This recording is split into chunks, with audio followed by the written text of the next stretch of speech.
Ladies and gentlemen, please take your seats. Our program will begin shortly.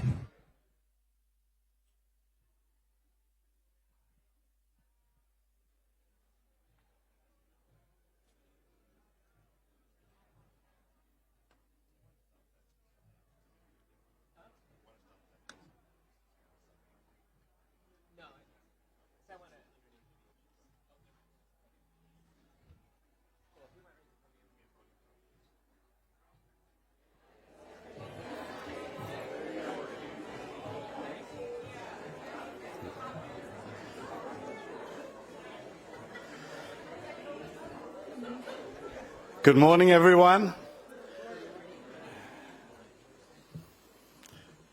Yeah, with that introductory music, I thought I should probably do something more dramatic than just say good morning. But I'm Paul Almeida. I'm the Dean of the McDonough School of Business.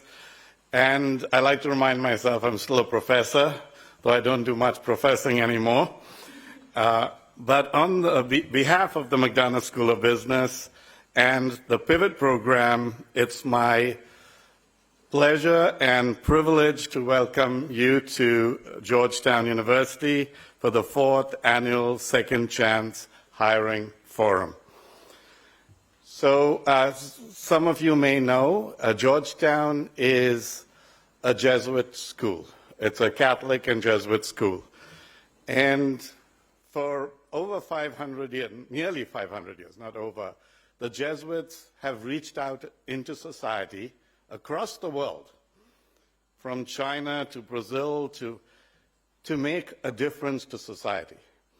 And they've done this mostly through schools and universities. They've done it by very often influencing the people in power to make a difference to the world. And, you know, as a professor in a Catholic and Jesuit business school, I believe it's our duty to continue this great mission of the Jesuits, to serve the common good, to be women and men for others. And the Pivot program is one example of how we live our values, and in doing so, we embed the values in our students, in our faculty, in our staff, even as we make a difference to the world. Now, we're also a business school. And when I think about a business school, there are lots of business schools in the world, right? And many of them are quite good. Many. What's different about Georgetown? Yes, it's about academic excellence, but we tell the students, as much as being the best in the world, they have to be the best for the world. And that's pretty demanding. So part of what we try to do when the students are at Georgetown, when our faculty and our staff are at Georgetown, is engage with the world. We try to engage in ways that our students can experience, reflect, understand, and then as they go out in the world 5 years later, 10 years later, 15 years later, make a difference, positive difference, each in their own way. And therefore, for us, it's a privilege actually to have the Pivot program. We're allowing our students and faculty and staff to understand the world a little better, to understand some of society's biggest challenges. I always say business can and must be the solution to society's biggest problems. And I read recently that I think 80 million of our fellow citizens have been engaged in the justice system. 80 million. Where better can a business school make a positive difference to society? When I say, whenever I meet our students, I tell them, you will never remember anything a dean says, and they don't. You know, 10 minutes later, they bother about their grades or, you know, something else. But I leave them with 5 words. I say, do well, do good, globally. And do well means not just in terms of your careers, not just, of course that's important, not just in terms monetarily, but as a human being, physically, mentally, spiritually, through your engagement. And doing good, there's so many avenues for doing good. And if you think that we have 80 million people with incredible potential that we can help unleash, the capacity for us to do good in this way is just incredible. And that's why we're so proud of the Pivot program that was launched many years ago by Professor Pietra Rivoli. I don't know where you've disappeared to. She is the person I blame for making me the dean many years ago. And she was vice dean and did all the work. And one day she came to me and said, if you really believe Jesuit business school needs to make a difference in society, this is one way. And so the Pivot program was launched in 2018 as a collaboration between Georgetown's Prison and Justice Initiative and the McDonough School of Business. And the program was designed to equip individuals who have previously been incarcerated with the education, the skills, the confidence to re-enter the workforce and build meaningful careers and positively impact their communities.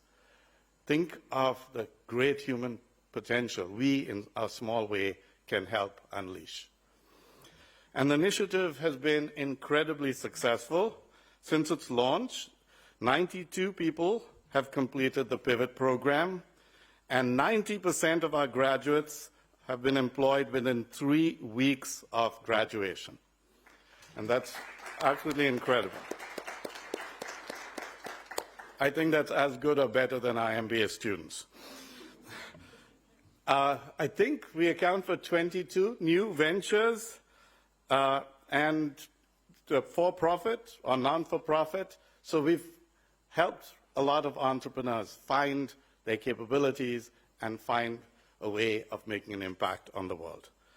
So the success of this program is a testament to the talent and the drive of our many Pivot Fellows who I've had the privilege of meeting over the years.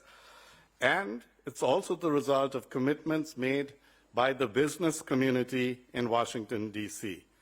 From companies that believe in this mission, understand the value of returning citizens and what they can bring to the workforce, and recognize the ripple effects of second chance hiring, both on economic progress but also on social progress, which always go hand in hand. So thank you for being here today, really, because your presence affirms this commitment. I'm grateful to our Executive Director of the Pivot Program, Alyssa Lovegrove. Alyssa, where are you?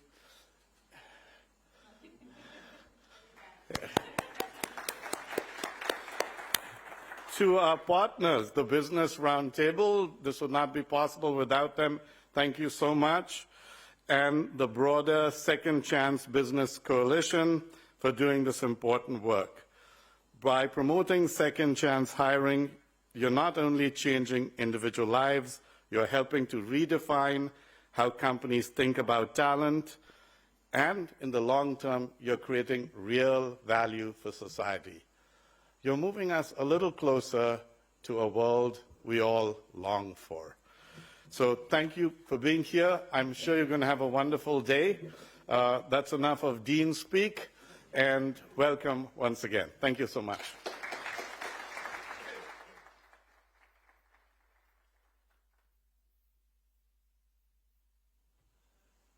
Good morning.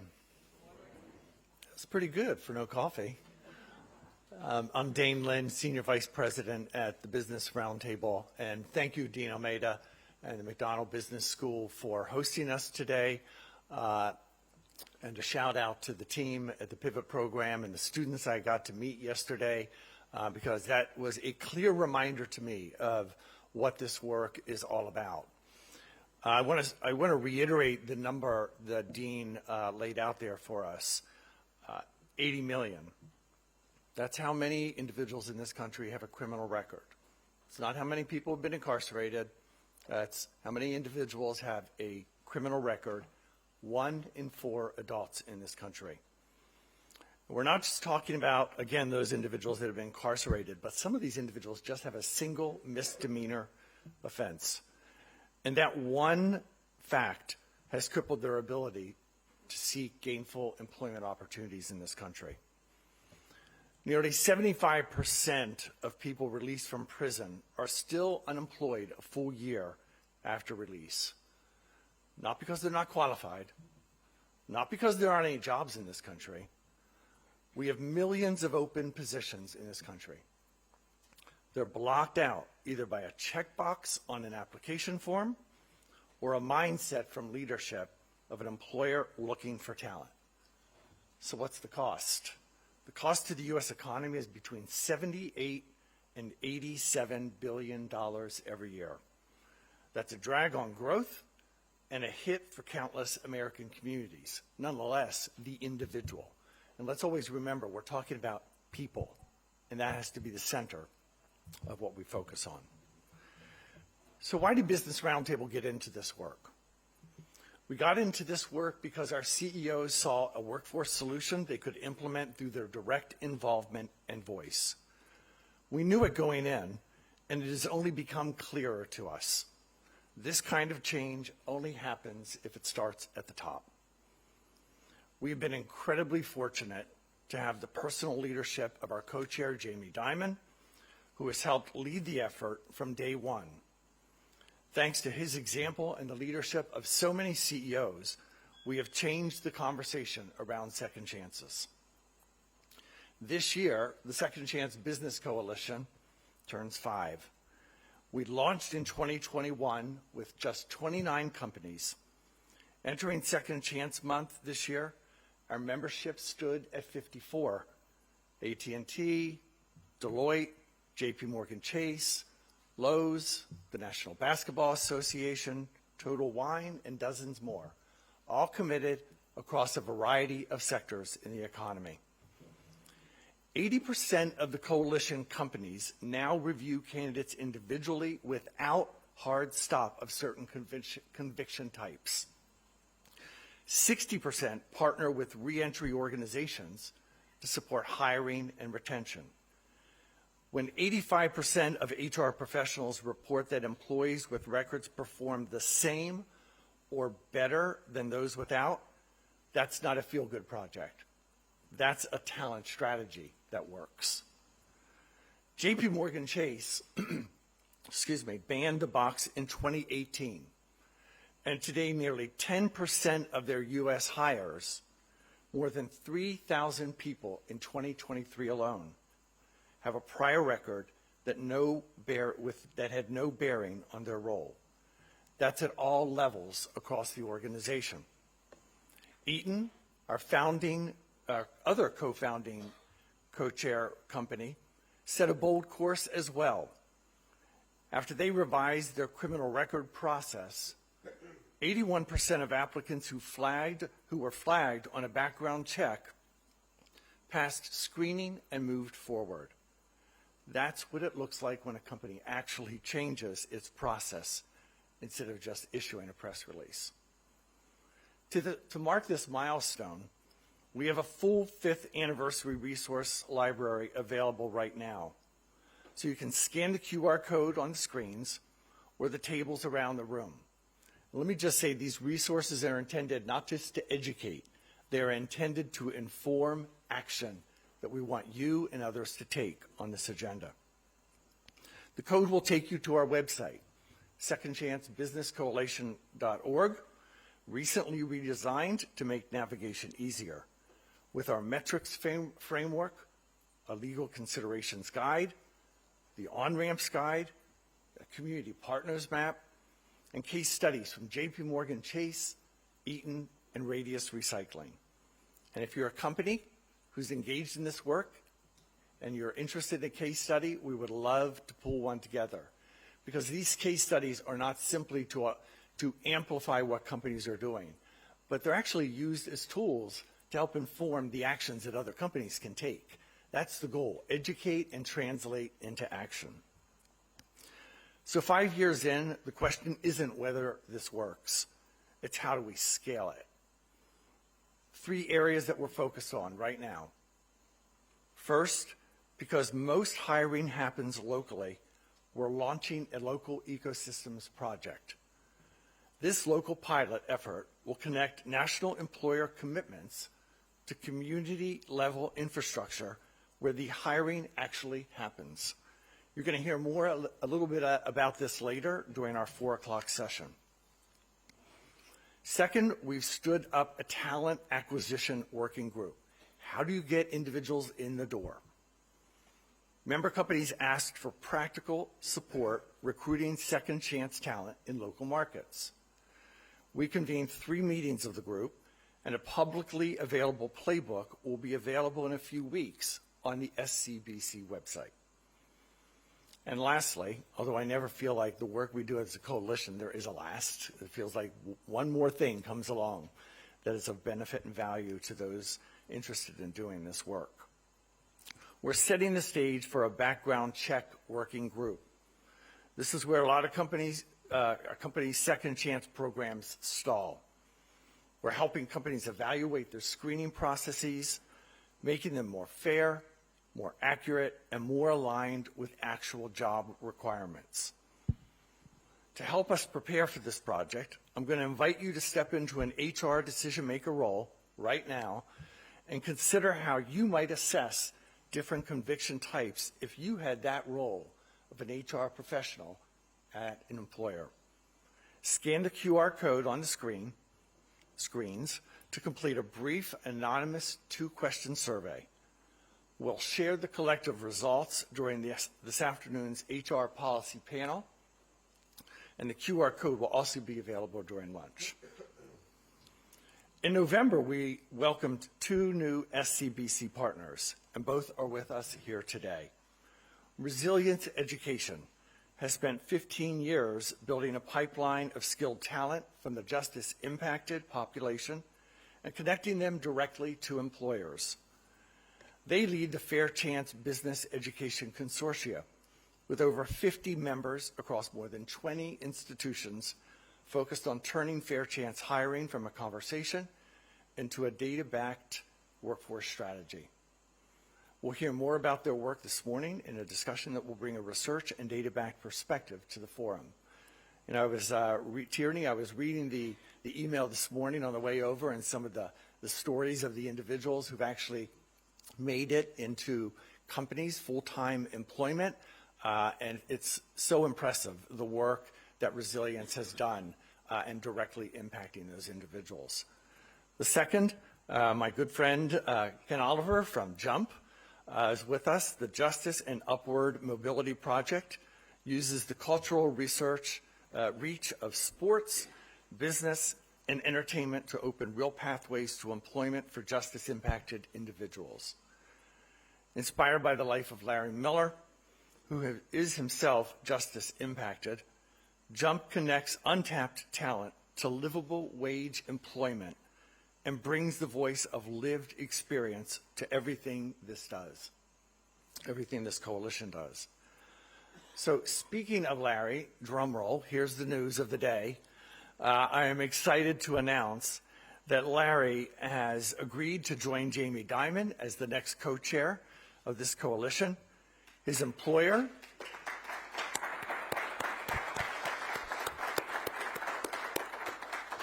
thanks, I didn't have to ask for the applause.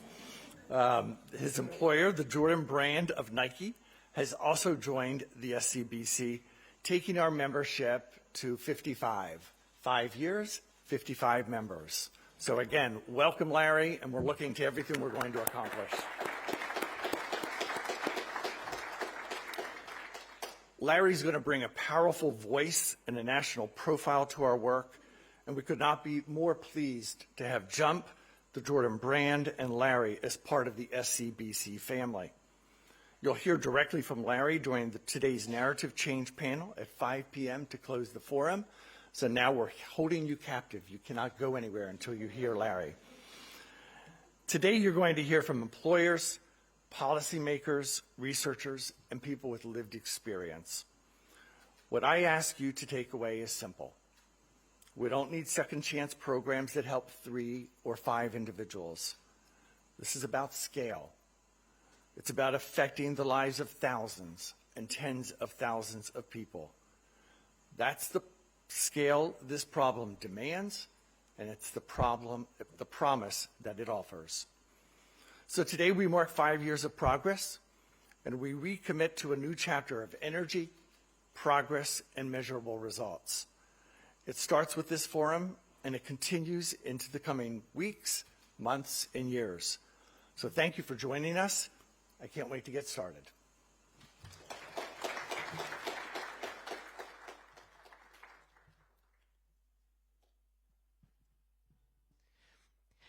And now, a message from Jamie Dimon, Chairman and Chief Executive Officer of JP Morgan Chase and co-chair of the Second Chance Business Coalition. 5 years ago, the Second Chance Business Coalition was just an idea, a vision of what could happen if employers focused on skills and potential. Today, it's a powerful network of businesses proving what's possible when we give people a second chance. The progress we've made together is making a real difference, not just for people who deserve a fresh start, but for our companies and the economy. By opening doors to the 1 in 3 Americans with a criminal record, we're helping talented people support their families, contribute to their communities, and drive economic growth. JP Morgan Chase is proud to be part of this work. We've seen firsthand how second chance hiring changes lives and makes our company stronger. But this is just the beginning. As we celebrate Second Chance Month and look back on 5 years of progress, let's keep moving forward together. Let's encourage more employers to join us in getting talent off the sidelines and into demand jobs critical to our nation's success. Thank you for your partnership, your commitment, and for showing what's possible when we invest in second chances.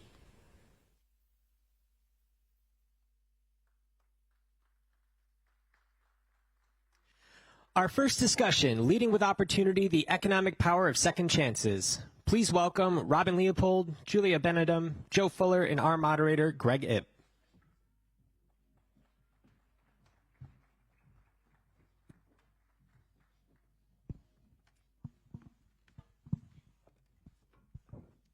Thanks very much, and thank everybody for coming. This is a very important topic, as you heard Jamie say. This, human capital is obviously one of the drivers of economic growth, and for too long we've essentially segmented an entire section of our human capital away from where it's needed. So this is a great opportunity to talk about how we sort of integrate that into all of our needs. I want to start with you, Joe. You've devoted a lot of your academic career to studying second chances and the role of criminal records or incarceration history. Give us a big picture. Walk us through the history of this. Like, how did we end up where we did, where this becomes such a pervasive issue in hiring and human resources? Well, that's a very provocative question. I think historically, of course, there was a broad-based societal systematic bias against people who were judicially involved. And hiring practices in human organizations tend to be, pretty durable. So if you've got a built-in bias to start with, you're going to end up in a situation where one of the fundamental attributes of hiring works against you, which is all hiring decisions are relative. They're not absolute. I may conclude that 5 people are qualified for the job, but which one do I find to be the most attractive candidate? And if I can find some factor that disqualifies somebody from that group, or it just causes me to be less confident that they'll be the superior choice, not that they're qualified, then it becomes systematic. And I think we have 2 phenomena that intersected around the same time, which is as the rate of incarceration and criminal conviction grew, and we entered in a period that's often characterized as one of mass incarceration. At the same time, we were getting technologies that screened applications in ways that made it very, very easy for employers to keep kind of adding either preferences or conditions for considering an employer. So if you look at a typical large company, actually virtually every company now either has their own what's called applicant tracking system, where they rely on a service like an Indeed or ZipRecruiter to apply these tools. the hiring manager or the personnel department can toggle different filters and say, do I want to exclude anybody with an arrest record? Do I want to exclude anybody who admits to a conviction? Or do I want to just rank somebody lower? Well, right now, for a decent paying job, people get 2,000 applications. So if I've ranked somebody lower, they're going to basically plummet off the consideration list. And by the way, there are filters for everything from conviction to college degree, obviously another big one we're familiar with, but also things like continuity of employment filters. So if you've had a gap in your job history of more than 6 months, you'll just be automatically dropped for 60% of the job applications open in the United States. Well, 33% of people released from prison don't get a job in their first year. And on average, they work about 60% of the months in their first 5 years of freedom. So just even that, not a direct application of were you judicially involved, but other attributes of your job history by transitivity exclude you. So this is really baked into the process. Greg. Thanks very much. We heard from Dean that 1 in 4 adults has an arrest or a criminal record. That's a stunning figure. Has it always been that high? If not, like, how did we end up in this situation where so many people are walking around with this on their records? Well, a lot of different explanations, but I think one of the big ones is that if you look at the federal system, about more than 45% of those incarcerated are related to drugs. And it's substantially less in the state system where violent criminals are more likely to be incarcerated. But enforcement, the creation of whole new categories which had significant application. I know this may not be altogether something people agree to, but ease of finding people, ease of arrests of people, an overwhelmed criminal defense system so that public prosecutors have unreasonable case burdens. There are all sorts of systemic things that contribute, but the creation of entire mass categories of offense, if you will, of law breaking has certainly spurred the growth of the population. And also the fact that now, the records are more available. So why it's so important to have an expungement bills be implemented. Thank you. Robin, I want to go to you now. We heard Dean mention the statistic that 10% of your new hires are people with a criminal record. That's a stunning figure.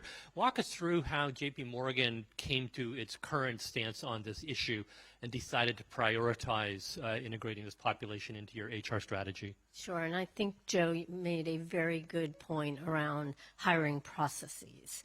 So in 2018, J.P. Morgan Chase decided to ban the box.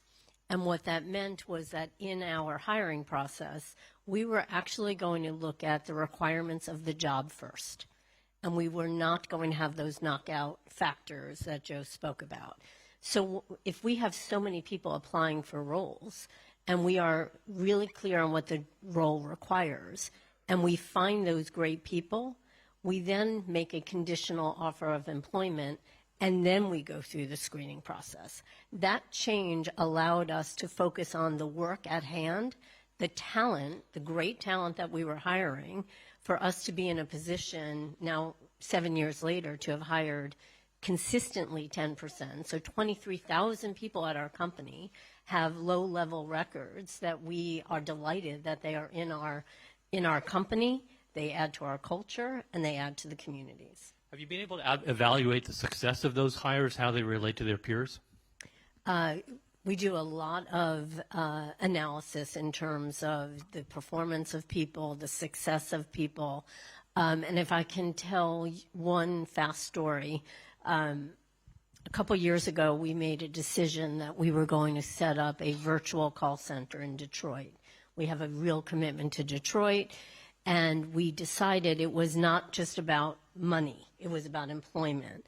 And the decision to go virtual, if you think about J.P. Morgan, we're a very in-person company. I'm sure you've read some of those headlines. Virtual call center was something that we said, let's start small and find really great people. Well, 30% of the people we hired have a low-level criminal record. And the performance of that call center for years had been better than our in-office call centers. So fast story to say, great people are hired, great talent, and performance track record speaks for themselves. That's a great example. Thank you very much. Julie, I want to go to you now. Randstad's obviously in a special situation where, you're not the second chance is relevant not necessarily because of your hiring for your own company, but because you assist your clients, your employers to establish their HR priorities and strategies. Talk to us about how Randstad decided to get involved in this and what are the special challenges of trying to sort of spread the message about this to your client base. Absolutely. We have a unique situation where we are engaging across every type of labor organization that there is, Fortune 500 companies down to very small organizations. And the challenge with that is every one of those organizations has their own hiring practice on how things work. And so there's a disconnect in our ability to be across the board standardized. The impact for us is we want to be a thought leader. We need to bring this to our customers. We need to have conversations. We need to leverage best practices. The stories that Robin talks about with JPMC and the work that they do there, a significant amount of work that we do with Eaton, who is a very big partner within the Second Chance Business Coalition. But we have to help them understand the impacts that they have. That comes from their applicant tracking systems, as Joe was talking about. Every one of them does something different. There's no consistency. And our engagement is to help them understand where there's benefits, how we as an organization can bring to them best practices from other organizations, and help them level the playing field. 98% of companies in the U.S. are growing and dying for talent. And yet so many organizations are leaving viable candidates on the sideline. And that's part of the opportunity for us to help bring that back together.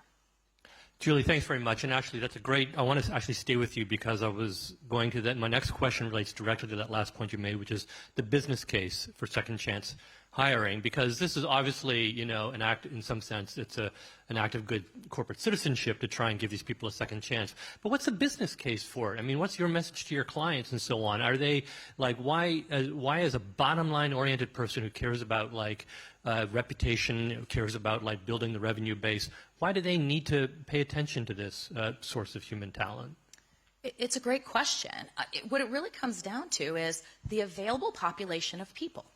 So with businesses growing and the perceived loss and reduction of available workforce, the reality is there are plenty of people that are available if we open our eyes to understand where those people are sitting. So we had a conversation earlier, and I think it's really relevant here, is that when you have somebody who has, in a second chance organization, they get a job, which is incredible. There are many people who do not believe that they're qualified to take a job. They don't even apply. And by not even applying, we're leaving so many people out. If they know that they have the opportunity to apply and be considered, we have a real opportunity to put people in the right jobs. So if 98% of the U.S. companies are hiring and growing at a pace that we can't keep up with, I will tell you, recruiters will tell you, I can't find candidates. There aren't enough people out there. It's a story I think everybody here has probably heard. If we open our eyes to the pools that are available and we understand the impact that we can have, I think there's a different place. We get to a market where sometimes we get, I call it underemployed. You have a person who's highly qualified for a job. They potentially have a record of some sort, don't apply for the job that is potentially at their skill level, and they're now taking a job that's lower than their capability. That means you've got a great person who's employed, that's fantastic, but it also means you're taking a job from somebody else who probably is at the right skill level for that job. We have to find the balance. Can I build on that for one sec? I think your point is really, really important. If you think about the banking industry and how regulated we are, many people won't even think of coming to banking because they automatically think they are disqualified. So they will self-select out. So having a coalition that is as strong as the Second Chance coalition is a very intentional signal to employ candidates, talent, that we want you to come and apply. And that was a pretty significant decision that we made, and obviously Jamie being co-chair of the coalition, but we were very visible internally and externally about our commitment. Would you recommend that an employer who makes that commitment advertise the fact so that they are proactively encouraging those people who might otherwise self-select out of the process to involve themselves? Yeah, it's hard for me to generalize on a big company like JP Morgan Chase, so I don't want to pretend to do that. I think every company has their own culture, but you are opening up a talent population that we know if they are employed by your company, they're adding to the culture, they're adding to performance, and they're adding to community. I think companies have to decide what works for them. Joe, we're sitting in one of America's finest business schools, and I am a business school professor, so I'm just going to kind of boil this down to a couple of quick formulas.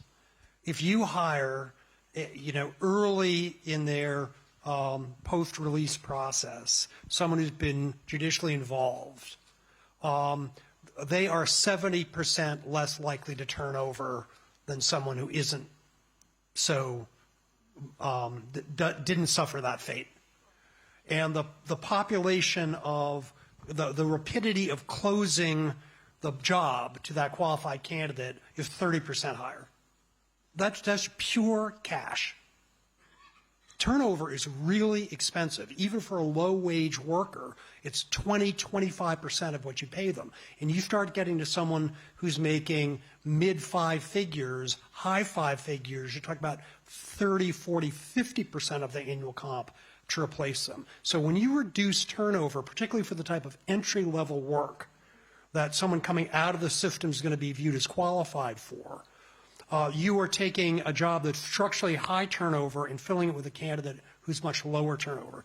Now, I do want to just add something, which is simple initial placement is not enough.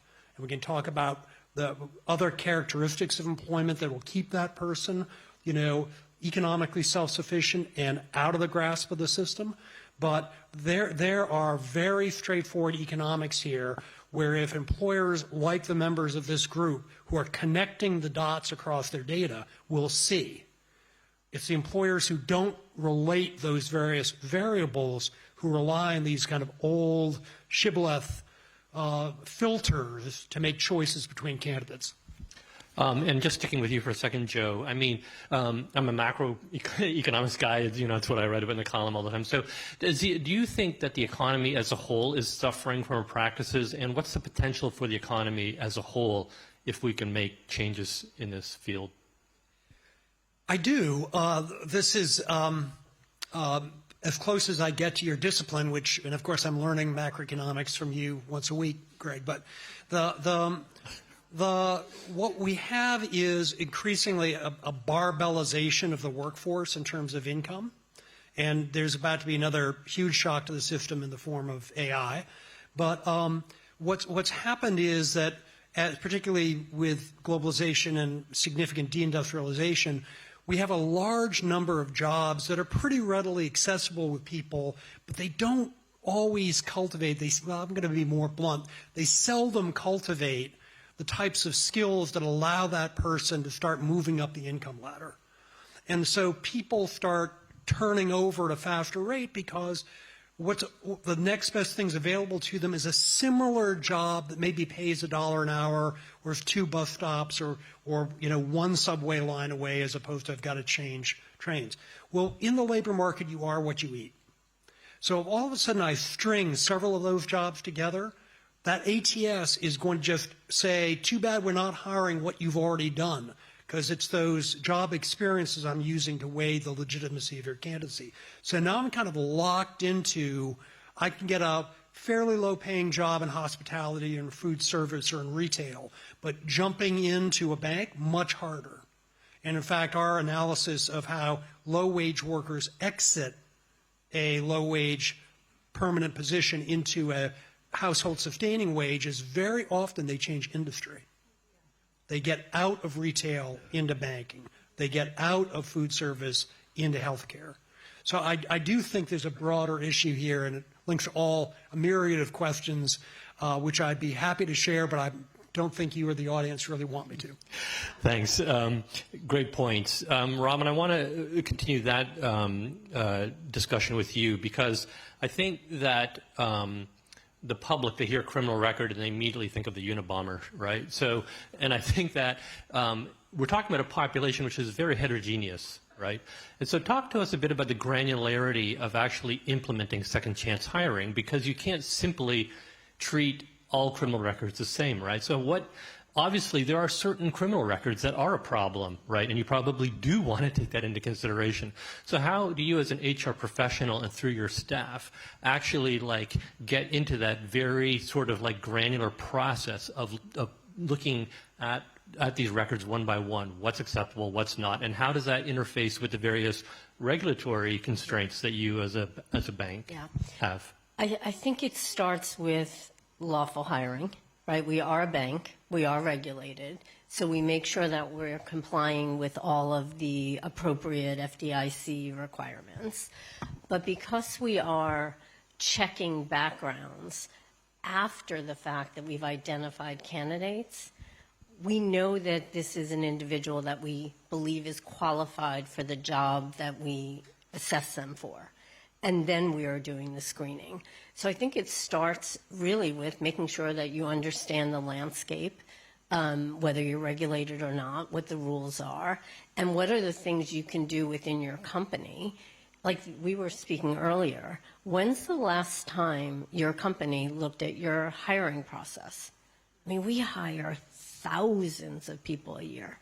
And in 2018, when we made that decision to ban the box, I hadn't looked at our hiring policy probably for a decade before that. For no ill intent, it was just we had a good process, we were able to find the candidates, and we moved forward. But I do think one of the specific things that you can do is just speak to your HR team about when did you look at that policy? What is the policy? Do you use knockout questions, to Joe's point? And I think those are really tactical things that are action-oriented, to Dane's comment. Like, this is informed, but it's action. So I think that would be something that companies can do right now. Let's just stay with you just for a second. Clearly, are there certain criminal pasts that are actual, deal breakers for you? I mean, I think, just living within what we're allowed to, what the regulation says is probably where I would start and stop my statement, because we obviously make sure that we're living within the rules. We are a bank, and we make sure that anyone who joins our company is not a risk, does not impact our safety and soundness, and we make sure that we are hiring them for the talent and the job that we want them to perform for us. Well, for example, somebody who has a conviction for passing bad checks, for example, you're a bank. How does that affect that person's, prospects? Yeah, don't test me on all the rules, because I won't know them. All I would tell you is that we live within the FDIC requirements. Yeah. Okay. How did I do on handling that? Yeah. Good job. You just passed your FDIC exam with flying colors. How's that sound? Julie, how about you? You work obviously with a wide range of employers. They must have all very different approaches to this question, right? So how does Randstad cope with the heterogeneity of the demands and the conditions that employers place on who they will or will not hire? It's a great question, and it's a challenging answer. We have to be very agile. And so while there is so much work to be done in this area, our responsibility is to ensure that we're aligned with what our client expectations are. The challenge that comes with that is that every company has a different approach to how they manage it, certainly following within the guidelines for their respective industries, but you have to really assess what the impact is. So we are thought leaders. We coach. We have a lot of conversation with our customers around best practices on how to bring candidates in. We help them understand some of our other client companies that have had great success in opening up those pipelines for candidates. But we have to be agile, and we have to continually coach and train our teams. We work with a wide variety of people within our client organizations, and so where policies can be set at the top level in HR, there are many hiring managers across every organization who are empowered to hire who don't always understand the policies and don't follow them. And so where you have a client who will have an adjudication matrix that rules some people out, it rules some people in, our team has to really be agile. So we leverage our internal resources daily through an HR and talent engagement team to ensure that we are managing things properly, we are coaching properly, and we are helping our customers see things from a different lens. There's a lot of work to be done, but our teams every single day are working through this. Part of the challenge comes in when you have change at a client. So we get to a path, we understand what we're doing, we have standard operating procedures, we worked collaboratively, we know what we need to do, we know what the matrix should be based on their business. But there's no continuity. There's just nothing. And that's part of the opportunity, is bringing continuity to what that looks like and ensuring that we are true to what the customers are asking for. We stay true to all of the things that we stand for as an organization to create opportunities for people to go to work and try to help solve the problems that are happening along the way. Joe, you've talked a lot about the role of some of these tools like applicant tracking systems and so on. Are we, in your experience, do a lot of employers use these tools too bluntly, and are they a part of the problem? I mean, that get in the way of the nuance that all human beings possess? Yeah, I think there's a two-headed problem, Greg. The first is that most companies use tools like that in the service of reducing the number of candidates under consideration to the greatest degree possible. And I'm sympathetic with that. I used to be a CEO before I was a professor, and we would get hundreds and hundreds and hundreds of applications, and you couldn't take them all seriously. So we would put in rules about grade point average, or we only recruited certain institutions. I was running a high-level white-collar company at the time, so that made some sense. But even in my own history as a CEO, we were using pretty blunt instruments to try to take a big pile of paper and turn it into a small pile of paper people who could seriously consider. Now when I have AI-generated job applications, I'm getting a flood, and I'm not going to hit print 2,500 times and look at 2,500 pieces of paper. So I'm going to take fairly blunt instruments to try to get down to a reasonable number of candidates. Now, I would say in most companies, they're way over the line there. So in research I did some years ago, pretty good paying company job, support a family, would get about 400 applications. Now my guess is about 4,000 for that same job. But the modal number of people they interviewed was 4, with a standard deviation of 1. So they were going to interview 3, 4, or 5 people out of 400. So they've got a meat axe, and they're just swinging it.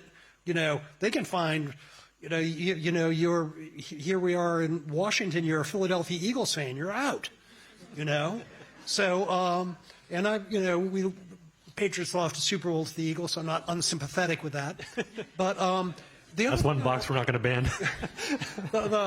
Talk about fronting for an unpopular team. The other thing I want to say is the individual hiring manager, as you were referring to, because they're creatures of habit. And people do not hire someone who's going to work for them to advance social progress. They hire someone who's going to do a good job, so they do a good job, so they're a candidate for advancement, so they meet their objectives, so they keep their job. Now, if I can get that person to understand that swinging their own version of the meat axe is actually denying them the right to employ someone who will advance those goals, who will help them meet their objectives as opposed to some greater good. And this is very evident in the tear the paper ceiling, college degree required, going to college degree not required. Very few companies create new training for their hiring managers as to, well, if you're going to do skills-based hiring, how do you qualify skills? How do you, how are you going to change the way you interview? What are you looking for in those interviews? And of course, if I've got a job that I used to have, and I've got a college degree, and I've only hired people with a college degree for it, I have no rooting in how I'm going to do this differently. But I do have this other issue. Let's say I take a non-college degree graduate or the judicially involved person, and I hire them, and they're not successful. And my boss is saying, hey, you hired that person, and they quit, or we fired them after 6 months. What's the story? Oh, well, I decided, I picked the candidate that didn't have. You picked a candidate that didn't have a college? Why'd you do that? So we have to realize that there are a lot of human beings involved, and they don't view themselves. The corporation hasn't said, advance this social purpose, at the expense of your job performance. So what we have to do is build a bridge that you can improve your job performance by making this choice. Thanks. I'd like, Julie, one thing I'm very curious to hear about is how the United States compares to other countries, right? For example, and Joe, maybe you can speak to this, the 1 in 4 figure of how many American adults have a criminal arrest record, is that high relative to other countries? And what is the custom in other countries when approaching individuals with this type of background? Is the United States an outlier? Julie, do you want to? Yeah, I think that we are an outlier in this. And so in European countries, it is much more acceptable to transfer skills and bring people back into the workforce after incarceration. We have a lot of policy and regulatory issues across the United States where we don't have a systematic way in which we can do that. That means that every person who might earn a degree while incarcerated might not be recognized for having earned that degree and have it recognized within the education systems in the United States. And so we need to find ways in order to be able to do that better. But for the number of people who have criminal records and have worked hard to create skills, to be a productive member of society when they leave incarceration, we have to create a way in which that can happen. It's much more acceptable in Europe for that to occur. They put people back at a much faster pace than we have ever considered. Joe, what's your perspective? Is the United States an outlier in the number of people that we arrest? This is good ground for research if there are any doctoral candidates in the room.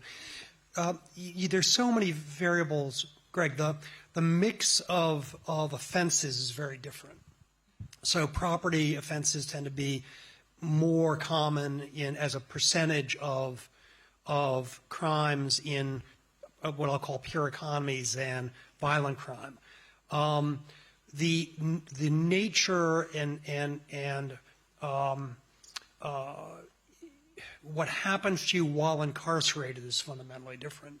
It's not always different, so I think the UK's prison system is more akin to ours in many bad ways than Sweden's is. But we know that having been incarcerated is a highly predictive variable for being incarcerated again, and that isn't an independent phenomena. That's the experience of incarceration. So there's so many moving parts to it, but I would say that one of the things that we do have to recognize is that most of our peer competitors, there's a bigger public sector commitment to leaving judicial involvement and finding employment. So if you look at roughly 450,000 people are released from prison every year in the United States, federal spending on second chance and training in 2026 is $111 million. A generous $220 per person.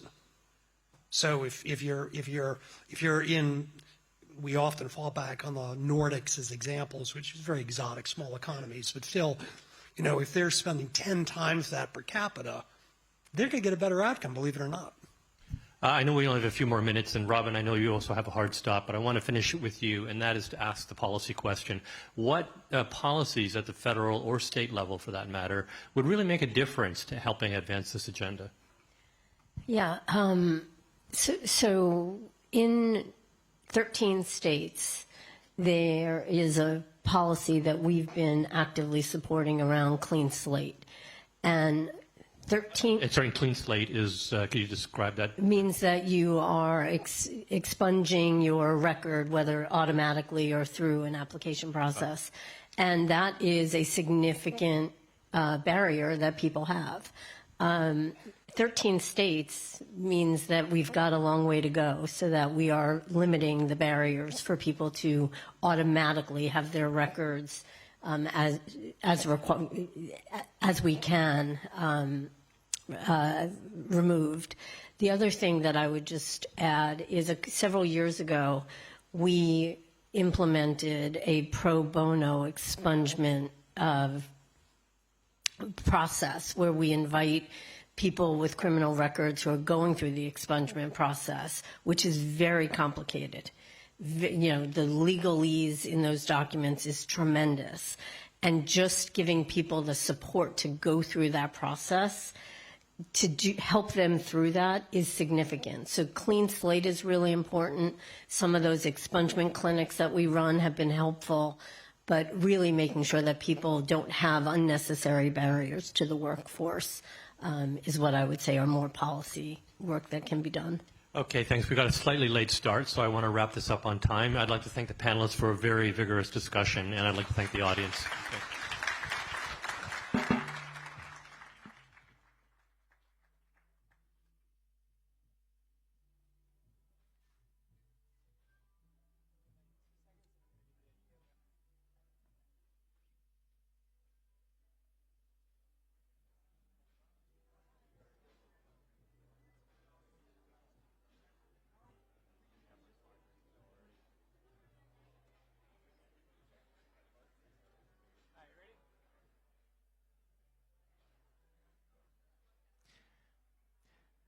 Our next discussion is expanding workforce opportunities through public policy. Please welcome to the stage M.K. Pritzker, Willette Benford, and our moderator, Alencia Johnson.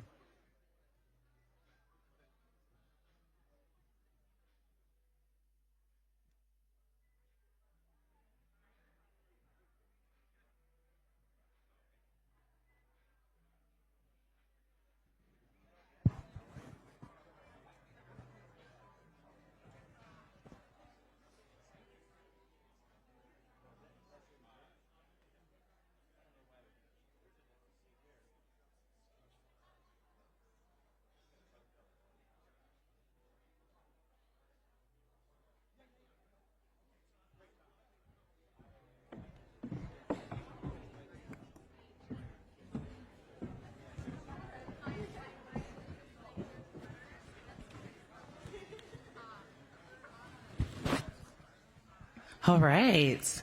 How are we doing this morning? Are we all back? Are we back in the room? Did we take our little break? How are we doing this morning? I'm the pastor's daughter, so I like call and response. I like for y'all to respond to me. But I'm really excited about this conversation that we're going to have on stage about expanding workforce opportunities through public policy. And at first I want to kind of scene set this because this is such a beautiful and unique relationship. MK, I want to ask you first, you know, your first official visit as First Lady of Illinois was to the Logan Correctional Center. What made you decide to do that, and why did you get so invested in second chances and criminal justice reform? Hi. Well, first of all, hello, everyone. I'm so thrilled to be here, and I'm glad to see such a well-attended event, and want to congratulate you on your journey in helping us with this mission. I was very interested in this subject matter way before my husband became governor, and my husband's lieutenant governor is Juliana Stratton, who's now the Democratic nominee for, yes, Juliana. Let's hear it for Juliana. Another black woman in the Senate. Exactly. Had to put a little plug for her. So we were talking about what we wanted to do as women in these newly elected roles, and I had told her about my interest in the subject matter, and she was very interested. And we kind of made a pact together that this was something we were going to do and not let this vulnerable community down, and that we felt a deep responsibility to help this community. And so I promised her that I would carry the torch forward with her, and I think I've done so. I've made a lot of friends and have just become more involved and invested in this issue. And I'm very, very, very proud of this work. And you all are so focused on women who have been incarcerated and justice impacted. And Willette, I want to ask you, as someone who has been justice impacted and formerly incarcerated, can you talk about one of the biggest barriers that stood between you and stability upon release? Yeah, I think the question is, how many barriers stood between me and stability? Yeah. You know, I think we erroneously think that it's like one barrier, maybe just employment, maybe just housing, maybe just leadership development. But we need all of those. It's not just one barrier, but one of the biggest ones was housing and employment.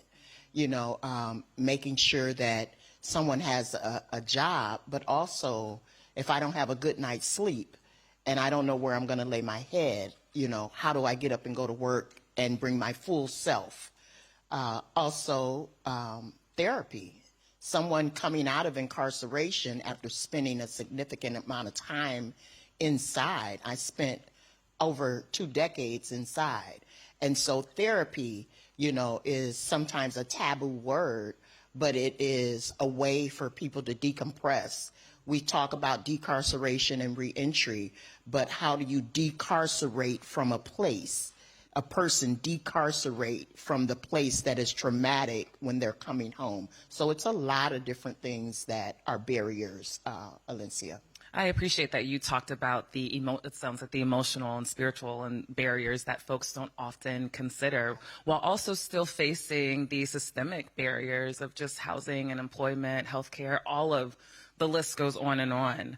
And so speaking of some of those barriers, MK, particularly for women, right? A distinct set of these barriers from domestic violence histories, child custody, poverty. These are all drivers of incarceration.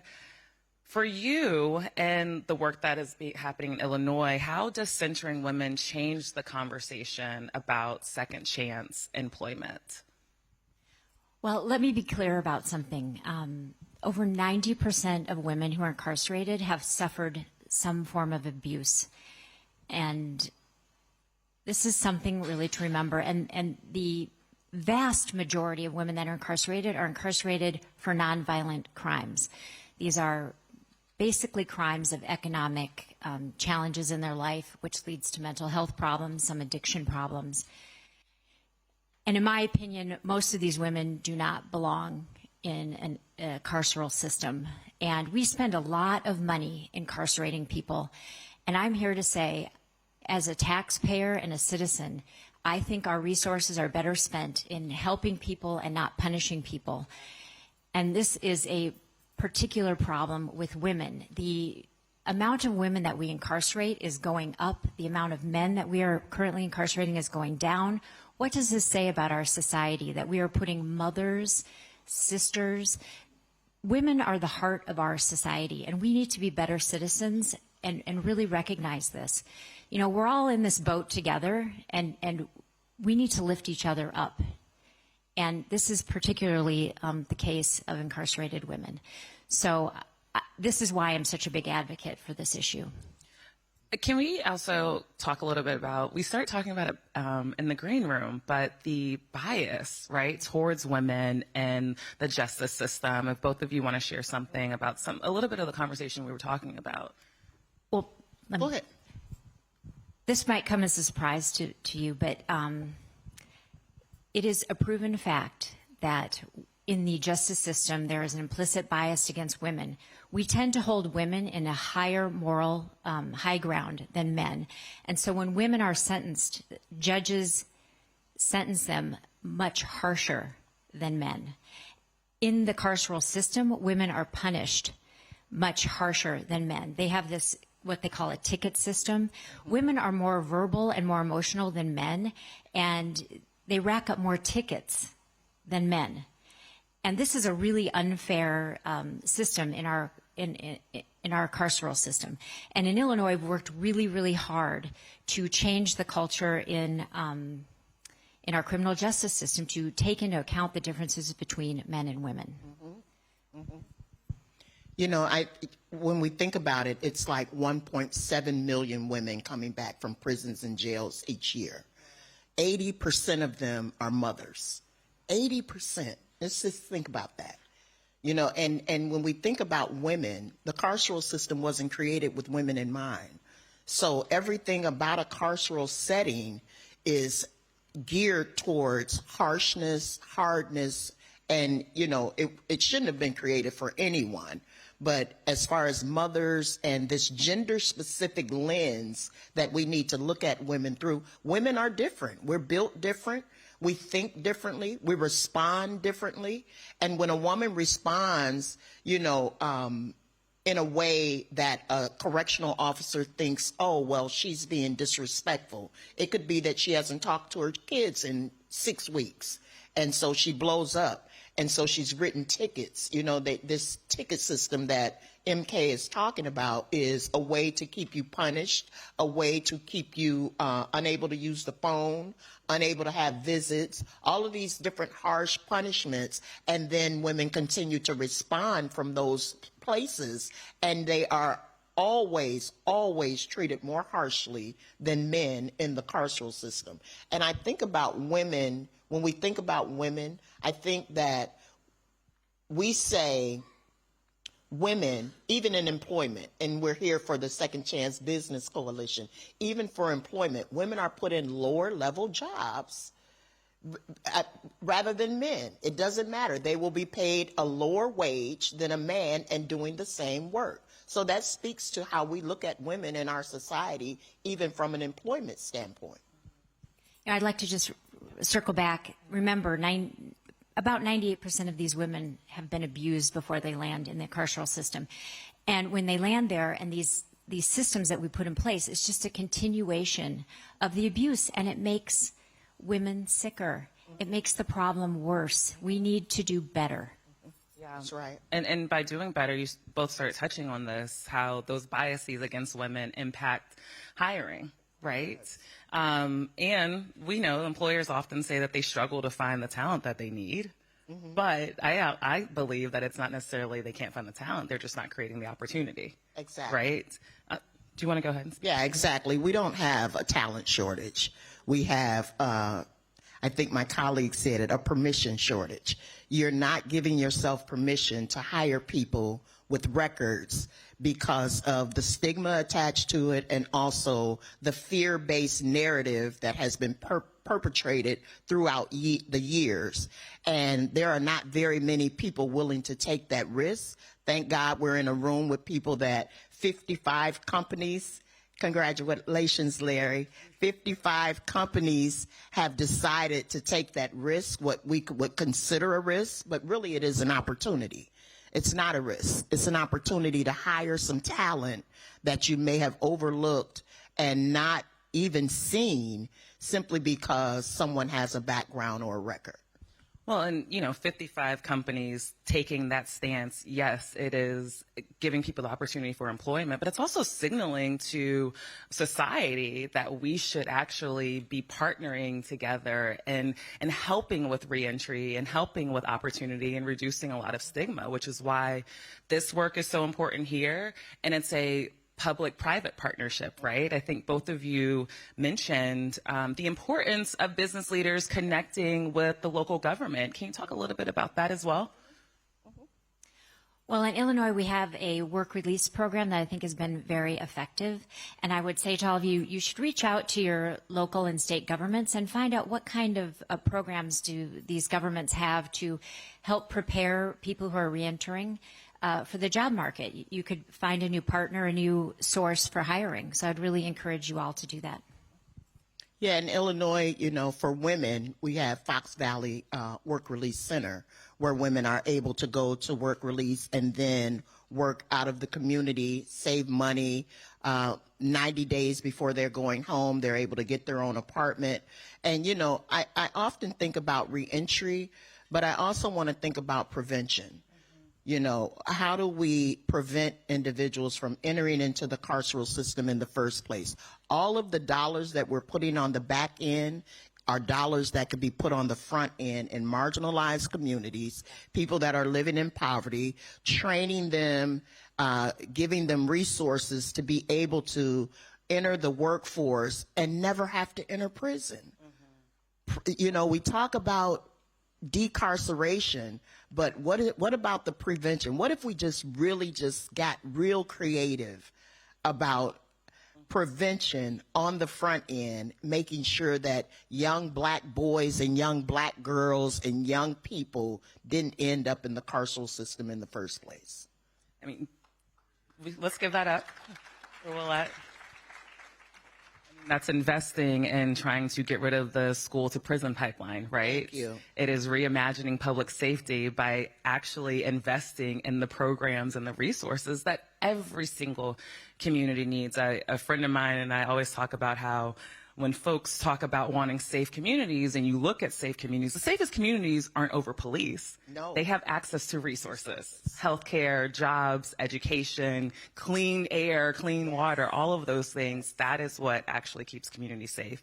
So we started talking a little bit about policy, and I want to read some numbers because Illinois is doing their big one here. Y'all passed, Illinois just passed, I'm country, I'm from the South, I said y'all. Country too. Illinois just passed the clean slate legislation. It is the 13th state to do so. Congratulations.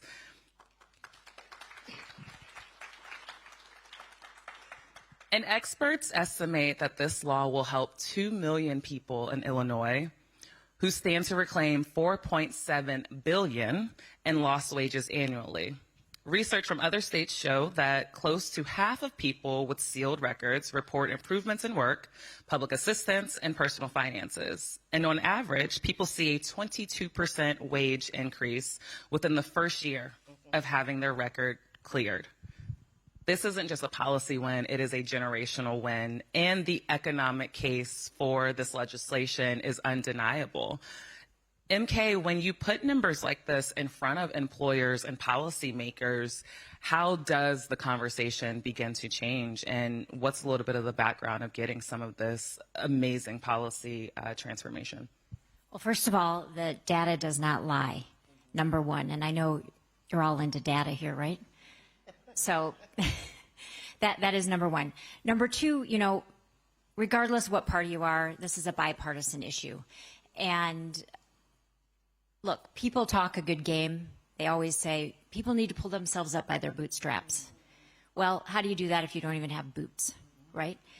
So I like to make productive investments.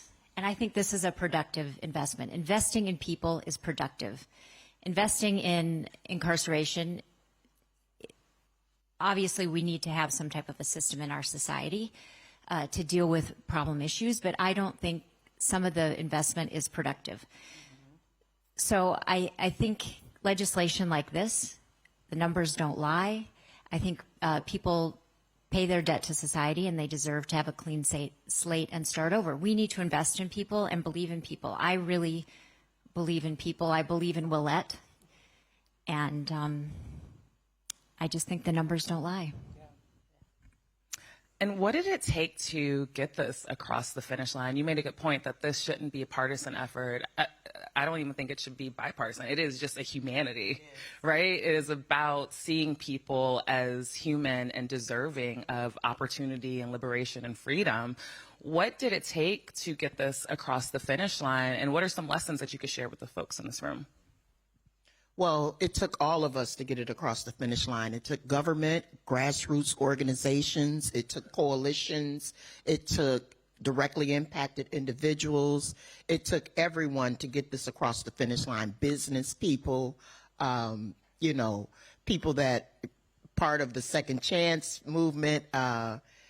It took us all, and we knew that, just let this number sink in, $4.7 billion back into the economy in Illinois when we put people back. $4.7 billion. This is what Clean Slate will inject into the economy in Illinois. And then also think about the fact that it is an estimate, a reasonable estimate for a national estimate, $20 to $30 billion a year in preventable economic losses when justice-involved women are kept out of the workforce. $20 to $30 billion when you keep someone out of the workforce nationally. Those numbers don't lie. And so why would we risk taking from our economy and keeping people steeped in poverty? We talk about public safety. Every year we come here and we talk about reentry. We talk about second chances. But this is a way to give someone a fair chance. We talk about second chances all the time. But I think a fair first chance is where we need to start. And the clean slate legislation is something that did that in Illinois. Talking about it from an economic frame point, it takes me back to my campaigning days. and folks talk about the economy, right, being an issue that people go to the polls for, right? But you all are talking about the economy in this intersectional way of how if you invest in people, that is the economic policy, right? And it's important for us to have that sort of conversation, especially when we're talking about women and families and people who deserve a second chance, right? When we talk about who's deserving, who is deserving? Who? Who's deserving? Exactly, I am. You know, directly impacted, you know, I'm deserving. No one is deserving simply because they've never been incarcerated. People are deserving because they are human beings. They want the same things you want. They want to provide for their children. They want a safe, stable housing. They want a livable wage job with an opportunity for economic mobility. Those are the things that every single person wants, I'm sure, in this room, and not only in this room, but people who will never have a chance to be in this room. They want the exact same thing. And so when I think about who's deserving, I think about people, period. That's right. And that's how we should be talking about it.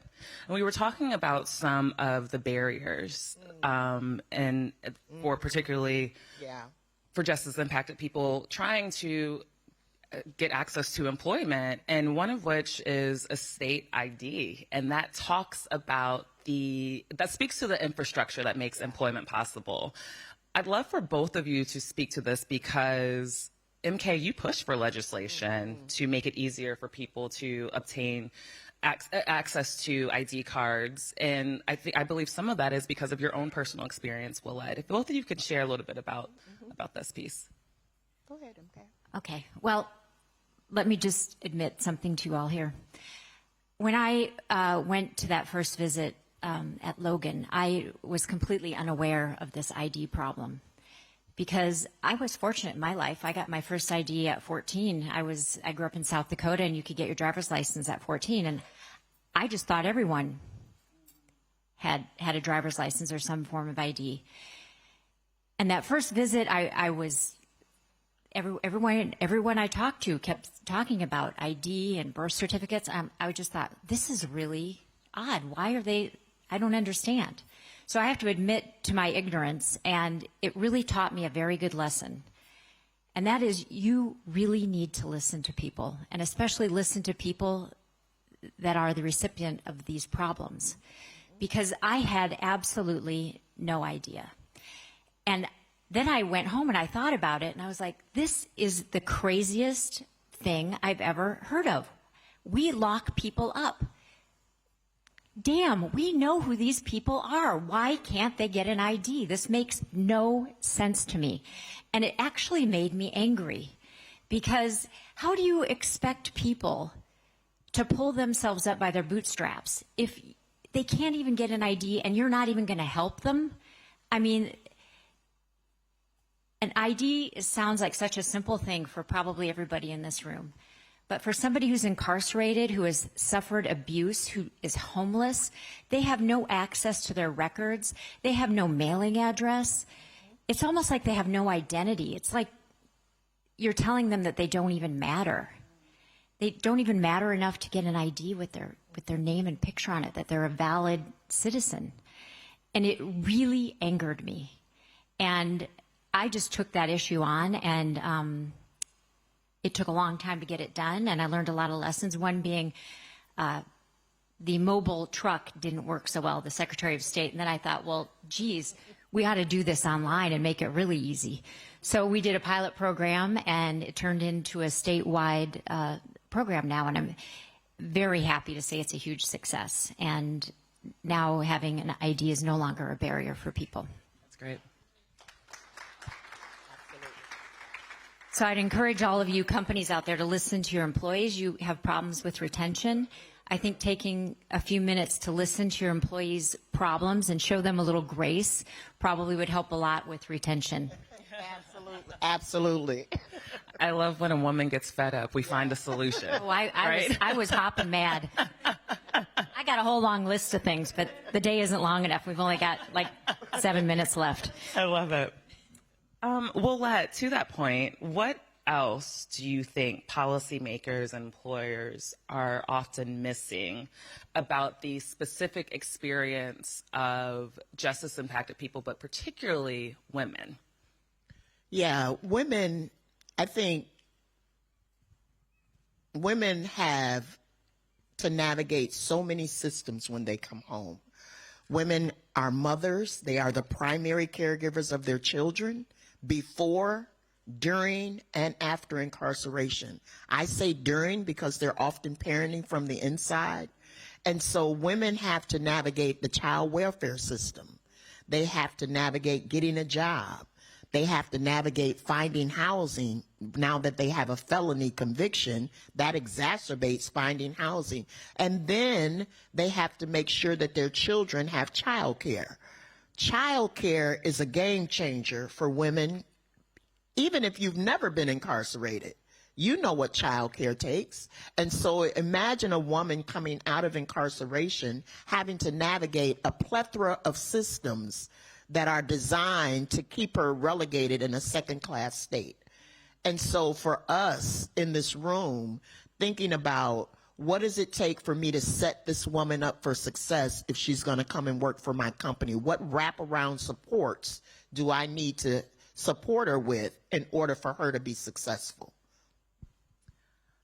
I know we only have a few minutes left, and there's so much wisdom here, and it's very obvious why you decided, MK, you were like, I need Willette as an advisor to me.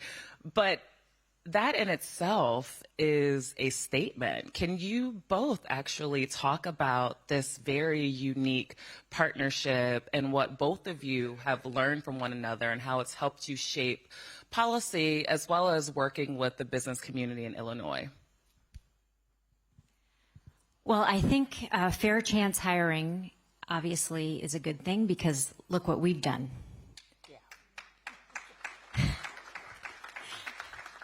I love this woman. And I think we're the example of how this works and how you can actually make change. I could not have done what I have done as First Lady of Illinois without Willette. And I know there are Willettes all around this country, and I just wish for you all to find your Willette. Willette is a force of nature, and I encourage all of you to look everywhere and hire your own Willette. Yeah. You're such a gift, Willette. Thank you so much, MK. Don't make me cry on stage now.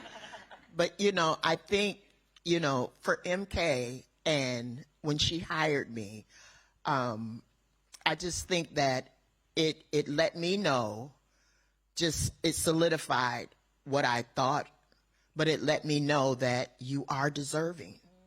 You are deserving, and I wasn't othered. In the office and in our company, I'm not othered. I am afforded the same opportunities as every single other employee within that company. And so it lets me know, and then we have a relationship. a good relationship. I can talk to her about things. I can say certain things to her. And, MK is someone that knows exactly what she wants. Most people would have a problem with a boss that knew what they wanted and told them. But that helps me because she's very clear about what she wants and what she doesn't want. And for me, just being someone that is directly impacted and someone being in this position and then not being othered has been a game changer for me too. It helps me come with my authentic self, and it helps me do my very best. And I would always want to find an MK to be in partnership with. Yeah. Well, yeah.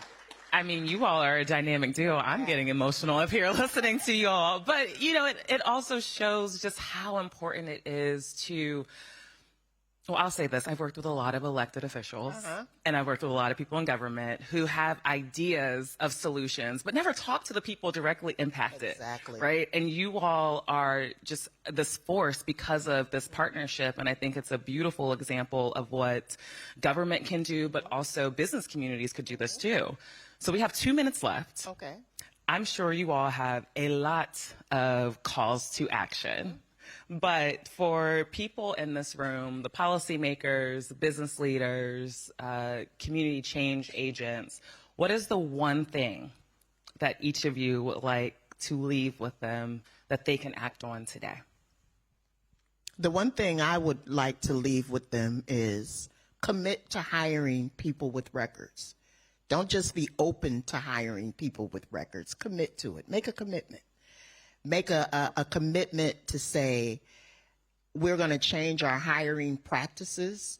We're going to implement an individualized assessment that if someone applies for a job and they have the skill set and the talents and what they're applying for has nothing to do with what they were convicted of, that we will commit to hiring them and doing an individualized assessment to ensure that we can hire people with records.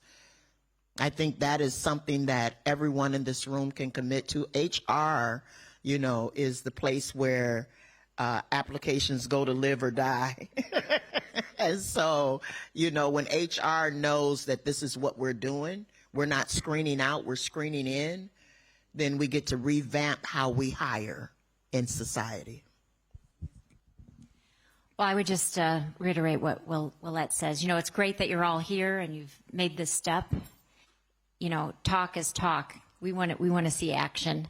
So I just please ask you when you go back to your offices to really make a real, honest effort to help us with this mission.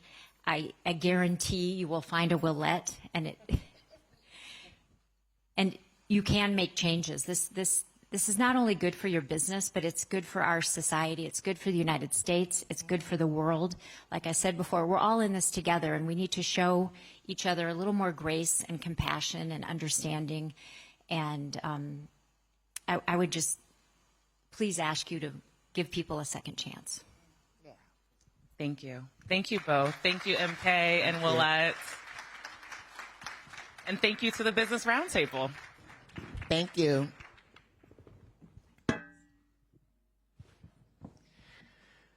We will take a 10-minute break and resume programming at 11:10 a.m.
Ladies and gentlemen, please take your seats. Our program will resume shortly.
Please take your seats. Our program is about to begin.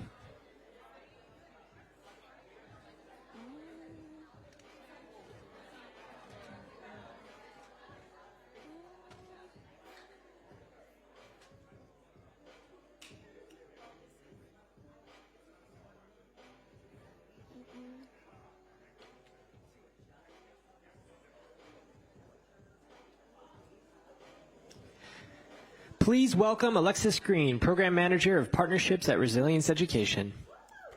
Good morning. My name is Alexis Green, and I serve as the Program Manager of Strategic Partnerships for Resilience Education, where we focus on expanding access to education, workforce pathways, and mobility for individuals impacted by the justice system. I am also a proud graduate of the Georgetown Pivot Program, which was an experience, thank you, that has deeply shaped my commitment to advancing second chance opportunities and long-term stability. It's an honor to be here as part of the Second Chance Business Coalition Forum, alongside partners who are not only walking to change minds, but to transform systems. I'm especially excited to be here with my colleagues and co-founders in this work. I'll first like to introduce the co-founder and executive director of Resilience Education, Turney Fairchild, who will share more about the organization which led to the creation of the Fair Chance Business Education Consortium. Thank you, Alexis. We don't have too much time, but I do want to share that, Resilience Education and the Fair Chance Business Education Consortium, of which this panel of researchers is a part, really wouldn't have started without a letter from an incarcerated man to the dean of the Darden School of Business in 2011. And I will say that that letter changed my life and my husband's life for the last 15 years. We are both Darden grads. We are also academics. I have an education PhD. He as a business school professor in entrepreneurship and strategy. So answering that letter from a man that didn't think he could get a job post-release and wanted a business plan and help with his business education, that's what started our work. We bring MBA students and now law students inside correctional facilities with partners like Darden, Wharton, Columbia, Georgetown as well. And then we're expanding, and what we really want to think about is what kind of business education is important. We teach in the Socratic method inside and in our post-release virtual community. This drives the agency of people that never get asked what they think in their day. And so we're also building, by this dual impact model, we're building trusted allies, people that are inside in these women's facilities. You've heard so much about the challenges. We're building a group of trusted allies that can network. We all know 85% of jobs come through your network. And so our resilient professional community, which is a virtual platform, is open to any justice-impacted, motivated individual that is interested in getting on a path to not just a job, but a career. You can be a mentor, you can be an ally. We can help businesses and employers that are hiring to support those people with peers and the kinds of services and professional support that really help bring success in the workplace and in their lives and change our communities. So I'm going to do a very brief introduction of my co-founder, Gregory Fairchild, and let him introduce this esteemed panel. But I wanted to share with you that this work for us came entirely by accident, and perhaps it comes to you by accident by being here today. So please find us, and also my board members, Brian Eagle in the back, Tierney Clark, as well as Ken Oliver, who can share more about resilience education. Greg is the Isidore Horween Professor of Business Education at the Darden School. He is also the head of Darden's DC initiatives, and importantly now, as the University of Virginia has expanded into Northern Virginia, Greg is the Dean and CEO of UVA Northern Virginia. And he is here to facilitate this panel, but also his work is about expanding opportunities for people who are in their careers in this community, in the community of Northern Virginia and the DMV. So without further ado, Greg, thank you. Take it away. Thank you, my wife. Thank you, everyone. First of all, I want to say thanks to my friends from Georgetown, our colleagues. I spend my time across the river at the Darden School. We love looking over here at your building, and we love that you all see our building. We've been in this market for about 7 years. I brought us here and led the intro into this market. And we love that we can be in engagements like this, in conversations like this. I'm not here to talk about the Darden School. I'm here to talk about second chance hiring. I just want to make sure I level set the room. So how many of you are working for organizations that are here because you're about dealing with the hiring challenge? Raise your hands. Okay. How many of you are here from organizations that are research organizations committed to academic research? Okay. 2 minority groups. Now, I saw very few hands raised, so I'm very curious about the rest of you and what you're doing here. If you're not either in research or you're not either hiring, why are you here? I guess I'll hear about that later, or perhaps people don't always raise their hands. Let's roll on to why I've asked. We have a committee here of folks that are going to talk to you about research.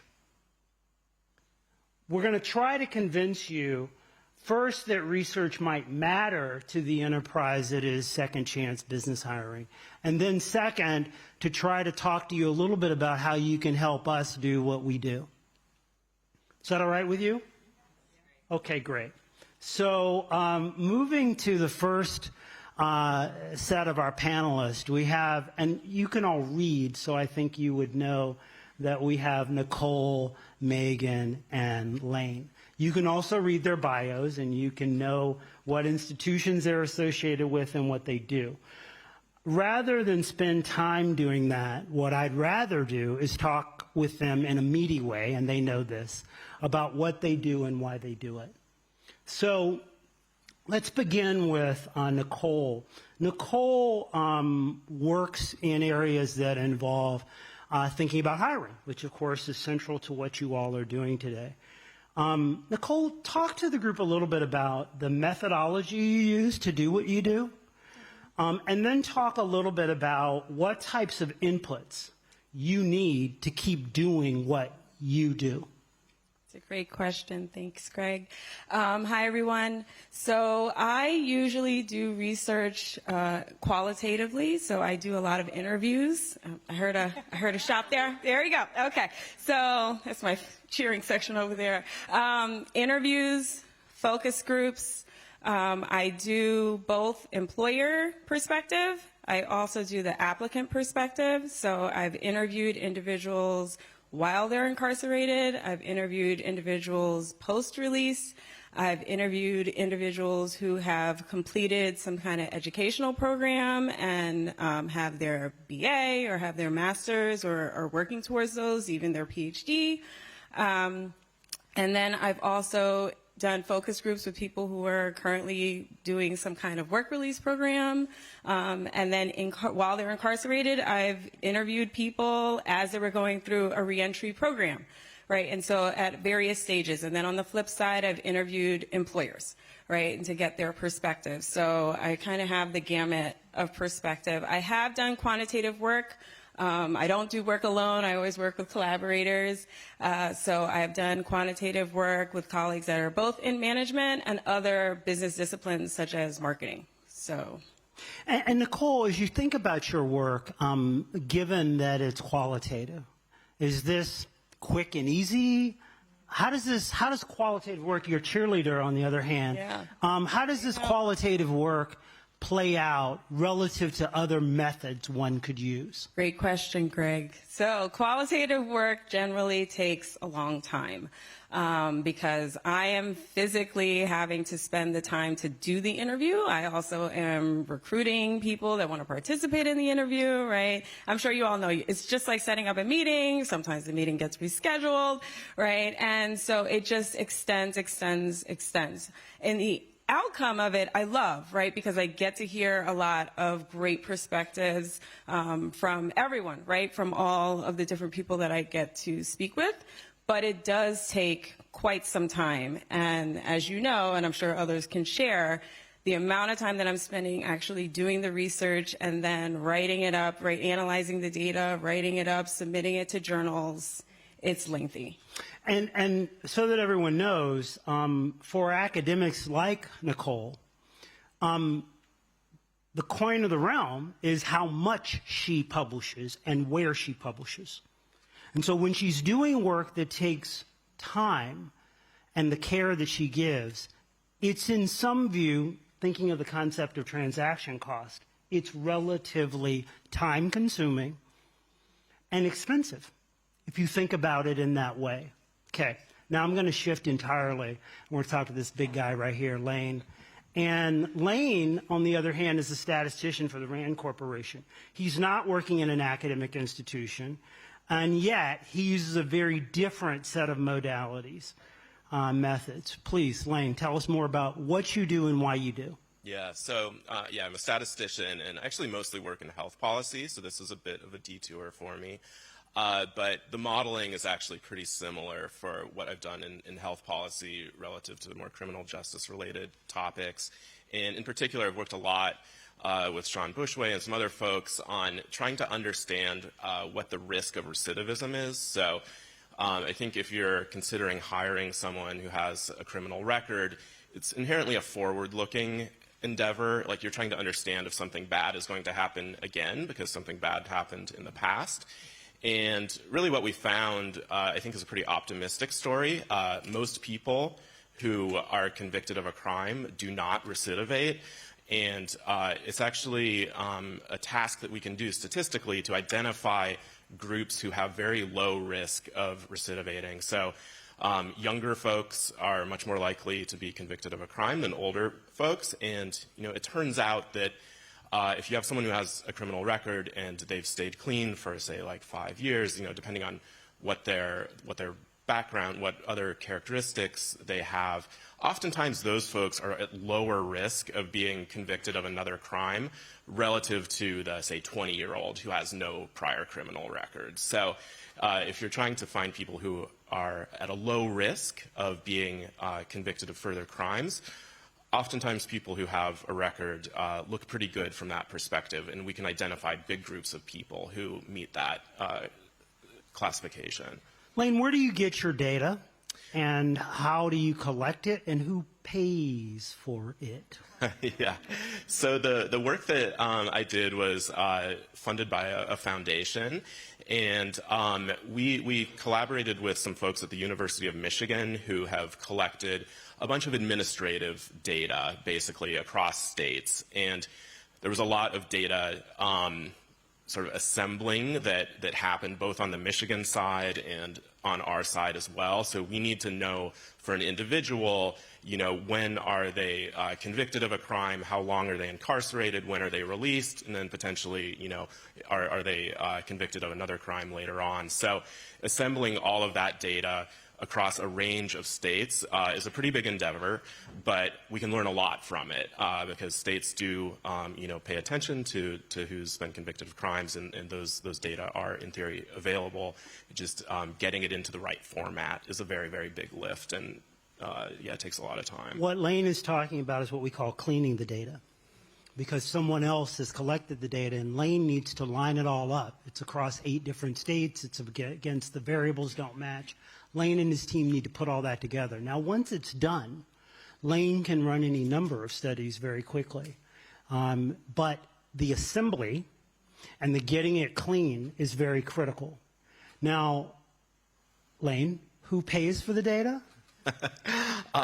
Well, the data themselves are fundamentally free, but the assembling of it, there needs to be someone who can do it. That's not something that we do nights and weekends. This is like a real job that someone has to be paid to do. So, we've worked with a foundation that's helped support some of this work. In theory, I think there's a lot of room for business partners to engage with this type of work that can help us advance what we know about this really important topic. Megan Denver, as you guys know, because you read, works in criminal justice. And so Megan, could you do the same? Could you tell the audience a little bit about what type of data you use? I think you could also talk about where you publish and who funds your work. And I'll come around to why I'm asking each of them to do that in just a second. Please. Hi, everyone. I'm thrilled to be here with you all today. So my research is a little of this and a little of that. My kind of earliest methodological training was at the Urban Institute, a nonprofit think tank. And we did a lot of focus groups, interviews, secondary data analyses, meaning someone else collected the data and we used it for research purposes. And then in recent years, a lot of my research has been experimental surveys. So those are public opinion surveys or employer-focused surveys. To get to Greg's question in advance, the employer-focused surveys are much more expensive. The higher quality surveys are extraordinarily expensive. And so that helps us to test, how do people respond if we randomly assign them to, say, a felon-friendly workplace versus a second chance workplace, hypothetically. So there's different ways we can test how people think and feel through surveys. I've done a recent study that was funded by the National Science Foundation, was around 100 formerly incarcerated adults. We did long in-depth interviews with these folks. And so this included, compensating people for their time and their travel, and then many, many, many hours of interviews and transcripts and, taking the audio, turning it into text, and then analyzing the data. And then I've also done a lot of administrative data analyses as well. So similar to how Lane was describing, these criminal justice agencies collect data in a very cool study that is sort of like my data like dream that we, it was a project that was spearheaded by Sean Bushway and Megan Kurlichek back in 2012-ish. And they were able to connect with the Department of Health in New York State, and they are the decision maker for criminal background checks for people, for facilities that are conditionally hiring people to work in their facilities. So these are pretty like high-risk jobs or vulnerable jobs we might anticipate. So the Department of Health actually helped us partner with the Department of Labor and integrate the data with them, and then integrate data with the Criminal Justice Service Agency in New York State, DCJS. That is like an immense effort to link all these different data pieces, but think of the amazing data that that creates. That lets us trace people who applied for a job and were conditionally offered that job. Then it allows us to see how a decision maker on a criminal background check assessed risk.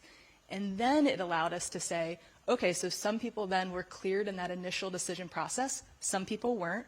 For the people who weren't, that splits into a second level decision. They have a two-stage process. We were able to see what types of evidence they submitted, and then the ultimate decision that was made for people. That's like a tremendous data exercise and effort, and the Department of Health was just an incredible partner for helping us to make that sort of thing happen. And then we were able to say, like, okay, well then what is the causal impact of passing a criminal background check on employment and rearrest outcomes? So it's, I think, the first study of its kind to be able to do that sort of thing. That was a study that Sean and Megan Kurlichek had funded by the National Institute of Justice. And then sometimes as researchers, we look for little pockets of money here and there to varying degrees of success as well. Yep. So what I wanted to first have you all be aware of is research isn't done free. Now, you're all reading the papers. You should know what has happened to grants in the United States for research.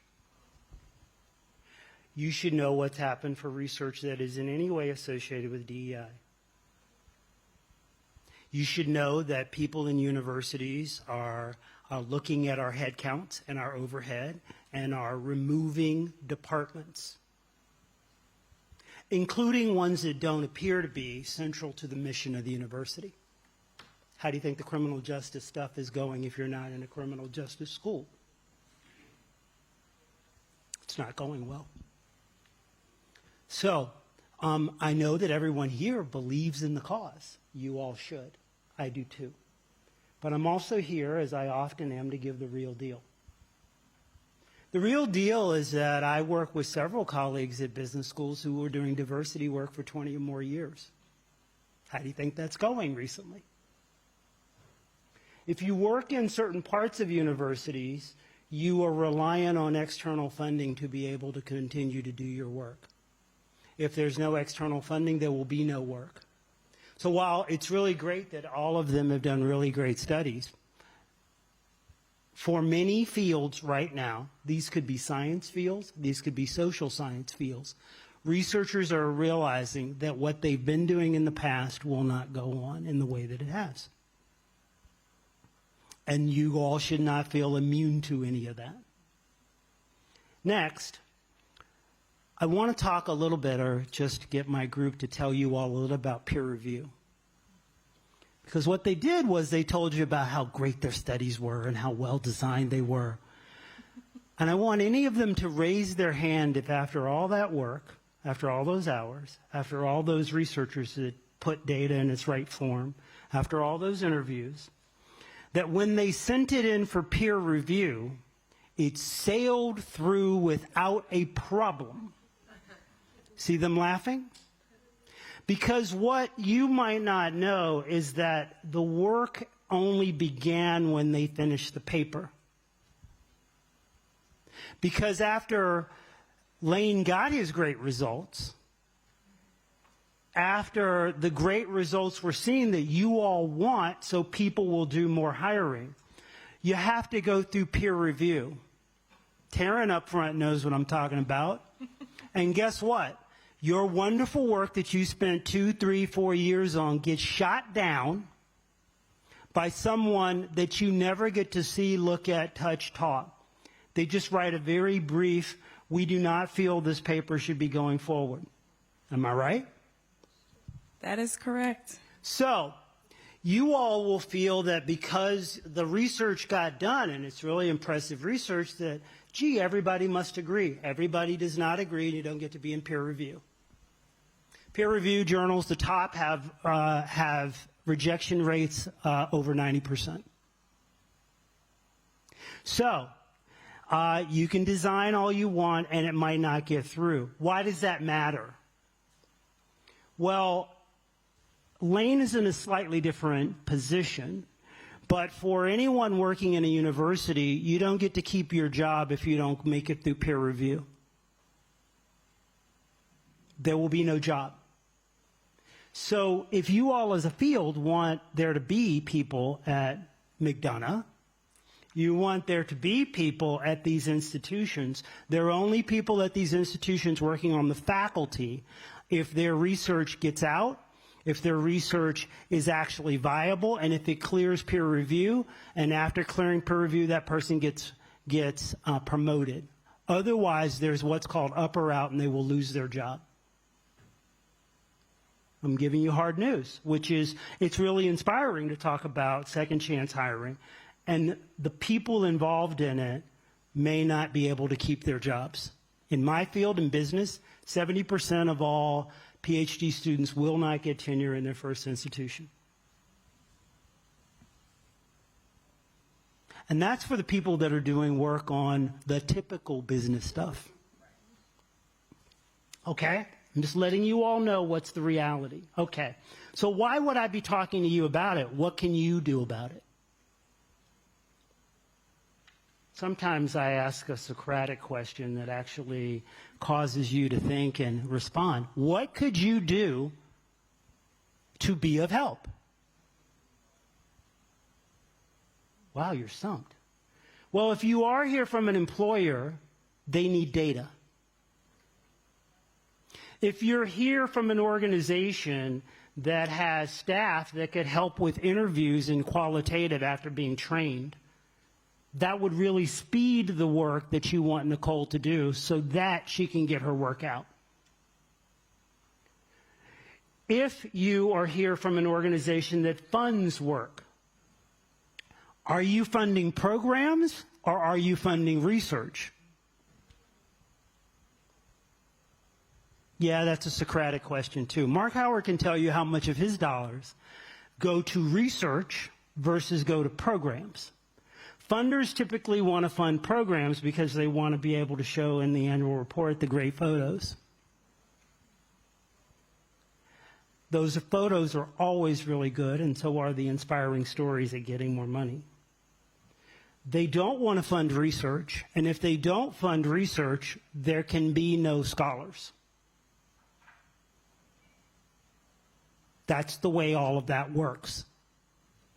So if you're here and you weren't an employer and you weren't a researcher, and that seemed to be the majority of the room if any of you were being honest, then what we really also need from you is we either need your people, your data, or your money. And that fuels these people to do what they do and keep their jobs.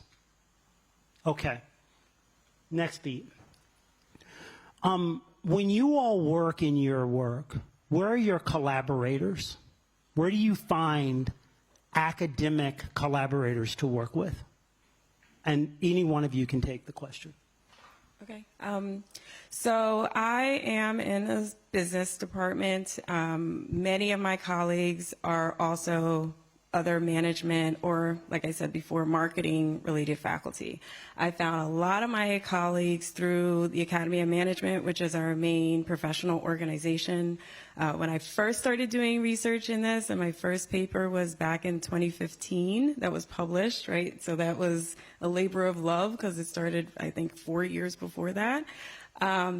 We started with just a few of us, and it has slowly grown. Like I'm looking at Taryn right here in the front, but we've slowly expanded the network. And even before coming here just yesterday, I saw a paper that did get published in the Journal of Management from 2 younger colleagues that just started as assistant professors this year.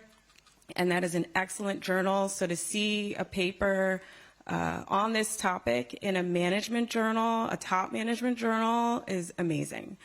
Because when I started publishing here, none of the top management journals were interested in taking anything related to this topic. So I think through just seeing who else is publishing in this area, we've slowly been able to connect. We've formed a network. We keep in touch. Now we're able to put together symposiums. We're able to support each other when we're going to different conferences. And then that network has continued to grow and expand. So one colleague I even have, she's in Canada, and so she was able to get a grant up there. They have a different situation going on. And so they partnered, and she expanded it to include all of us, right? And so we were able to have a large research team partner with this nonprofit agency that's in Canada to collect research, and we all kind of split up and investigated their problems separately with our own separate groups. So that, to me, was a great example of how we could partner with an agency, right? They provided the funding and they got all their questions answered, and then we were able to take some of the outcomes and put it together and then publish on our end. So to answer some of the questions all in one. Let me tell a quick story, then I'm going to pose another question to Nicole. So again, I came to the Darden School in 2001. I began my PhD in the late 90s. There was this topic called workforce diversity. There were all sorts of government reports. Workforce 2000, that was about how we were going to change the world. Some of you are smiling. There at that time had not been any publications in major journals that were about diversity. None. A man named Taylor Cox published a book, and it was the first time the Academy of Management had ever given acknowledgement to the field. It was a book-length project and not a monograph. That's important. Books, people give them to you when you come. For many of us, that will not be how you will get ahead in your career. The book will be inspiring and won't matter, to a certain degree. So I tell you this to say that in those days, any time anybody broke through in diversity, which many of you probably take as something that is around and legitimate, anytime it published, it was exactly what Nicole said, like, wow, somebody got a publication in a major journal. I would love to tell you, and a lot of scholars came up in my cycle who were a part of that movement. And again, you can imagine where things are for those scholars right now. But I just want to make a fine point about what Nicole is up against. Nicole, in my career, when people were rolling out under the diversity angle, there were people that said, well, that's great if you want to do that cause-related work, but you're not going to get tenure here. You're not going to be able to keep your job. You should do a mainstream project. Taryn knows what I'm talking about. Nicole, sound familiar? Sounds very familiar. I think the line I remember was, you don't want to be the black girl doing black stuff. Boom. Exactly. Now, our friend Megan is in a different situation. She works in a criminal justice school. So, could you say a little bit about how you've navigated these questions in your field? Sure. So in criminology, there are a couple of different types of journals and paths we can take. I've mostly collaborated with people that I'm directly connected to through, for example, grad school. So my advisor, my colleagues, my other cohort mates, kind of the people that you talk to a lot are usually the people that you collaborate with. And so now I collaborate a lot with students and trying to help train the next, hopefully there will be ongoing cohorts of students for many years, the next kind of generation of scholars as well. And so journals like Criminology and Public Policy, for example, where we're trying to balance, like, how do we make policy relevant research? Then there are more theory-based journals that are really trying to unpack and understand theoretical mechanisms, and there's a bunch of stuff in between. So the field she's in is one where she's not going to get the message that Nicole got. That's right. That's not going to happen. No. But we still have a bit of a challenge, y'all, because you want Megan's work to reach the audience that is business people. Right. How many people working in a major corporation read any research? And then how many of them are all smiling because you know they don't? And then next, how many of them are going to say, you know, I should read that criminal justice journal? So if this field takes this panel seriously, you need to know certain research will be heard certain ways and it will not be heard certain ways. If people are skeptical about fair chance hiring, the Criminal Justice Journal is probably not going to be their first source that they think will be objective. Whether the work is objective is different from whether people will wonder about it. So that issue of making it to the mainstream with your non-mainstream project is really important. All right. The RAND Corporation has a slightly different mission and always has since founding. So could you say a little bit about, you've already said, Lane, how this work fits within your remit, but also what RAND and organizations like RAND or Urban Institute do to help with the problems we're talking about, please. Yeah, so I mean, RAND works on a lot of different topics. We started off supporting the Air Force, actually, and then we've expanded into more like domestic policy, still do a lot of national security related work. And as a statistician, there's kind of a famous quote that we get to play in everyone's backyard in terms of disciplinary fields. So, I mean, that's how I ended up in this seat today. This is me kind of like following topics that are interesting and impactful. And fundamentally, at the end of the day, I think that's RAND's mission as well, for us to really engage in research that, you know, gives policymakers and other folks who are making decisions that affect the lives of others good information based on serious research. So yeah, we do a lot of like contract work for the federal government, some for like state or local governments, and then some grant-supported work as well.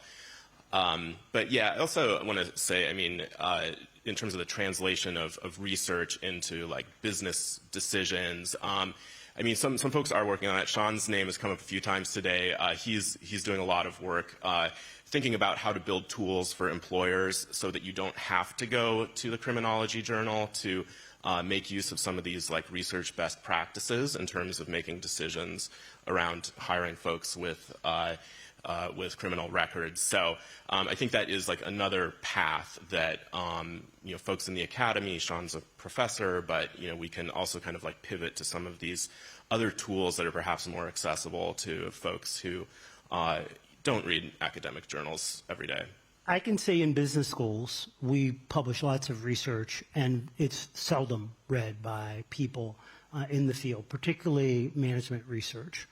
Operations research, there's a lot of people reading data science and AI research right now. But if you're trying to get people who do the work to read, it's not easy to do. They're busy, they don't have time. As someone said to me today, they only want bullet points.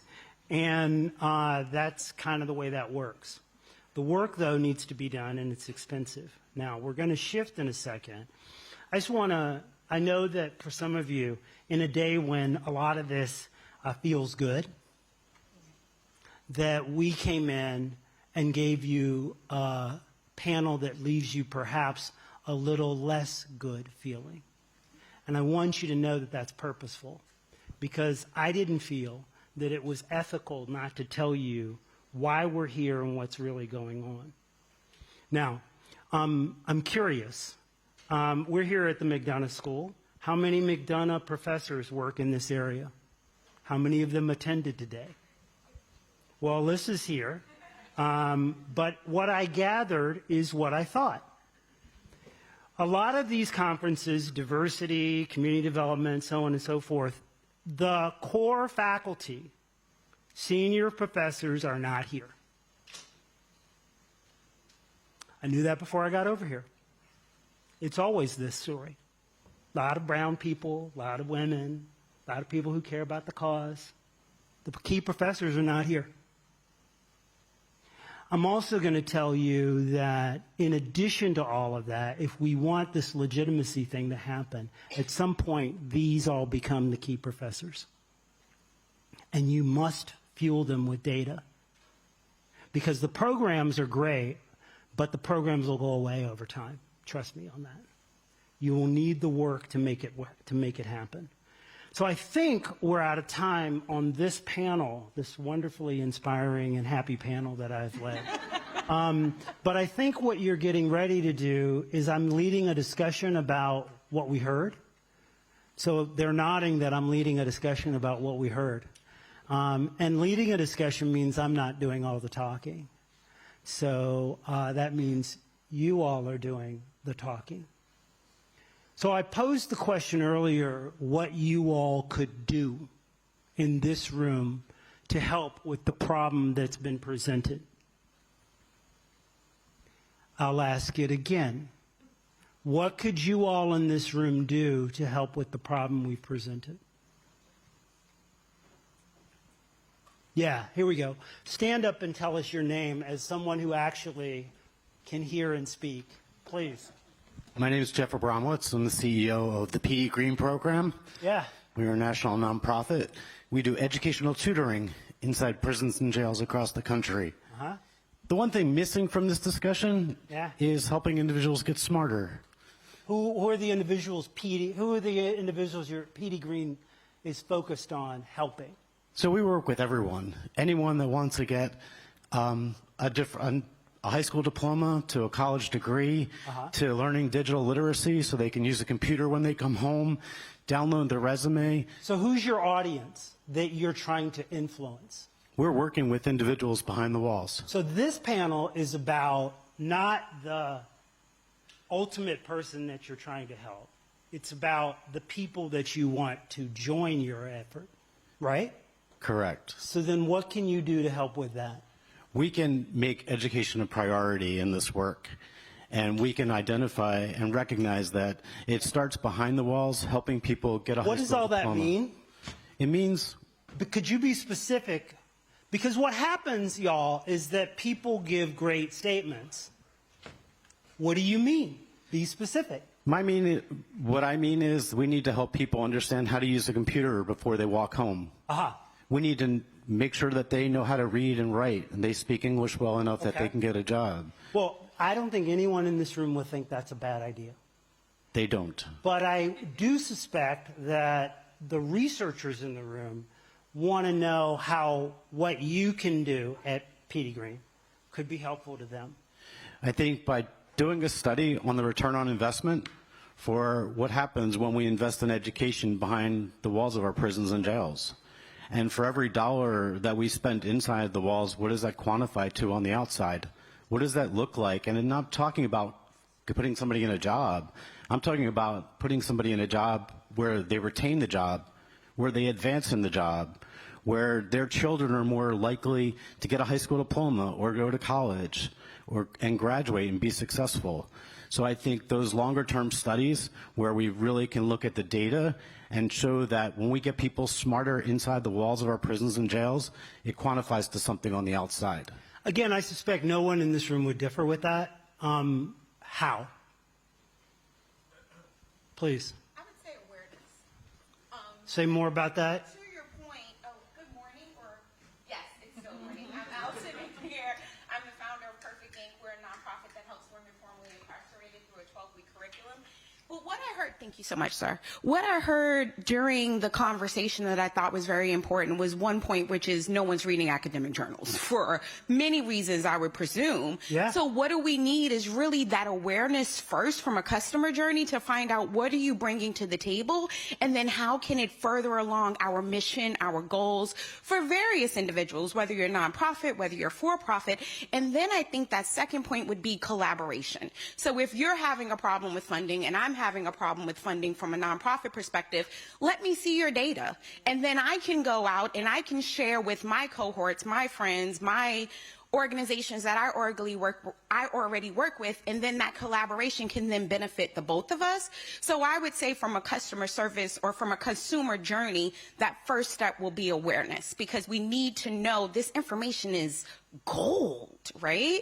Just in even getting people to care about what we're doing and why they should care, and then even also to remove the biases that I think that many people experience. So I would just say awareness and collaboration. And your name is again? Allison.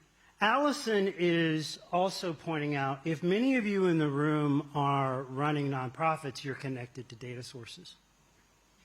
What if there was a consortium of you that got together across nonprofits and collected data that you funneled to these researchers? Allison also knows that she goes out and asks for money. We do at Resilience Education too. And we should partner. She means that communal we. All of you are small, running small nonprofits. What you should do is be at events like this. And I'm going to say this. In many nonprofits, there's a, they got the grant that we didn't get.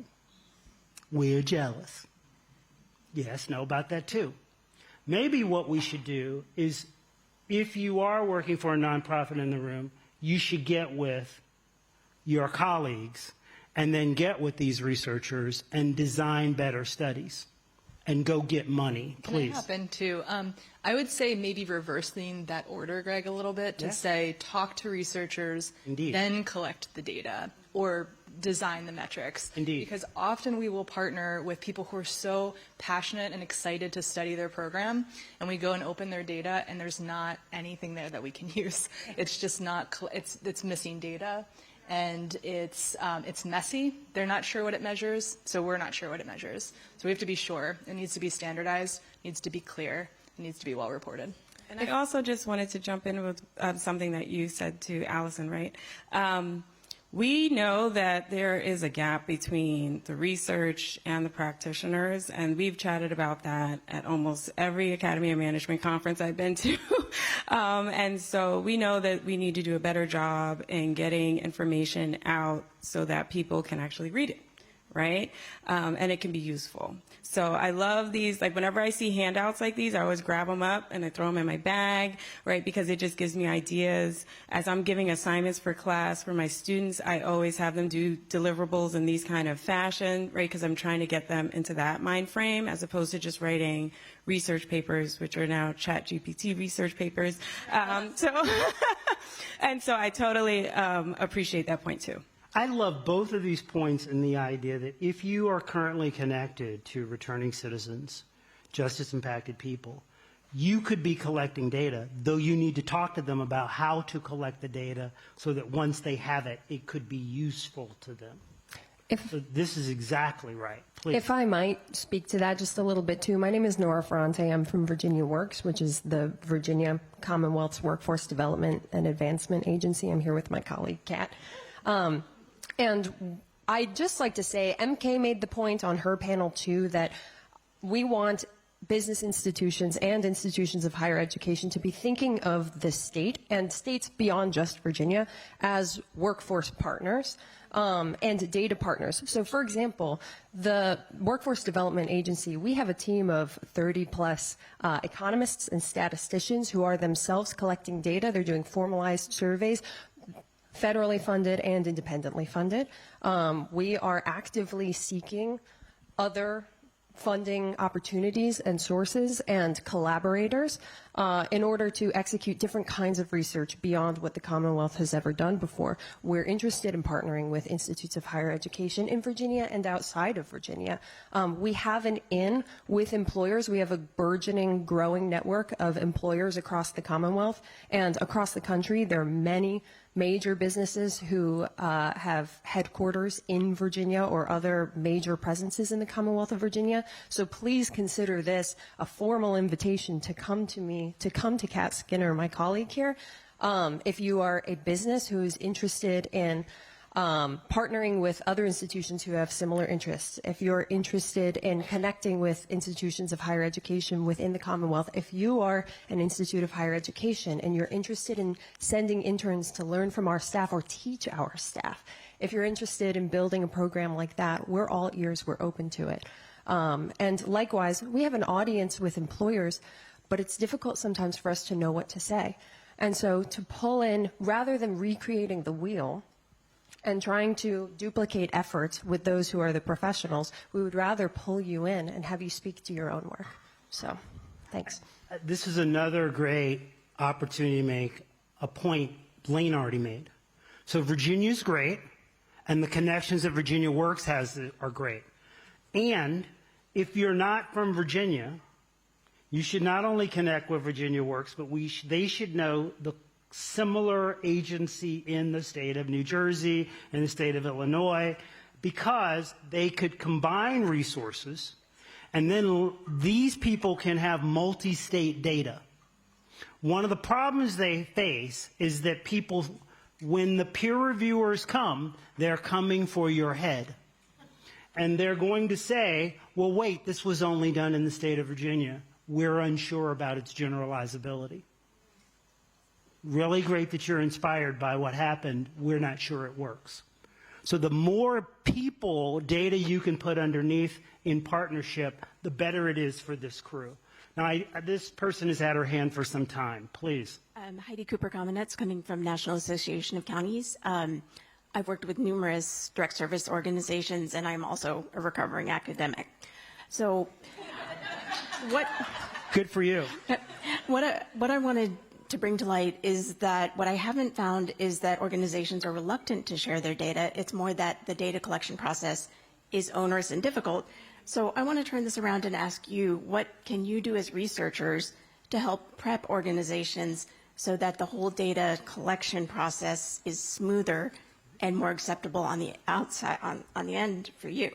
Let me tell you what happened years ago. Again, I've been in this game for a minute.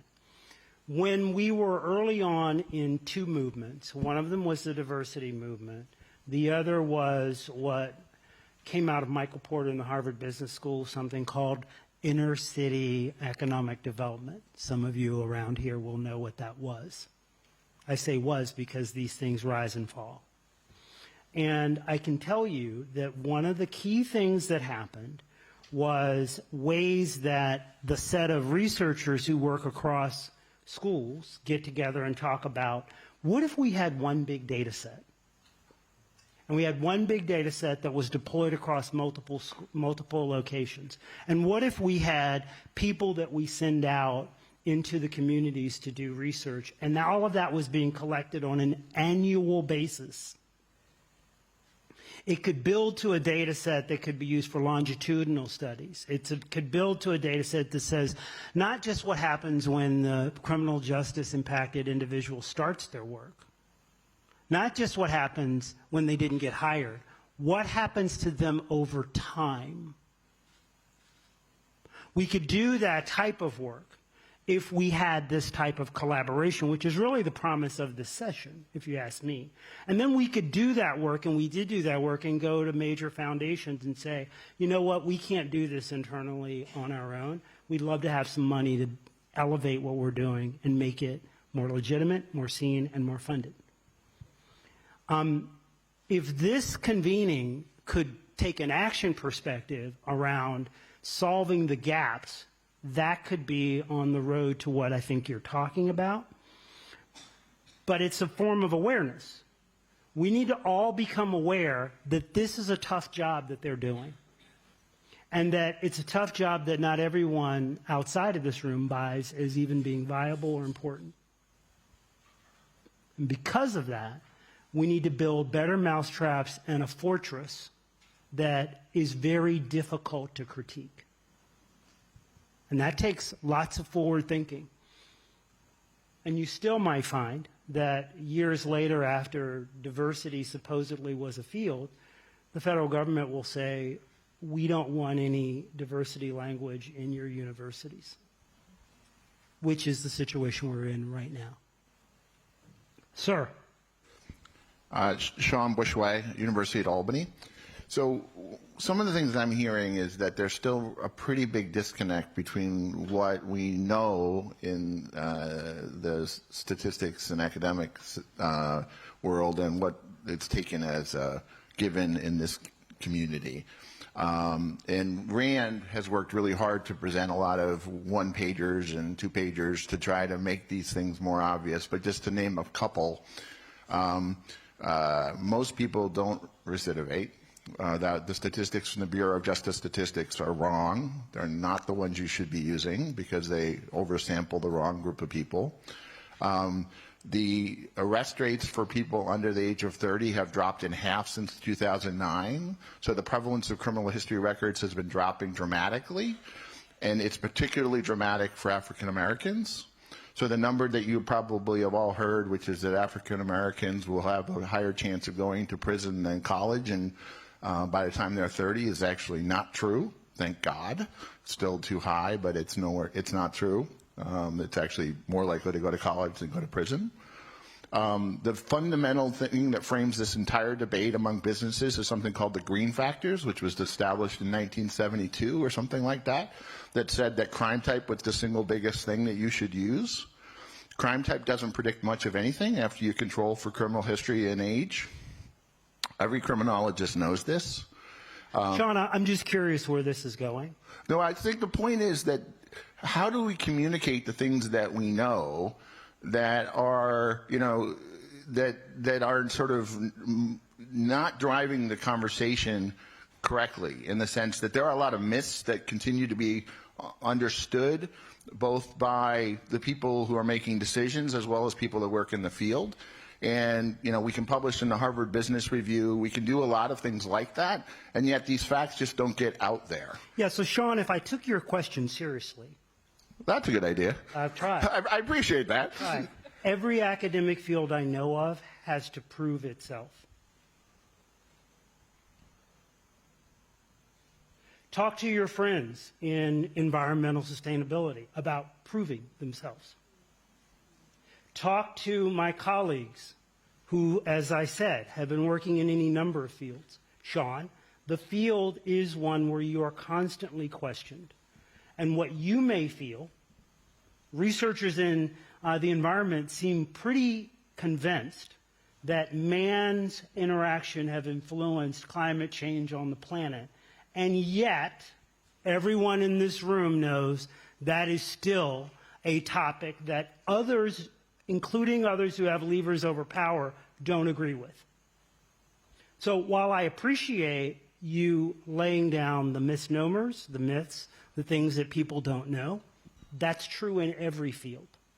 The second thing I would say to you is that if you're going to think about places that you'd want to get your word out, you want to talk to these researchers about where they need to get research work out. And as a business school scholar, let me share with the room, the Harvard Business Review is not a research journal.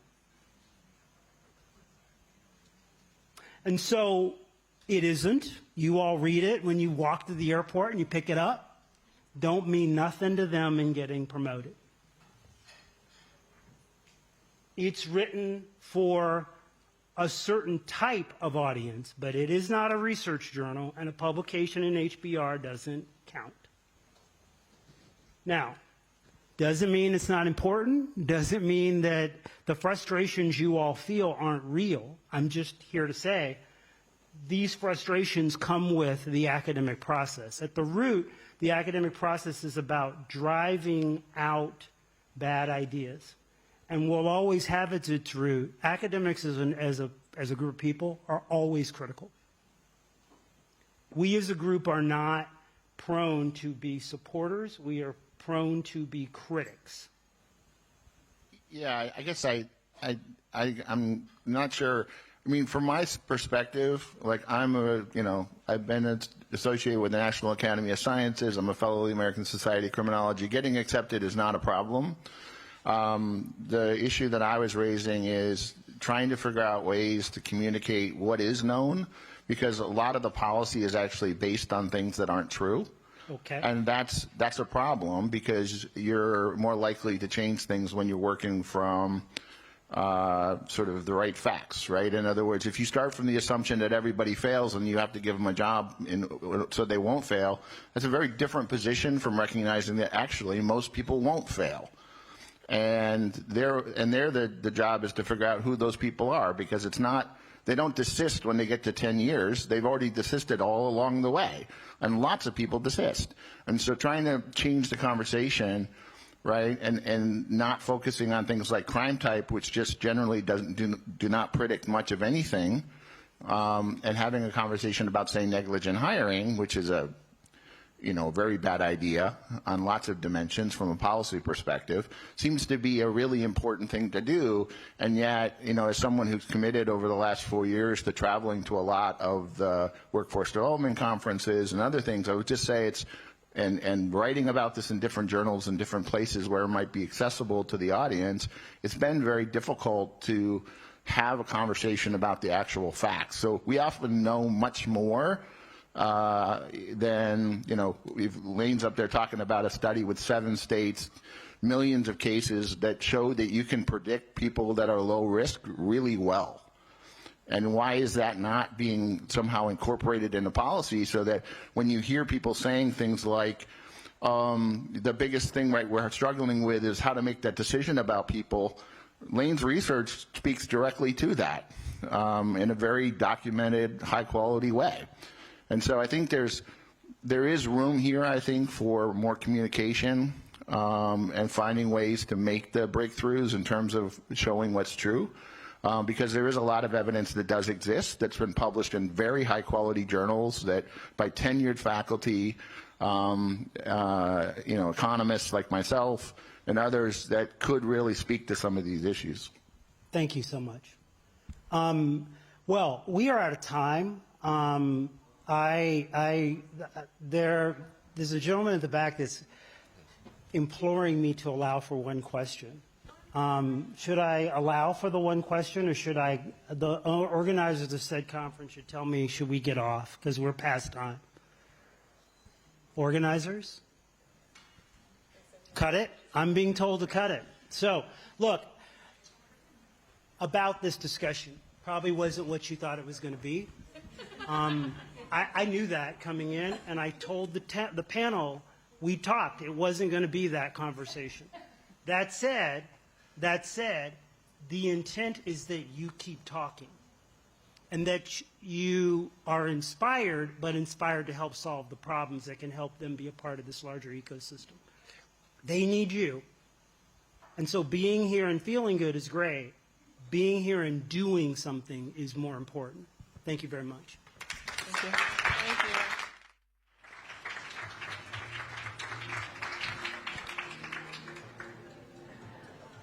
We will break for lunch and resume programming at 1 p.m.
Ladies and gentlemen, our program will resume in 5 minutes.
Ladies and gentlemen, please take your seats. Our program will begin shortly.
Ladies and gentlemen, please take your seats. We are about to begin.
Good afternoon. Please direct your attention to the screens for a message from Angela Alsabrooks, United States Senator for the State of Maryland. Hello, everyone. I'm so sorry that I couldn't join you in person for the forum. Too often, policies create lasting barriers for people trying to simply rebuild their lives, while at the same time, millions of jobs go unfilled across the country. The work that your employers are doing to bridge that gap is important. During my time as county executive in Prince George's County, I saw firsthand what happens when we remove barriers and what happens when we don't. Too many talented people are locked out of the workforce, not because they lack ability, but because of policies and systems that make it nearly impossible to move forward with a criminal record. Too many people repaid their debt to society and were still left behind. In Prince George's County, we work to change that. Through initiatives like Pathways to Success, we partner with employers, workforce programs, and community organizations to connect returning citizens with real jobs, real training, and real support. We expanded reentry services, invested in skills development, and work directly with businesses to rethink hiring practices because talent is everywhere, even when opportunity is not. And here's what we found. When people are given a fair shot, they rise to the occasion. Recidivism goes down, families stabilize, communities grow stronger, and businesses gain dedicated, hard-working employees. Employers have a critical role to play, not just by opening doors, but by re-examining hiring policies, reducing unnecessary barriers, and building inclusive workplaces where people can succeed. Academic institutions also play an important role by expanding access to education and training that align with the needs of today's workforce. Second chance policies are not about lowering standards. They're about expanding opportunity and strengthening our economy for everyone. Across the country, leaders recognize that when we invest in second chances, we invest in safer communities, stronger businesses, and a more inclusive economy. There's an ancient proverb that says, if you want to go fast, go alone. If you want to go far, go together. To live up to that proverb means to make sure nobody falls behind and that people deserving of a second chance aren't held back. So my message to you is simple. How far we can go as a workforce, as an economy, and as a society depends on how inclusive we're willing to be today. Let's choose opportunity, fairness, and second chances. For a fireside chat leading with change and corrections, please welcome Joshua Smith and Mark Howard.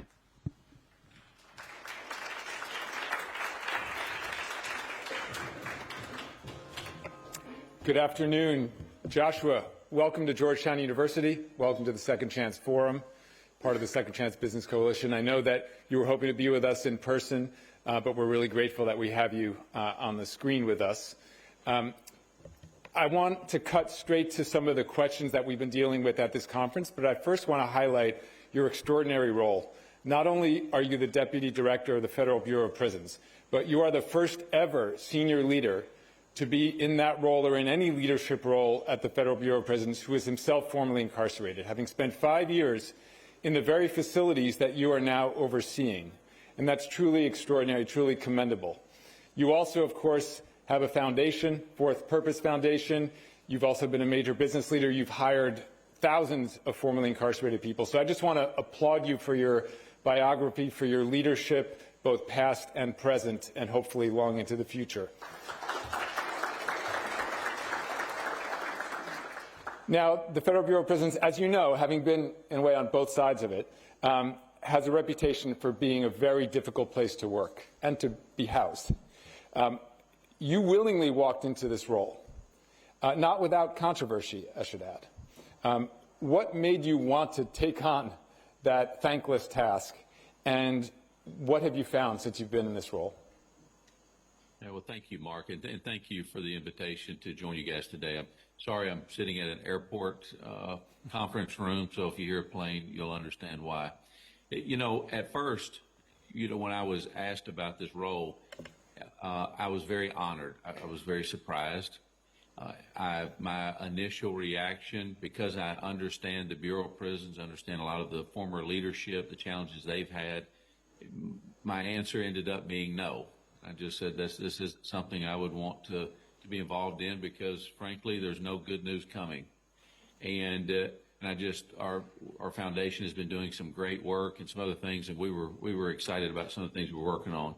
But it was, frankly, the excitement of the administration. Usually you don't have administrations, whether they're governors or presidents, that even know or understand or care about the criminal justice system or prison or, especially correctional environment.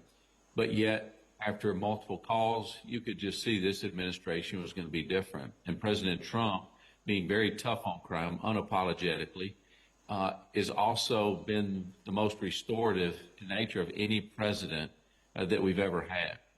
First Step Act and so many other things. So I just, after a while, I understood that this would be too much of an opportunity, regardless of the media, the bad press, all those different attacks and things that would come.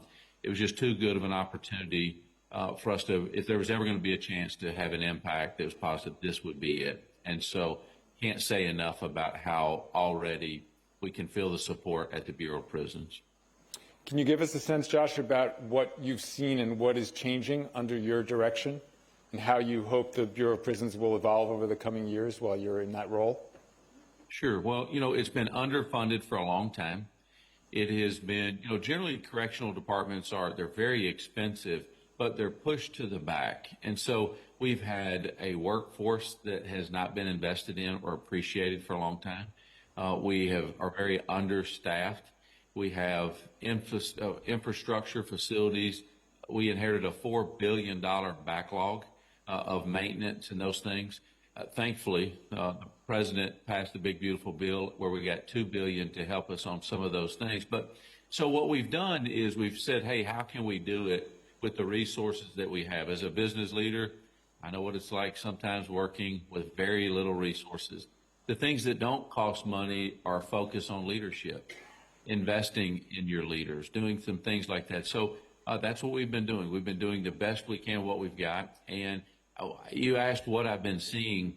I think we're just starting to see a shift of a staff, of a culture that can actually believe, wait a minute, maybe it's not always going to be this way. And so it's exciting to see the light beginning to come on in some of the faces of our 36,000 staff members that we have all across the country.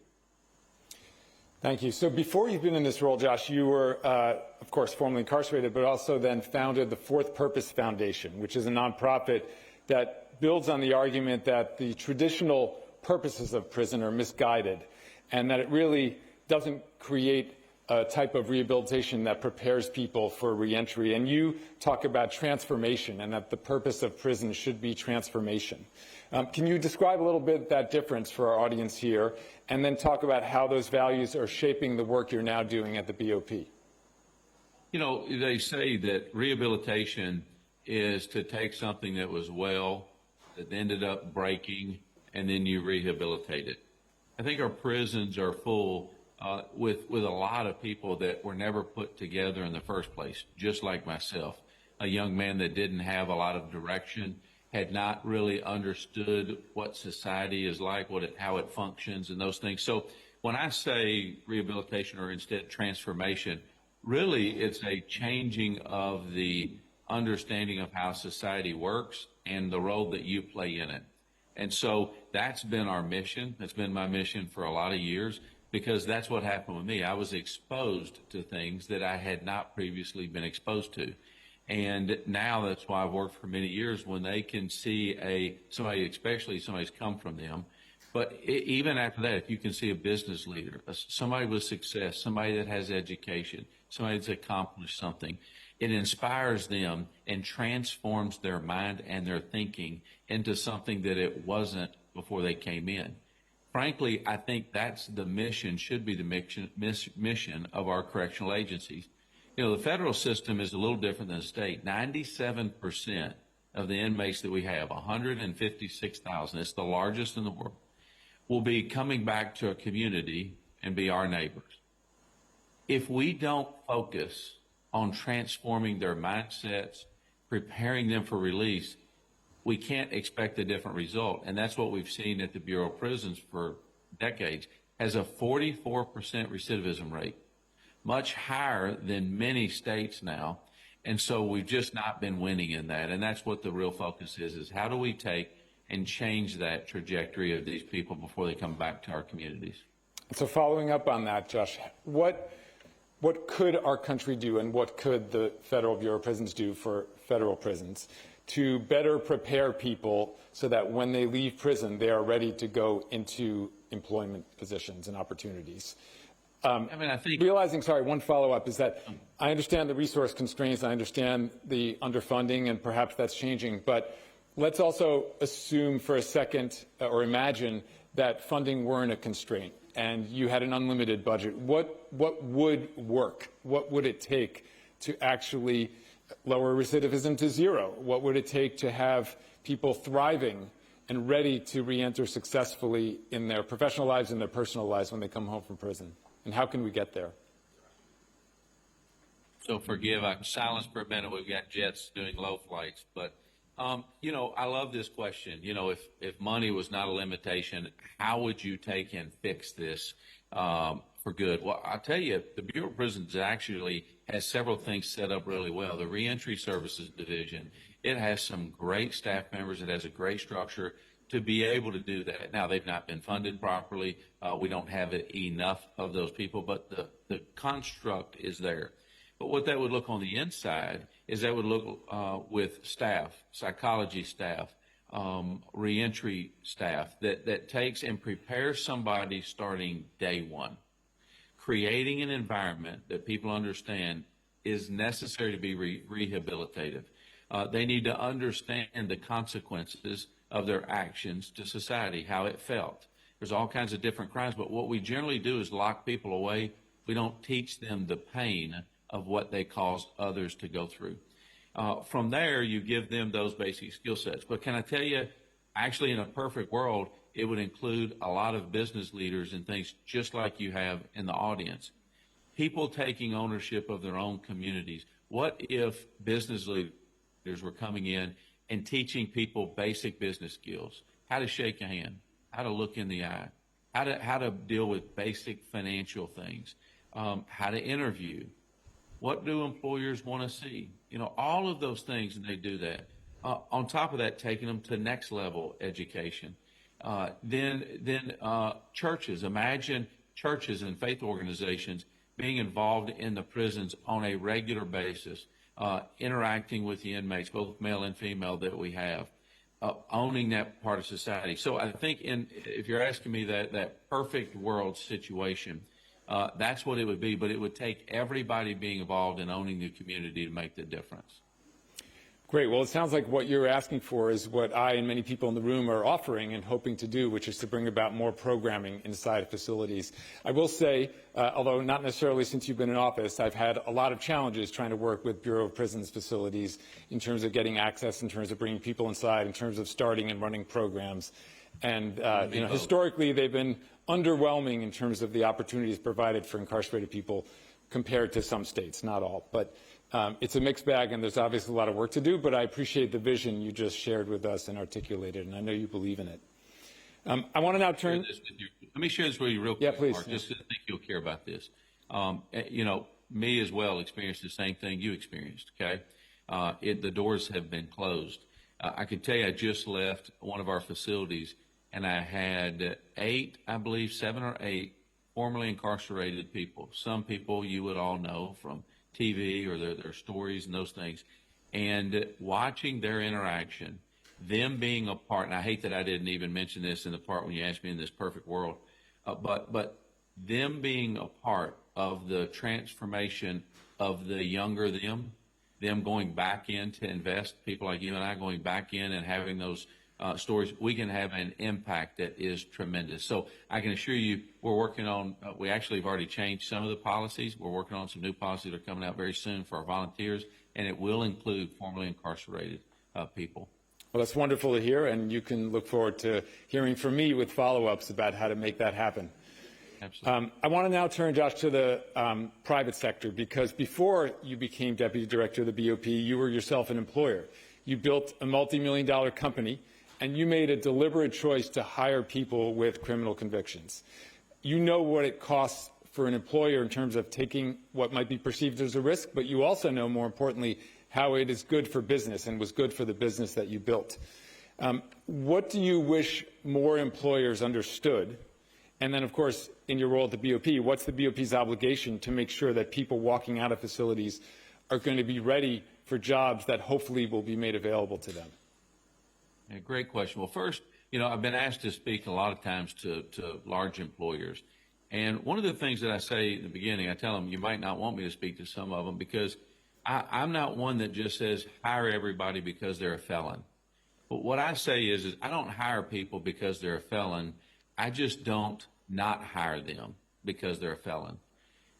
There's some good-hearted people that just say, gee, I want to do it, and they hire the first one that comes along so they can say that they did it, and they have a bad experience.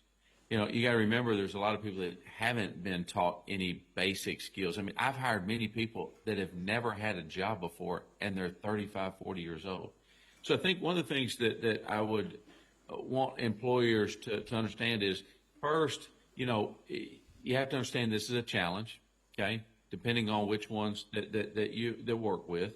I would say make a commitment to it. So just know you're going to have to work on. Some of the people you're going to be hiring will be dealing with issues that you have no clue of. They're going to be trying to figure out how to get to work, how to dress. I remember a gentleman was in one of our trainings, and I pulled him out because he wasn't dressing according to what we let them know that would be in our training required. The gentleman just nicely said, "I'm sorry, sir, I wore the nice pair of jeans that I have. As soon as I get my first paycheck, I'm going to buy some other pants." And so even as somebody who was formerly incarcerated, run his business, challenged him, and so instead I just gave him a few bucks and said, we'll get it back later. And he went and bought new pants. So, but I'll tell you, so there's challenges, but I'll tell you there's rewards that you'll never really be able to get out of the basic workforce. The company that I sold is being ran right now by somebody who started working for me at $6 an hour almost 13 years ago, who is now running and partnering with the person I sold it to and leads a whole lot of people. The faithfulness and loyalty to those that I've been able to hire, that I've been able to mentor and bring along, it's something that it's very hard to get out of others. And so I would say there's costs, but there's also tremendous benefits. And then if something goes wrong or when something goes wrong, don't just cast it out. Understand that that's part of it and keep making the investment into them. And as we move towards the end of this interview, Josh, I just want to ask you, having now received a full pardon in January 2021, so your criminal conviction has literally been erased, having now entered both in the worlds of business and also politics, public affairs, incredibly high level of prominence and influence. Yet nonetheless, you are still formerly incarcerated, right? They didn't take back those 5 years that you spent there, even if the pardon erases it. How does that experience shape who you are and what you do and how you live? The time that I've had since, the success in business, I would say some of the greatest success I've had is I celebrate 30 years of marriage this year. My 4 children, my 4 grandchildren, those are the things that I find the most pride in. But all of these other achievements, you can never take away that 5 years in prison, the experience from that. And frankly, even before that, as a child and some things that I went through, it undoubtedly shapes the decisions and those things that I'm able to make every day. But I think what it helps me understand more than anything are the people affected by it, both the staff that work in this and the inmates and those that are serving time in it, as well as the families that are connected to it. And so, and the society's affected by it. That experience, I really do believe, helps me in a unique way where others might be limited into just one trail of those things. But I would say we're in a very interesting, historic time, exciting time, and we'll just see how this goes, right? I'll be measured and met. I mean, this is, you said in the beginning, first time anybody's been appointed to leadership, there's nobody that's worked at the Bureau of Prisons. At all, in any role, other than correctional officer. There's not a janitor, okay? There's not anybody that's ever done anything inside the Bureau of Prisons. And so it's a great opportunity. I take this, very seriously because I know that I'm not only representing myself, I'm representing many others that, like yourself and others that are really trying to do some great things in this, or the others that these futures people that will be coming out of the system. So it's an honor that I really do take seriously. Thank you. And I want to follow up one more point about your pardon, because you said something very intriguing to me, and I may not have understood it properly, so I want to ask you to elaborate. You said that you didn't deserve the second chance that you were being given. And as somebody who has spent much of his career advocating for second chances, and in a room full of people who are embracing the philosophy and the practice of second chance hiring, could you explain what that means and what second chances means to you personally and to our society and our economy? Look, pardons, I wish they were used more. But at the end of the day, I did my crime. I violated society in a way that had an impact then and may still be having an impact now all these years later. And so when I say that I didn't deserve it, I didn't. Frankly, I get to enjoy a lot of things in my life that I don't deserve. I don't deserve my family. I don't deserve the things that I should have lost, like I've gotten to see many others do. So I think that, also when I'm interviewing somebody that's come through something like this, when I'm talking with somebody, I listen for things like personal responsibility, ownership for your actions, the things that I want to see out of an employee. It doesn't matter if they've been in prison or not. And so I'm thankful that God's allowed me to be able to develop that mindset, because when I went into prison, I was the kid that had all the answers. I knew everything. All you had to do is just ask me. And so to be able to be transformed into what God has helped me to transform in today, it is different. But these are things that I look for in others, and I never want to take for granted that, the president extended me a pardon when absolutely I didn't deserve it. Have I done a lot of good since that time? Yes. But it's definitely, pardon is grace and mercy, and that's unmerited favor. And I'm very thankful for it. Great. Well, we're just about out of time, but do you have any final words to share or any call to action to our audience here? I think that I would just say we all own the solution to the problems that plague society.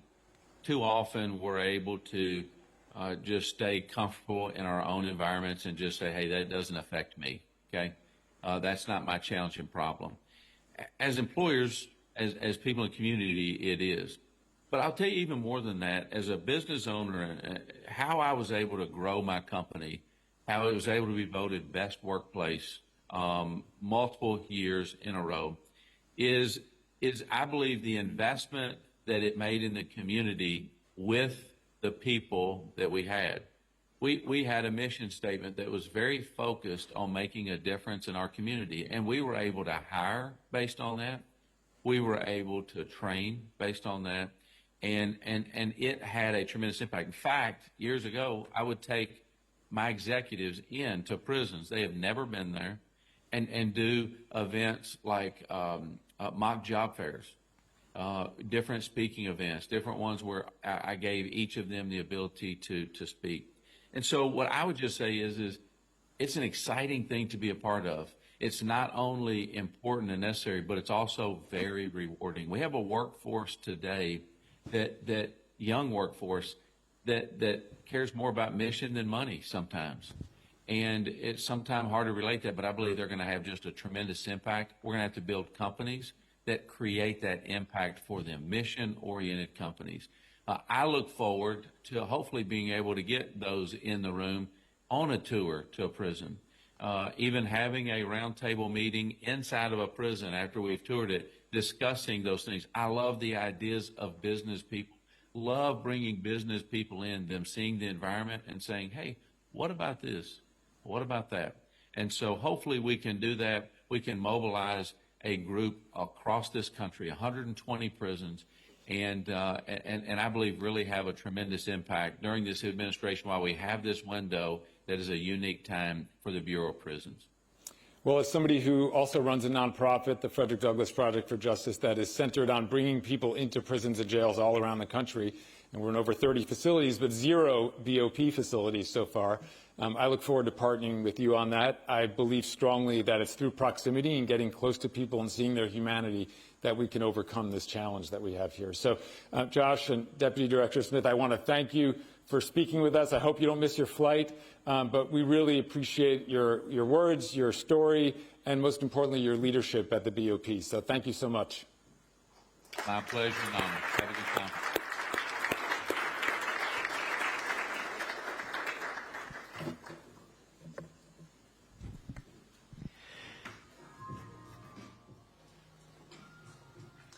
For our next discussion, a local perspective, the DC model for advancing second chances. Please welcome Mark Howard, Talib Shakir, and Brian Schwab.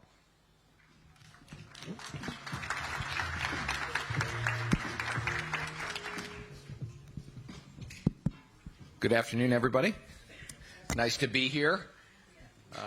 I'm DC Attorney General Brian Schwab, and I'm going to be moderating a conversation. And the questions that I've been asked and the conversation I've been asked to moderate is impossible to get done in 30 minutes. So I'm not going to talk anymore. I'm going to get right to asking questions, and we'll do our best to get through a lot of material. But this first question is to both of you.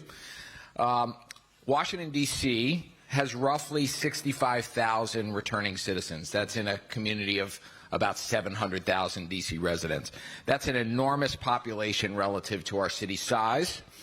Before we get into what's working, let's establish what's at stake here for D.C. What does reentry in D.C. look like on the ground for most people, and why does the district have a particular obligation to get this right? Talib, I'll start with you, and then we'll go to Mark. All right. Thank you, and thank you, everyone, for having us here. To that question there, D.C. Is a very unique city in that we are the first legislative city that legislate reentry as it stands now. So we have a government obligation to make sure that we get this right.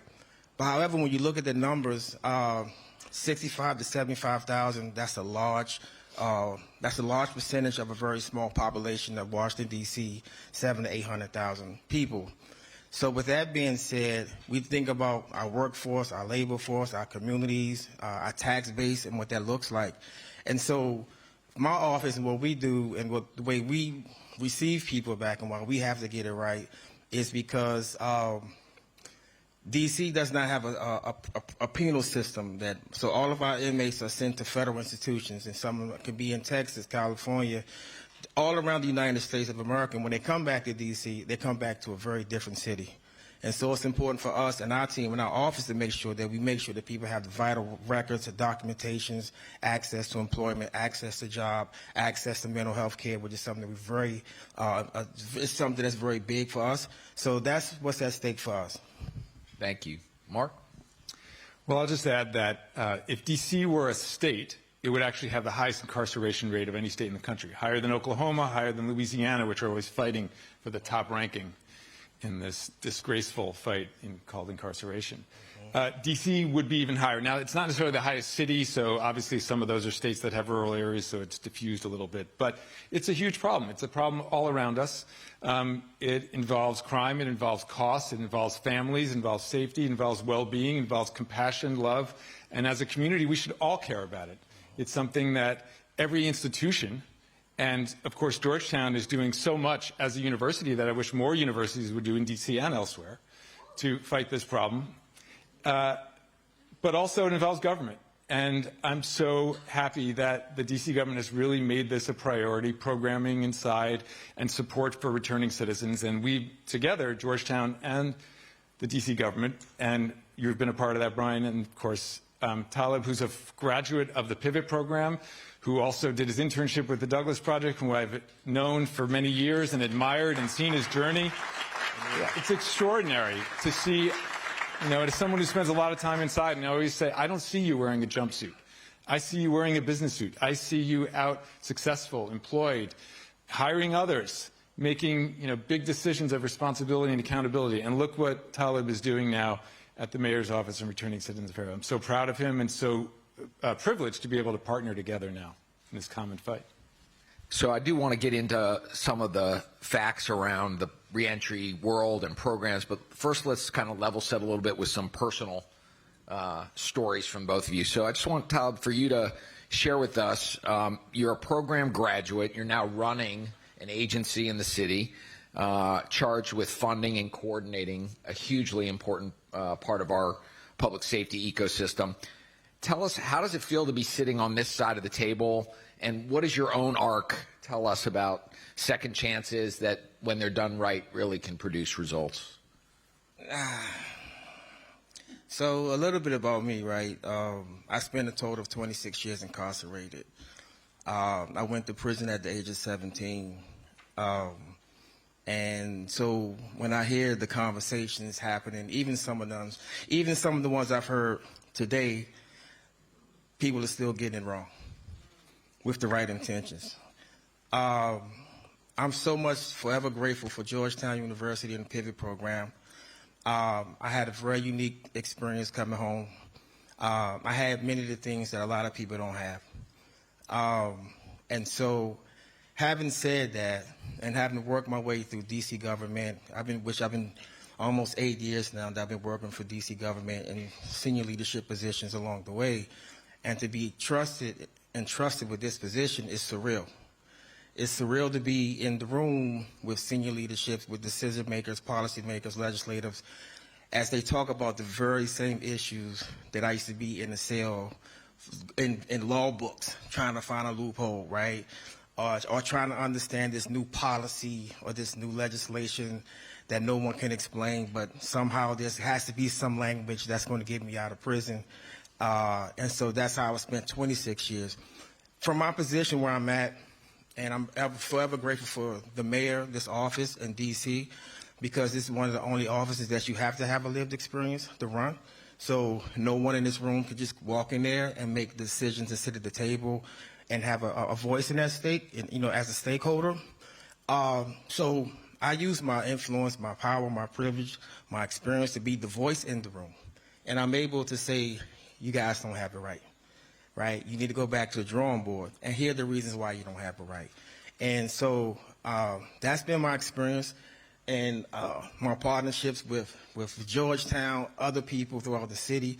It is surreal to be sitting at the table with members from the parole board, and I'm like, wow, I was on the other table, like it took 3 times for y'all to get it right, and now I'm sitting here like, why did it take 3 years? Anyway, so yeah, that's that. Thank you.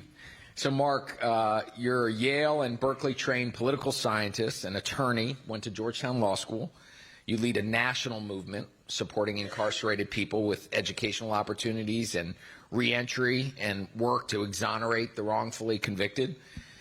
You've worked with celebrities like Kim Kardashian and Meek Mill, and that's also helped shift the broader narrative across our country and in our U.S. criminal justice system.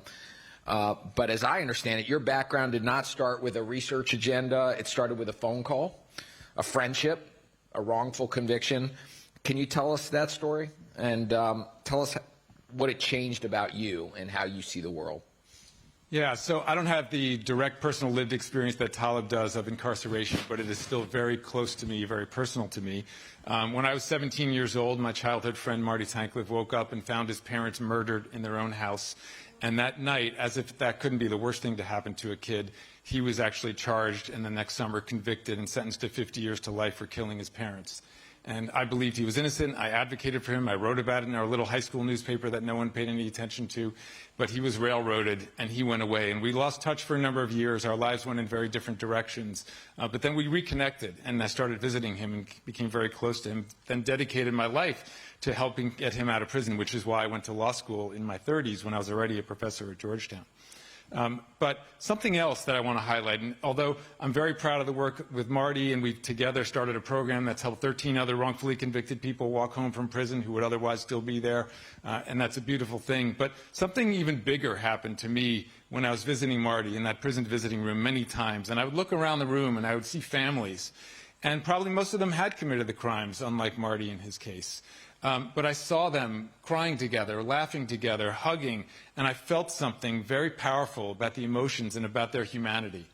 And that led me down a path of starting teaching in prisons, started teaching about prisons, started bringing people into prisons. First it was students, and then now tens of thousands of people through the Frederick Douglass Project for Justice, to see that every incarcerated person is a human being who has a family who loves them, who may have made mistakes, but still has a dignity and still has an integrity, and that with support, with programs, with education, with training, with opportunity, will succeed when they come home from prison. And I dedicate my life to helping all incarcerated people and their families reach better outcomes, better solutions than we've had otherwise, which has just been warehousing and just keeping people in cages and depriving them of their humanity.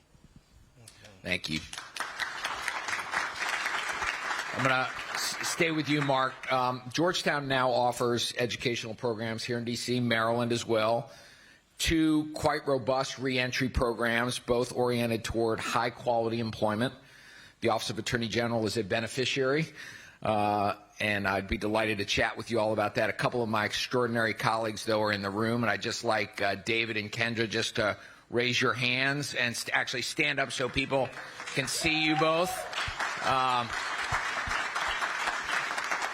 The kind of work that Kendra and David and their teams are doing to to help DC residents in real time address real problems in their lives using their paralegal skills is extraordinary. And so thank you guys for what you do every day.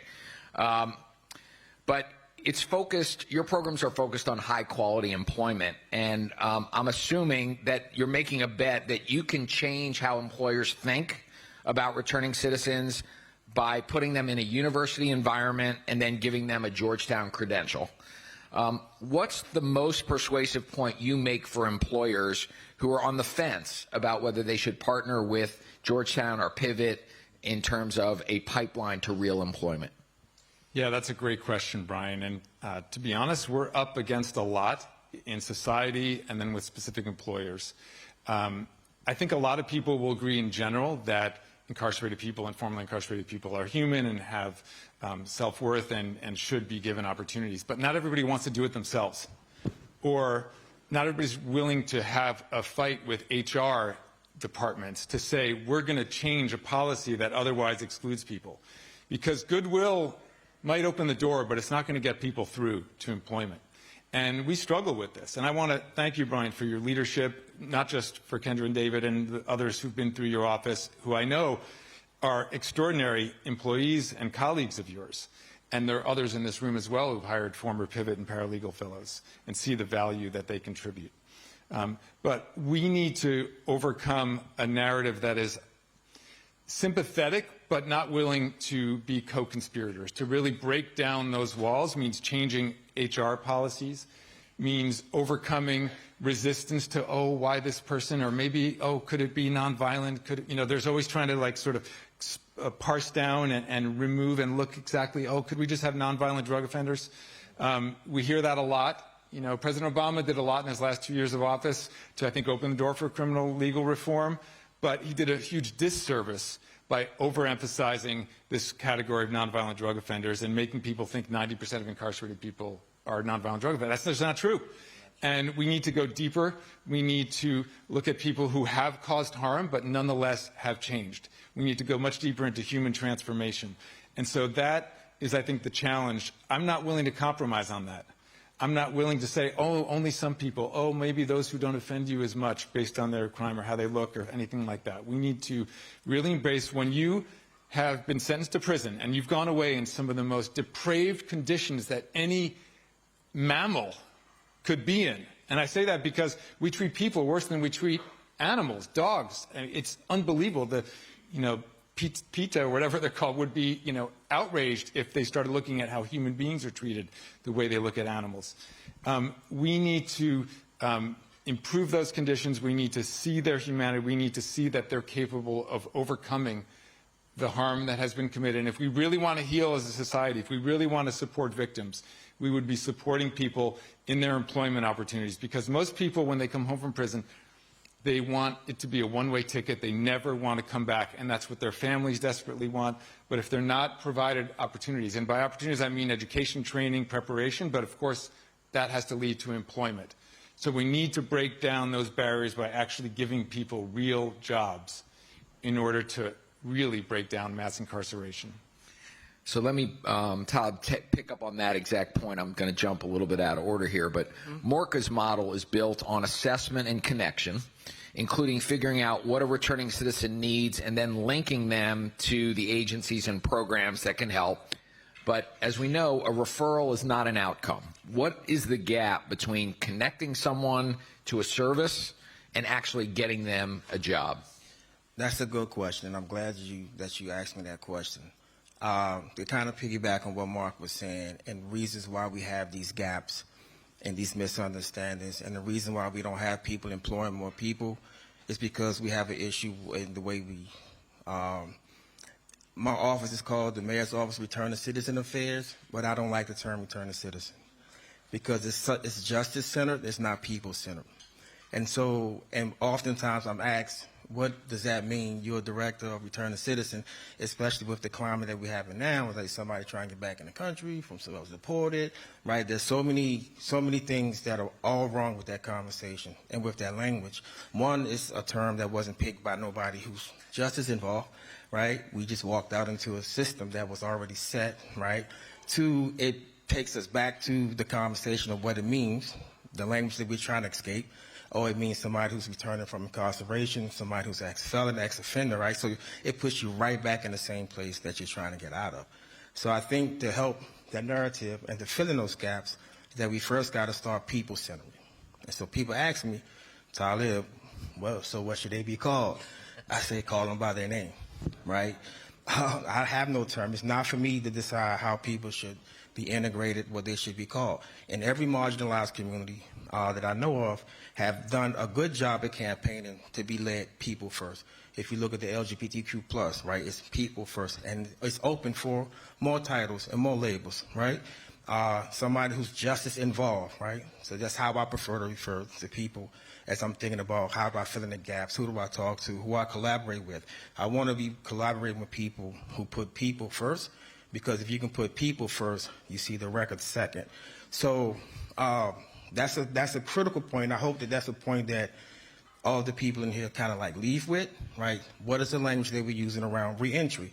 The other thing, when I look at the gaps and think about what is reentry? How do you measure reentry? When does it begin? When does it end? Mark asked the deputy director for the BOP about something that happened to him many, many years ago. At some point, when do I change the narrative in my head that I'm no longer in this reentry phase, right? That now I'm a father, I'm a husband, I'm a brother, I'm a sister, or whatever I may be in the community, right? A leader, a mentor, you know, or am I still a returning citizen? And so that narrative, it's just the language that we use. In terms of some of the other stuff, that's the more technical things, is we have to really look at the data. There was a conversation about data, and I'm a data guy, but I don't want to know that much data, right? I really don't. But I will say that even for the conversation that we're having here today, you're only getting a snapshot of that population, because there are a lot of people. We service between 5,000 to 7,000 people a year, but that's a small percentage of the people who don't come to us for service, right? So how are we measuring the larger scale of people who are a part of this community, who come in, who need resources, who need second chances, who need access to employment and to jobs, right? Another thing that, I'll just move on after this point here, but I make sure I want to get it in, is that when I think about gaps and how I fill the gaps and what I think about, my primarily is mental health access and expanding that. And people say, well, we already have mental health access. And I ask the question, when I told everyone in here how long I was in prison, I'm sure somebody said, wow, I couldn't imagine that, right?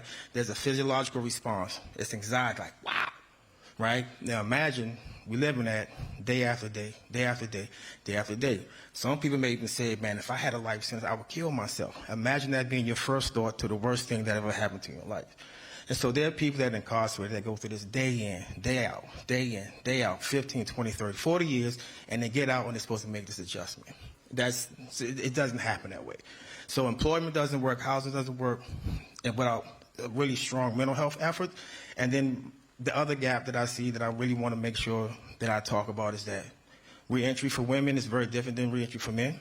There's a whole set of different circumstances, and when we look at our reentry policies, when we look at our programs, it's really heavily male-led with construction and plumbing and electricity, electrical wiring, right? It's really heavy male-led, right? However, when we look at the women who come through our office, yeah, we have jobs, we have opportunities, but an administrative secretary, right, that's only making $40,000 a year. When we have an issue across the world, across the nation with pay equity between male and female, right, that's not equitable, right? So it's even harder for a female or woman coming out of this institution and what that looks like. So let me stay on that and just kind of ask you to drill down another level, because I'm super impressed by the way you describe your work. When you talk about the language you use for your agency, a workforce and efficiency forward agency focused on efficiency, cross-agency coordination, making sure returning citizens are meaningfully connected to services, training, and the workforce ecosystem. That's language of a leader that's thinking about how do I change from a bureaucratic mindset to a functional mindset. So what's the biggest failure you walked into when you're thinking about shifting a bureaucracy into a system that works, and how are you meeting that failure? So my previous experience in the government, in D.C. government prior to my appointment to this position, is I worked in our community relations cluster as a deputy director. And what we did is that we coordinated between agencies and we, services for people, communities, the whole gamut. And what I found out is that DC works very well in silos, right? When it's like, even the nonprofit segment, right? Silo, silo, silo. However, I was able to see when we can collaborate and bring these different agencies and forces together, things will get done faster, and things will get done faster. So as I think about the question that's asked, how do we coordinate between each other in a very effective, efficient, and intentional manner, right? That's result-driven. So I think that's kind of how I kind of see how I shift the change from that, and then also stepping outside of the box is kind of like the cookie cutter conversation about, oh, we need employment, or we need housing, or we need work, right? Everybody needs that, right? But how do we build community around that, right? You're talking about people who are leaving the community, as toxic as it may have been, and coming out into a place where that community doesn't exist.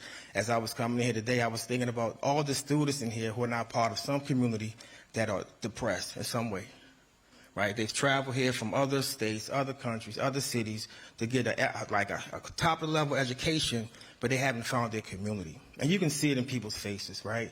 And so the community is so important. And so I think the establishment and building communities around this topic and this community, it reinforces that there's a place for people, and that's how you shift the narrative and the way people think about this work. Amen. Amen.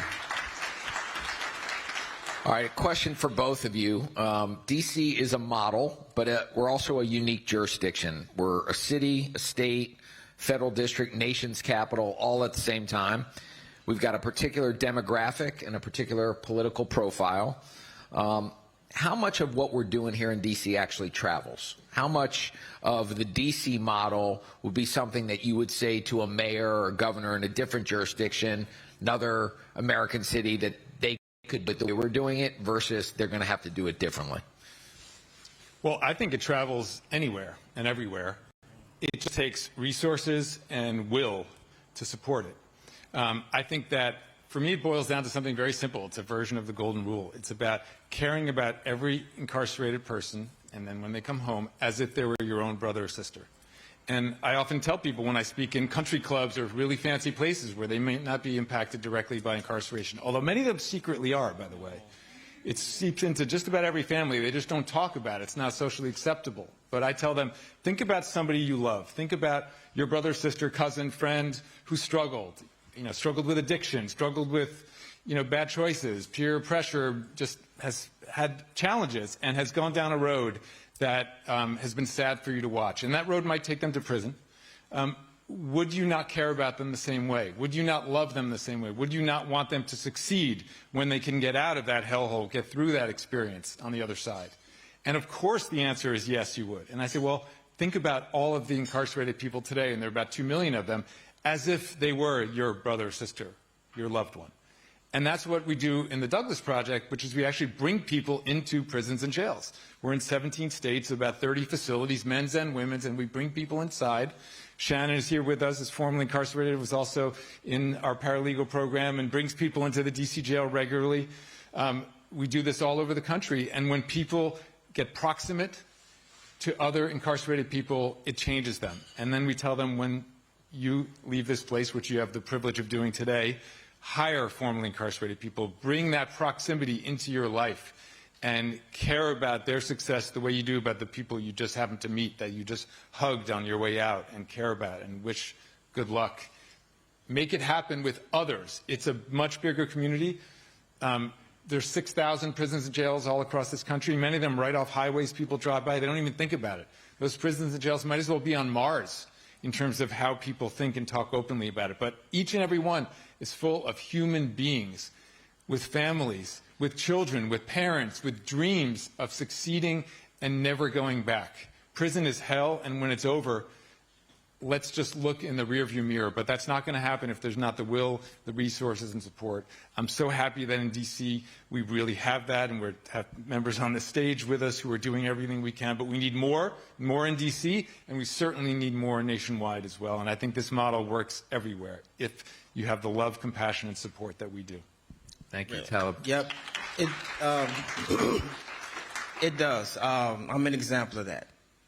In many ways, I think about, whatever minimal success that I've had to be in this position, but to be able to come back to a city that allows for that is important, right? And I think about the many people who I left behind who are probably more brilliant than I am, smarter than I am, they just will never have the opportunity to be embraced that way. And so I think that we have to get past the conversation phase and start working towards the implementation phase and start making real commitments. People change, people change.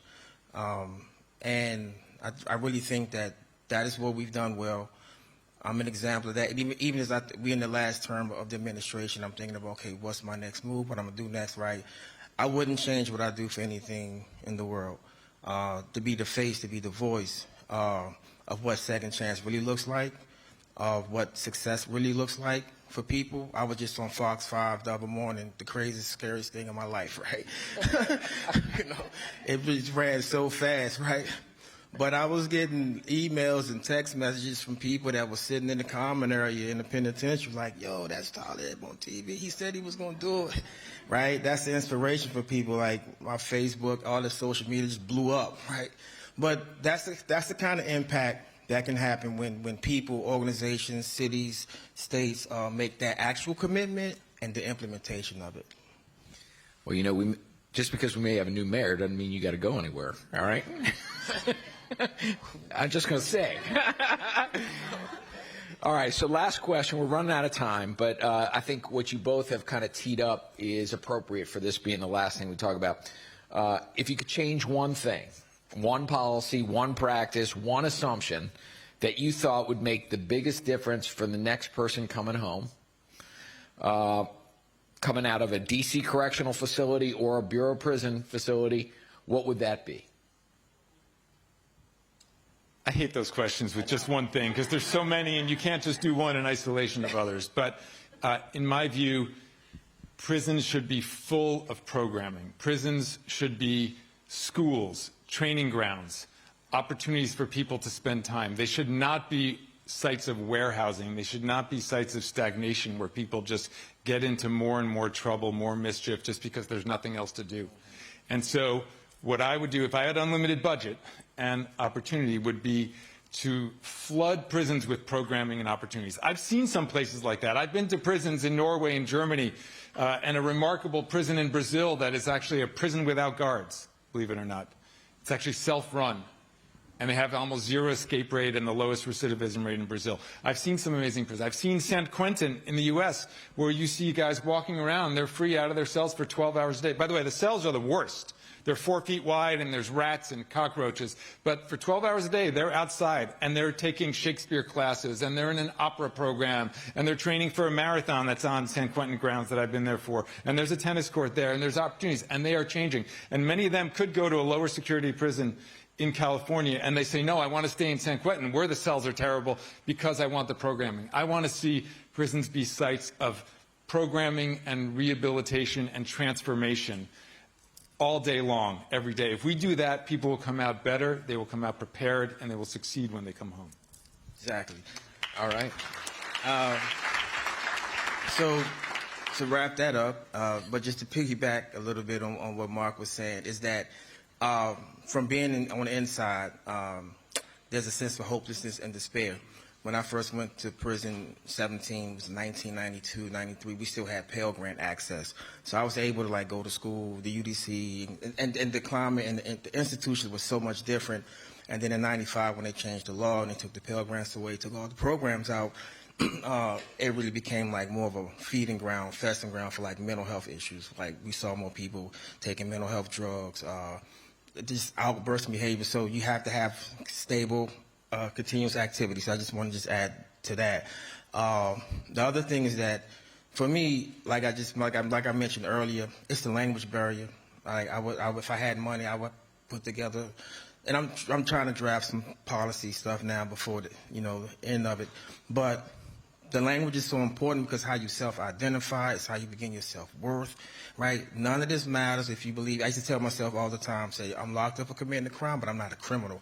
Just telling myself that every now and then, you're locked up for committing a crime, but you're not a criminal. My mindset will never let me seep into that criminal behavior, that criminal mindset. The language that we use. So if I had unlimited resources and funding and I could, do away with something, I would put together some study, right, to evaluate this term, returning citizen, right, come up with something that's more humanizing for people, that gives people a sense of dignity, a sense of worth, right, and achievement and accomplishment. That stuff comes with the program. It works when the people feel good about themselves. The food is bad, the conditions are bad, all that is bad. However, if you have the language to tell yourself that I can achieve, I can overcome, that I'm somebody, that I'm not the worst thing that's ever happened to me, even though I was a kid. I could have justified anything. The language is what made me, the language is why I'm sitting here today. Georgetown gave me the opportunity through the Pivot program and then my internship at CCE, which led me to City Hall, and it went from there. But it was the language that I told myself every single day. So our mental health access needs to broaden, we need to change the language, and we need to have those programs that Mark spoke about. All right. Well, as I signaled at the front end, this is a conversation that could have gone on for 3 times as long as the time we had. I just really want to thank both you, Mark and Tyler, for all that you do to make sure that we as a city continue to try to lead and put our money where our mouth is. We got a long way to go on a lot of things, but you all are leading lights and leaders, and I want to thank you on behalf of everybody here. Thank you all for listening. Thanks, man. Great job. Great job. Great job. That was fun. It was great.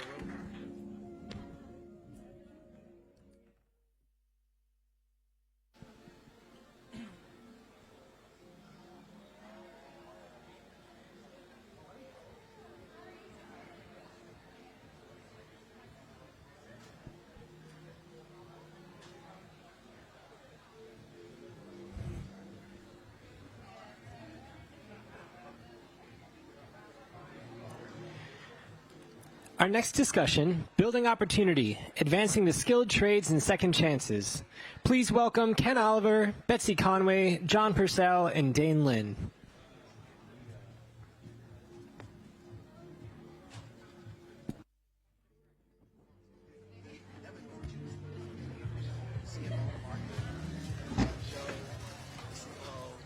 Well, thank you, everyone.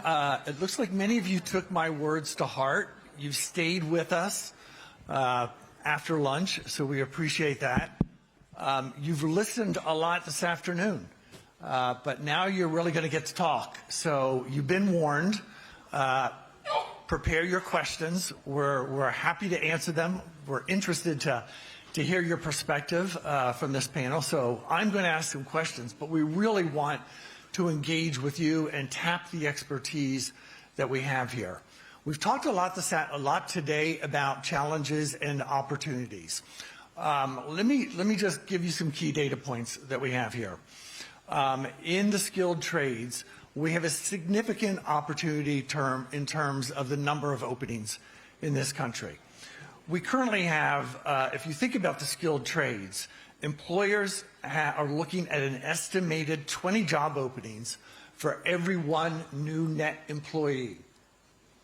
The manufacturing, the construction industry needs more than 500,000 employees every year just to keep pace.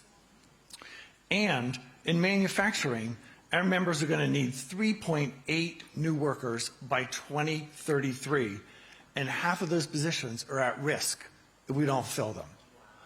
Okay? So we've talked a lot about barriers. Barriers are real. But I want to really focus on the opportunities here. In 2025, the Business Roundtable launched a Skilled Trades for America initiative, in part to respond to this challenge and opportunity.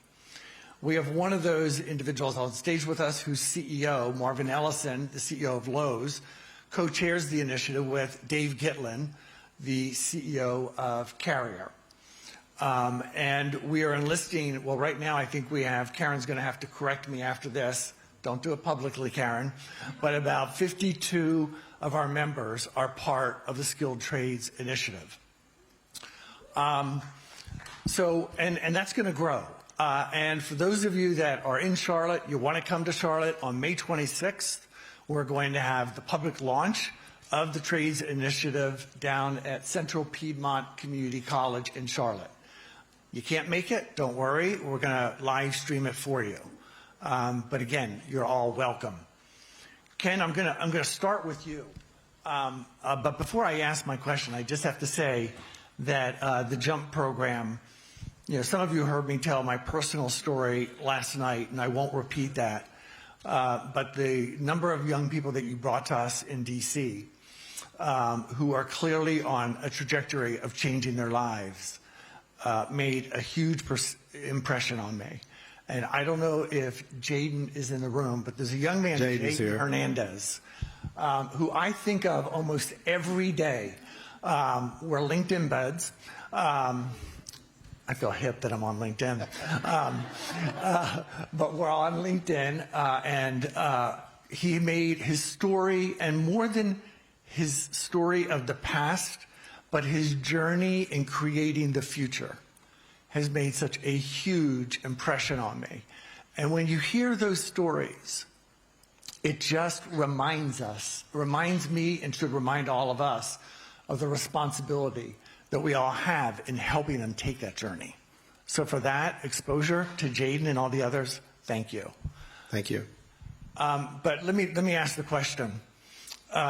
There are a lot of barriers, but what do you think is in the control of employers to eliminate those barriers? And I want you to be concrete. Like, what are the real things they can change? Sure.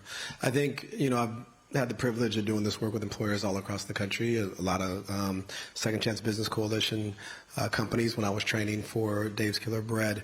I think the primary thing that I think we invite employers to look at is changing their internal policies around hiring structures. We've heard a lot today about the mechanisms that happen within HR, the status quo, that's just the way it is. These policies have been in effect for 10 or 15 or 20 years. And in reality, what J.P. Morgan has taught us is that those policies don't have to exist. Right? I mean, here we have, the largest financial institution in the world, and they have found ways to unwind policies both internally and externally to allow people pathways into careers. And so I think we all owe ourselves as leaders, and especially executives who are responsible for running companies, to actually analyze and view those policies to make sure that they really have a culture of inclusive hiring. And whether that's for second chance folks or veterans or people with neurodivergent issues, are we maximizing what's in the talent pool? Right, and hiring the best person for the job. Yes, you should do individualized assessments. You'll never hear me say that you shouldn't do individualized assessments. But I've worked with a lot of companies that have blanket policies on just about every kind of crime. I went into major Fortune 50 companies and they said, we don't hire anybody that does any of these things. I'm like, well, besides the fact you might be breaking the law, I wouldn't show that piece of paper, that matrix, to too many people. And so it's just really understanding about what individualized assessment is, what it means to break down a background check, and then fixing some of those internal policies to where you're just opening up the aperture of hiring. Let me come back to you on there's been an increase in the use of the word culture. And we need to change the culture inside companies. And I'm going to come to Betsy to ask the same question. What does that mean? What does that look like? Yeah, culture is a funny thing. Culture is akin to a permission structure, right? Is it okay to do a thing, right? When culture says it's not okay to do a thing, then we typically don't do it. When culture says it is okay to do a thing, then we feel free to do those things. We've seen that with all different types of cultural mechanisms, especially around social movement. So if you look at the Me Too movement, or you look at the LGBTQ movement, there were permission structures that were created from many different areas. Many different levers were pulled in order to get that social movement or that kind of idea across the finish line. So culture to me is like, I hate to use this because we use J.P. Morgan all the time, sorry, Nan, but what Jamie Dimon has done, what Marvin Ellison has done. He's embedded a culture within his company that allows for inclusive hiring. And therefore, when you talk to the average employee or other directors or executives, they have an understanding that this is okay and it's the right thing to do, and they understand how it benefits their business and their community. See, I'm going to let you answer that, but I'm going to get a twofer in here and ask you to also ask, what does it look like to also then build this reliable pipeline? Both, not just a pipeline to respond to the needs today, but the pipeline that you're going to need, the projected pipeline needs? Well, through our Lowe's Foundation, we're focused on supporting community-based nonprofits, community and technical colleges, and national nonprofits that are focused on recruiting, training, and placing individuals into careers in the skilled trades. And when we think about that process, it takes an intentionality. We know, as you talked about, Dane, there is a significant worker shortage. And so it's a balance between being able to provide industry and employer-aligned training, ensuring that individuals can get credentials that employers will accept and value, but also while not flooding the market with a whole host, for instance, of electricians, where there's significant demand for electricians, but we think about small businesses, employers. It's important to make sure that that community can absorb all of those electricians so they have a place to land upon graduation. When I think about culture, that's also very critical for our partners, because our partners, they're community-based nonprofits, community and technical colleges, they're training populations, second chance populations, women, individuals that may have never picked up a tool before. And so you want to ensure that when that person comes out, that they are getting placed with an employer whose culture is going to be welcoming, inclusive, aligned, and otherwise the individual may encounter negative experiences, especially in this industry, which hasn't changed much over time. And that can impede, that individual's ability or interest in staying in the career pathway. So ensuring that these policies are going to align with new populations coming into that workplace are so critical to retention. So I think it's all about inclusivity and really understanding the community and working with the employers as a partner in that. Thanks, Betsy. John, one of the things I really like about Stand Together's work and the investments that you've made is everything's really focused on scale. And how do we get to scale more than 5, but big numbers? And I'd be interested, and I think the audience would be interested to hear what those successful elements look like for getting individuals with records to gainful employment. Yeah, no, thanks for that. I think maybe we could open with just, I think we talk a lot about, these workforce gaps. We talk a lot about the economic benefits of it. And those are all true and real. But I think when it comes down to it, we really have to ask the question, do we believe that every person has something to contribute? Do they have their unique gifts and talents? And I think that's what we believe, and I think a lot of other employers believe that. And so then that leads you to the business case of that. If everybody has something unique, valuable to contribute, then we need to be able to create pathways for them, and that will create economic benefit. And so a lot of work we do in Stand Together as a philanthropy is what we call a market and industry strategy, because we think different regions, different areas all have different challenges, and they have different wonderful nonprofit or community partners on the ground that all can fill certain roles.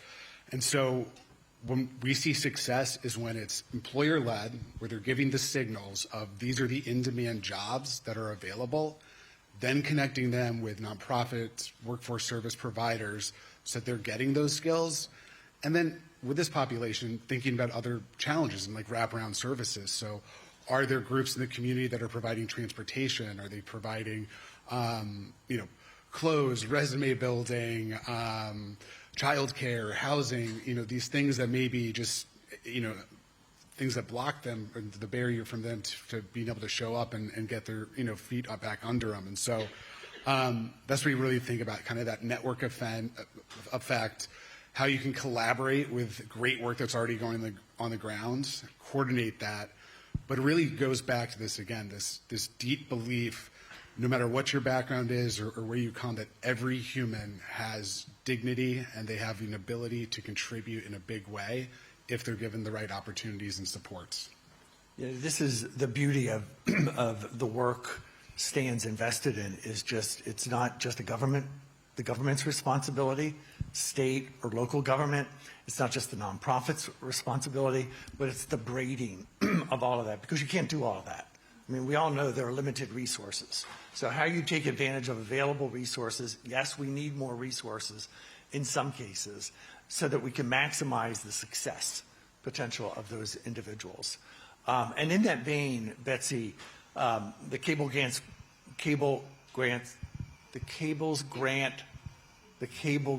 Program. Gable. Whatever. Thank you. But you've worked, that program has really worked to build these local ecosystems. And those local ecosystems are so critical to creating the proof points that allow you to replicate. Talk to us a little bit about not just that program and the investments. What does it look like to work?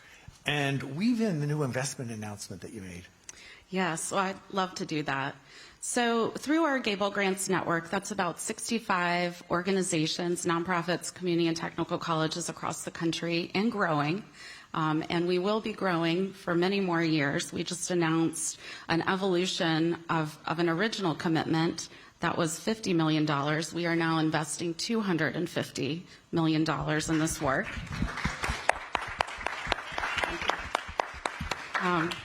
And it's been an incredible journey. So we intentionally designed this program with a focus on working directly in the community. So when we think about a community college, it represents that community. Individuals from all walks of life take advantage and get value from that community college. And the same with our community-based nonprofits. And we were just talking about partnerships. And what we see is that these educational providers that are working in second chance spaces, they are bringing that to their Department of Corrections, or they are bringing that to the Department of Juvenile Justice. That is expertise that is helping to build and break down barriers to ensure student success. So we have, for instance, Columbus Technical College out of Columbus, Georgia. They applied for one of our grants, received funding for a mobile unit. That mobile unit goes to correctional facilities, provides short-term credentialing programs in the skilled trades so that upon release, individuals can go out and they have that credential with them. And that's really powerful and meaningful for them. And we have a number of other organizations. Cape Fear Community College out of Wilmington, North Carolina, has exceptional programs.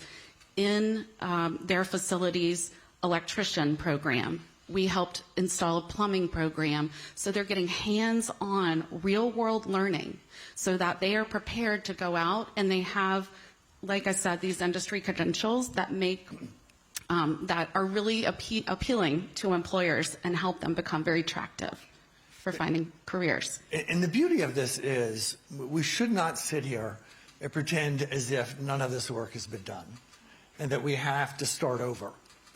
There are models out there with a proven record of success. Let's not look at the feel-good success. Let's look at the data that demonstrates there has been measurable success. And I, in part, define that measurable success as those individuals leave with some form of a credential that increases the likelihood that they're going to be employed. That's one measure of success, but I think it's a significant one. So we need to use those models as the proof points and replicate those and tweak them based on the community in which we serve. Ken, I'm going to come to you, but I'm going to warn you, it's almost time to raise hands. So please get your questions ready, and we'll bring a mic to you to ask our panelists or a question or a comment that you have. Ken, I want to come back to JUMP, which focuses on first chance employment, individuals 18 to 25 who are at risk of entering the justice system. Can you share with us what the pathways for skilled trades professions offer these young people?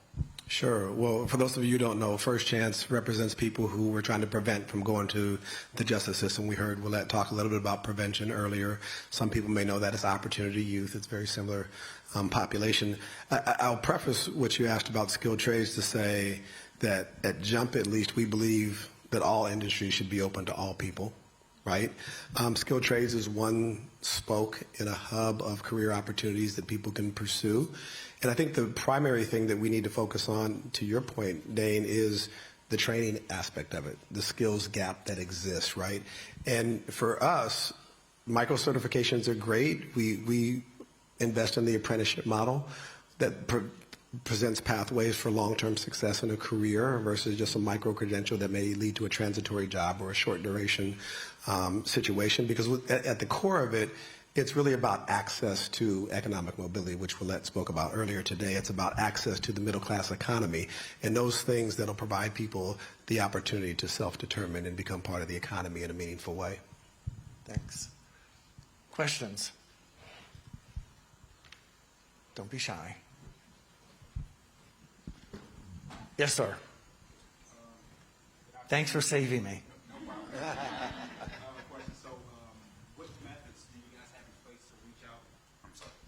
Good afternoon. What methods do you have in place to reach out to the members returning to the community who don't have any resources at all? Because a lot of members that are in prison have a lack of education. So if they have a lack of education, they don't really know where to go. So how do you guys communicate to them? I can jump in a bit for this. For Stand Together, I mean, we can't be everywhere, but there's some wonderful nonprofits across the country. I'm thinking The Last Mile does coding in prison. There's several others. And so I think there's an awareness component of it. And it again is kind of just trying to have more of those programs available. And I think one of the beautiful things I've seen with these different sort of programs is the nonprofits get to kind of know the folks and really, not everybody necessarily is like ready to get back in the workforce. And so when they were able to build that bridge between they're doing prison training, and they're having real conversations with the local employers and saying that these are the type of skills and jobs they'll have, it creates that bridge and almost de-risks it for the companies and makes those programs more successful because there's better stories then to inspire others to get involved. And I would share that for us through the Lowe's Foundation, we're investing in community-based organizations or colleges that are offering those programs on site within the prison. And a big focus on what we're trying to do is help them scale and expand. So we know that there's a lot of demand for these careers, employers have demand, so how can we help programs expand? One example is Florida Trade Academy, which works in the Tampa region, and they have been working across several different prisons within the Department of Corrections. They have now, through we issued them a second Gable grant, so they're in their third year now. They're expanding this work into the Department of Juvenile Justice. So they are working with the DJJ to help implement additional training so that as youth are coming into those programs, they are aligned with timelines, they're aligned so that these youth can also get their credentials. So I think what we try to do across our Gable Grants Network is help these partners that are doing this work already and sort of learning the lessons learned and the best practices, be able to share with other nonprofits across the country in a goal of just continuing to expand to make programs more accessible in more locations to more people. That's really what we're trying to do and scale. Yeah, and your question also just reminds me of some of the work we've done, the mapping work we've done with a group who's here, Matt, Joyce, and Envoy, in trying to map some of the work that is some of the training providers in nonprofit and otherwise in Chicago, so that if I'm in Chicago and I want to do something, who do I connect with? And I think we need to bolster the access to those resources, because by doing that, we actually reach more people. Can I add something there, Dave? I think you brought up a very provocative question. I appreciate you asking the question, because a lot of people who are on the inside don't understand the opportunities and they don't understand forums like this are happening as we speak, right? I interviewed a woman last year who told me that she was more fearful of getting out of prison than she was going in, right? And when you think about that mindset, right? It's because we don't know what's happening out here and what opportunities exist for us. So at Jump, we're really focused on media narrative, and there's two sets of narratives. We often are in these rooms talking about the narrative with employers and society. But there's also a narrative with justice impacted people and them understanding that there is an opportunity for them if they put in the work, if they go through the transformation, that there are thousands of people across this country who are set to provide them an opportunity to be successful. Because right now the mindset is like, no one's going to give me a shot. That even happened to Larry, 20, 30, 40 years ago. But that mindset still exists. Is why should I go to college? Why should I get a trade? Why should I do that? When I get out, I have a felony conviction. I've been in prison 15 years, right?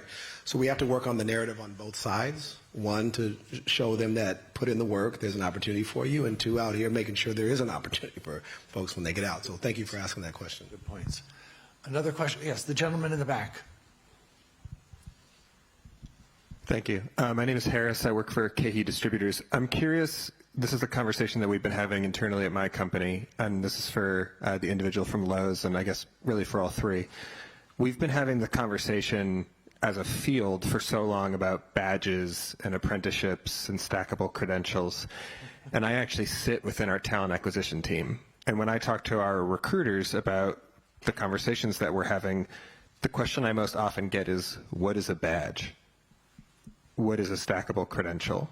And I think we all talk about it in this room, but I'm curious, especially from Lowe's, what are you seeing in terms of how the foundation is interacting with Lowe's as an employer, but then other employers in the skilled trade space? And maybe it is because we're not a skilled trade, maybe the badges and credentials carry more weight in that space. But as employers, what can we do to educate folks on the power of credentials and apprenticeships and badges so that they do carry more weight, so that when someone does come in for an interview, they're not having to explain themselves as much, but rather the recruiter inherently understands, or at least is curious enough to ask and doesn't just kind of be like, they don't have the experience. Mm-hmm. Well, it reminds me a bit of what I think our veterans may encounter often when they're applying for roles, because it is a bit of maybe a language translation issue, right? When we think about in the skilled trades, credentials are extremely valuable. We partner with the National Center for Construction Education and Research, NCCER, which does a whole host of credentials that are industry recognized, and these credentials range from across a number of fields, but if someone comes to you with that credential, you know that they have demonstrated core competencies and skills that are required to achieve that credential. So I think, often if that is not something that the company is engaging with frequently, it's just a matter of becoming aware and thinking of it like that. What could this credential bring? I think in addition to credentials, the other piece there, those are really focused on technical skills, but the soft skills are so important. And when it comes to skilled trades, what we hear all the time from employers is we can teach the technical skills. If you come to us with some basic credentials, we know that you already can tell this is what tool this is, you know how to safely work, you understand the basics, but having the soft skills are so important too. So can you deal with conflict on a job? Can you communicate? Can you listen to your supervisor? So a whole host of things and work around the skills, which soft skills, which I know are harder to formulate into a badge of some sort. A stackable credential, I'll just address that real quick because it's also important. You think about, you get a base learning, then you're moving up, right? Often in this field, you're looking at apprenticeships where you're starting out as a novice, then you're moving up to journeymans, you're getting your license there. So what you want are credentials that stack upon each other instead of a myriad of credentials that don't necessarily go together. With each one that you're stacking, that's making you more valuable to that employer. It may be adding additional dollars per hour. These are all really important components, especially when we think about getting into some of the more finer details of if you're an electrician, but you also have your HVAC license. That makes you extremely valuable, right? You can be very versatile. It's not in direct response to your question, but I couple your question with also what employers can do relative to the work-based learning opportunities. So yes, there are badges and apprenticeships, but how do you give the individuals, more individuals, the opportunity to demonstrate those soft skills? I call them durable skills. That seems to be the word that's more in vogue. But how do you give them those opportunities to understand what it's like to work in a corporate culture? And how do you do that through apprenticeships or internships or what I would call short duration, high intensity opportunities where you leave with an actual deliverable to demonstrate what you've been able to do during that period of time. John and Betsy, let me come to you, and then I'm going to come to the question, the young lady that had a question back here. As we look ahead, the trades have had have always been looked at as like, if you're not going to college, maybe you should consider the trades. So what do we do to change? What can employers do to change the perception that these are not just jobs? These are good careers that offer an opportunity for advancement and that, quite frankly, can change generational wealth. I'm happy to jump in on that one. I think a big piece of it is the narrative from employers that folks who go into the skilled trades have the confidence, if you're coming out of high school, that you are going to be landing, a high-paying job, a high-value job where there's growth opportunities. I think the perception, and it's been inundated from like high school guidance counselors for 60 years. There's a big uphill battle for that folks see going into the skilled trades as lesser than. And so we really think there's a tipping point that can be met when I think there's roughly about 20 million people in college or community college right now. We can roughly estimate there's about 1.5 million that are in the skilled trades or sort of apprenticeship type programs. There's not traditional pathways. We feel if we can increase that by about 3 million over the next 5 to 10 years, that narrative will switch because people will have more folks in their backyard, their neighbors, friends, people that they're close with that have seen how successful and lucrative these jobs have been for them. And I'll just share at the Lowe's Foundation, we see careers in the skilled trades as a first choice. And that is a big part of our mission. I'll do a little plug because we actually have a 3-part docuseries premiering on Saturday on Magnolia Network called Building Back America's Trades. And it follows 3 of our grant recipients, their mentors, instructors, alumni, graduates, as well as current participants, current students. And it shares their stories. And these are folks from all walks of life, beautiful storytelling. Ken, I think you talked about the power of storytelling. And so we want to share these stories to begin the dialogue and to continue to raise awareness because this is a phenomenal pathway that's available. It provides so much opportunity, economic opportunity, and stability and dignity. And we are really hoping through this storytelling that it will raise curiosity and perhaps encourage more folks to enter the field. Thanks, Betsy. Apologies to the young woman in the back. I want to give you the last word. I don't know where to start. What's the advice? That's a great. I think for me, what I like to end these kind of conversations with is for all of us to be able to zoom out and approach this thing holistically. Make no mistake about it, this is a social movement, right? 80 million people is not an isolated incident. This is like a crisis in America, especially if you're talking about economic growth. The only way we're going to solve this problem is we have to approach it from many different angles. It's not just employers, it's not just skills, it's a combination of those things with policy and narrative and all different types of things. And so I would just encourage us as we think about our own practice and we think about talking to others, that we take into account that this is going to take a holistic approach to be able to solve this problem. Please join me in thanking our panelists.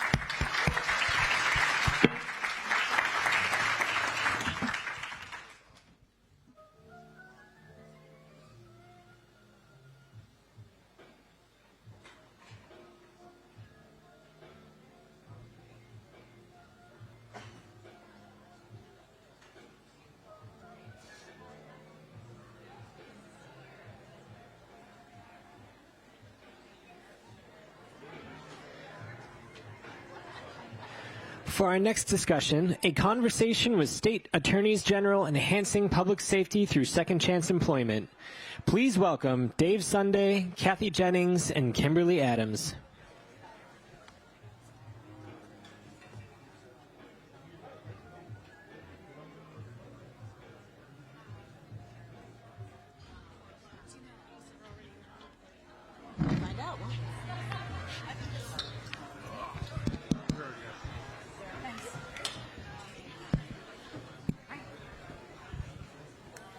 All right, I'm going to give you all a minute or two to settle down. But hi, everybody. How's it been going so far?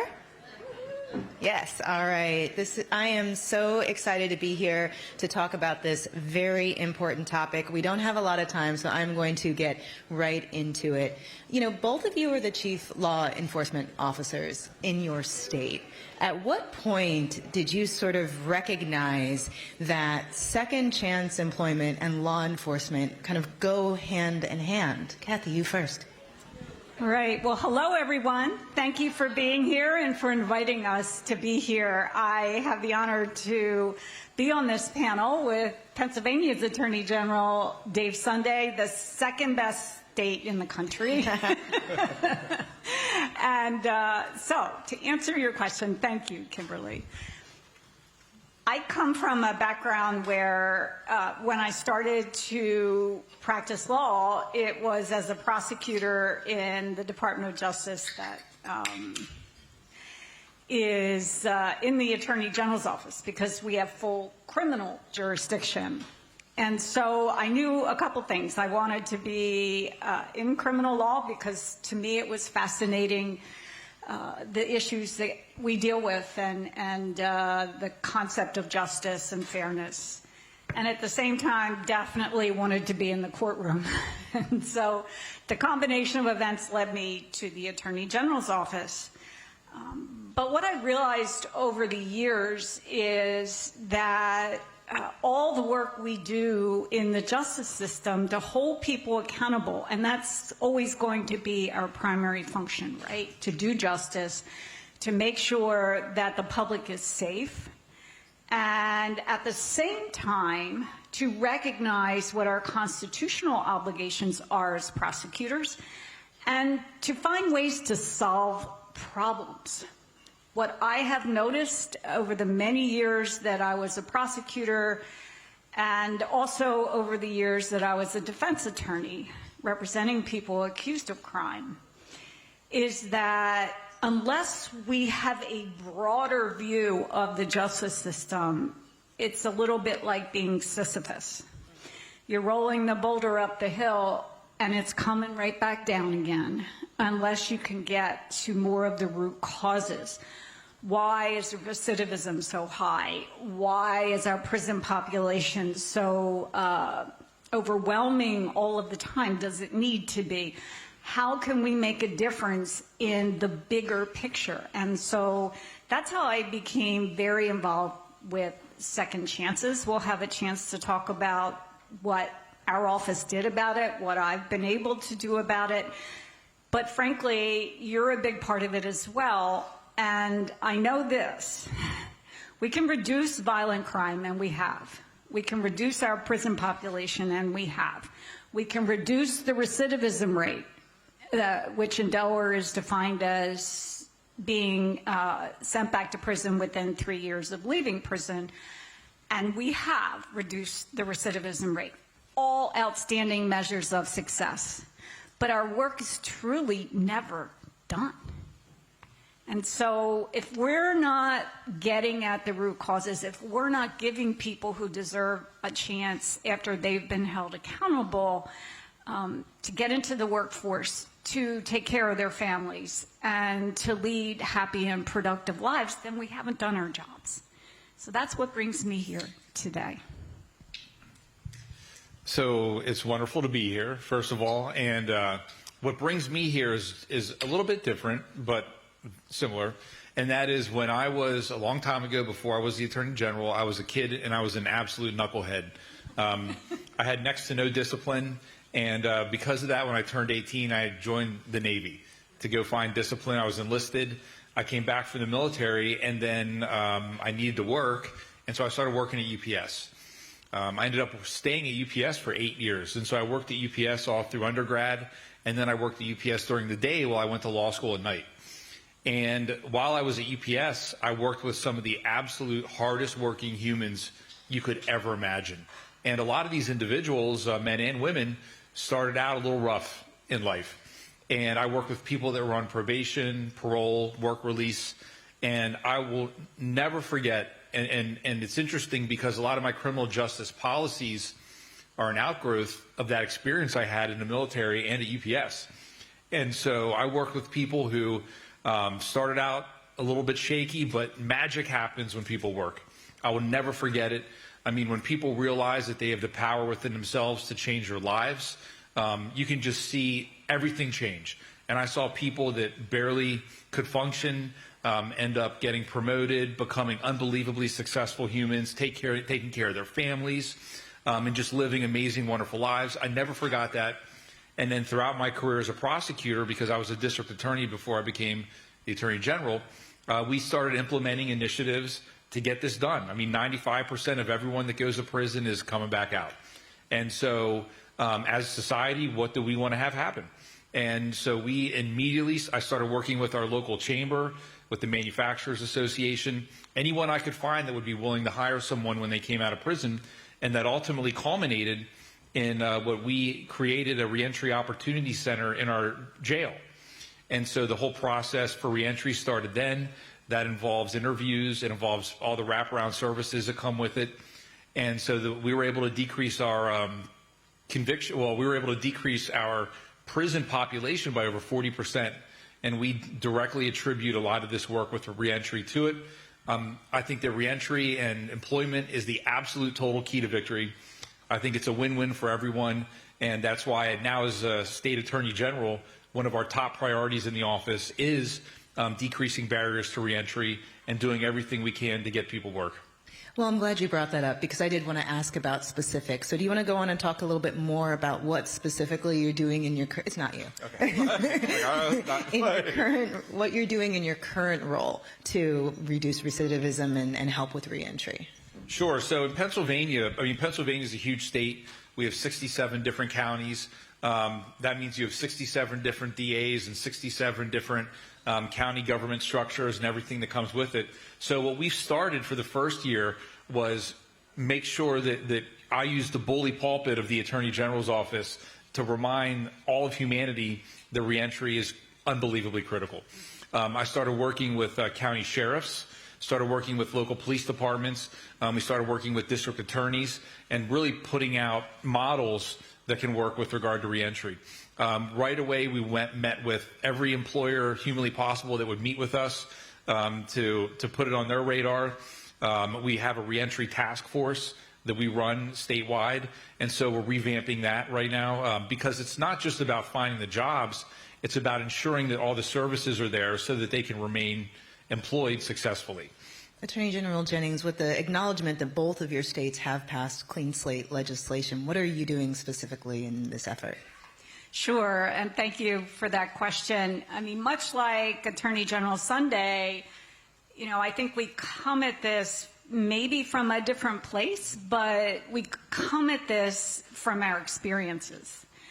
And I can tell you this, when I first ran for office ever in 2018, and I love the Attorney General's office, the work we do. We're also a district attorney's office. We have full criminal jurisdiction.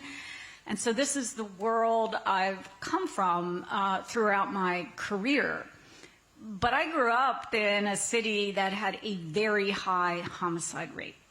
And we were known for that. And I grew up in a pretty poor neighborhood. And I was going down the wrong path. So I think maybe we share some of this in common, which is why we feel so strongly about reentry and second chances now. But when I decided to run, I had done a lot of work with a reentry program in Wilmington that was very successful. It was one of the first, the Achievement Center. I was on the board of the Achievement Center. And I met this young man named Corey Priest. Corey was doing work at the Achievement Center to go into the prison and find people who would sign up to go through a year-long reentry program through the center. And I got to be friends with Corey, and I said, Corey, you're inspirational. He spent 2 years in jail for trafficking in drugs. And he was a pretty successful drug trafficker. He also is a really successful human. So when he came out, he said, never again. And he went to work to help other humans who had potential. And so when I ran for office and won and was sworn in 2019, I said to Corey, hey, you want to work in the Department of Justice? He said, wait a second, Kathy, you want me to work in the office with the prosecutor who put me in jail? And I said, yeah, Corey, that's exactly what I want you to do. He has just been an inspiration throughout our office and really throughout the state. If you go anywhere in the state of Delaware and you say, do you know Corey Priest? Yeah, I know Corey Priest. He's amazing.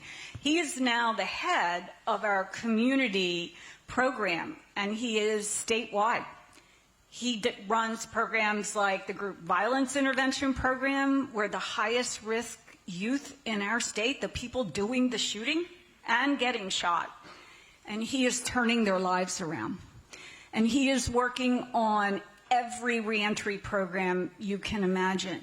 We have reduced recidivism in our state through reentry programs as well as through second chances in the legislation that got passed in my first year in office. That was one of our top priorities, was second chances. We have reduced recidivism by 60%. And at the same time, as A.G. Sunday said, the jail population is down. It's down in Delaware by 30%. Yeah, it's amazing. And our violent crime rate, our gun violent crime rate in particular, is down by 50% over several years. Those are the metrics, I think, that spell success. We have a method to help people out, to get people to work. It includes expungement fairs, which we've done with J.P. Morgan Chase. Can you explain a little bit more about what happens at those fairs? Yeah, I would love to. So I believe in public-private partnerships. I'm sure you two do as well. And so, and I know J.P. Morgan Chase believes deeply in second chances. And so at the 76ers Stadium in Wilmington, we have done expungement fairs. What that means is, because Delaware is a small state, it's I call it one-stop shopping. You can walk through the doors. You can find out what your criminal record is. You can find out if you qualify for a pardon or an expungement. The public defender's office is there. They represent people who walk through those doors and do the paperwork necessary to start the process.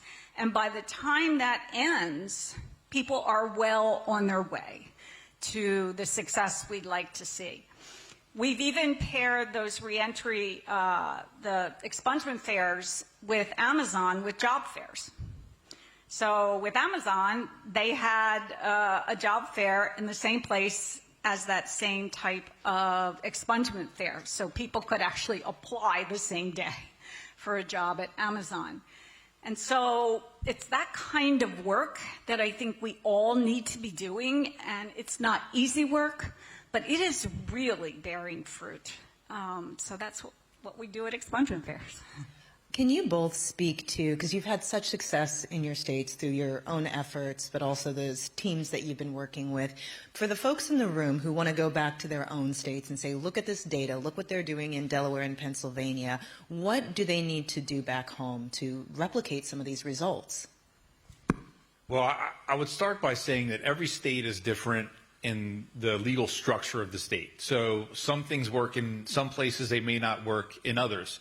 And one of the most important parts of this that we discovered was the coalition building aspect, because looking at reentry and second chance hiring, you can't view it in its own silo.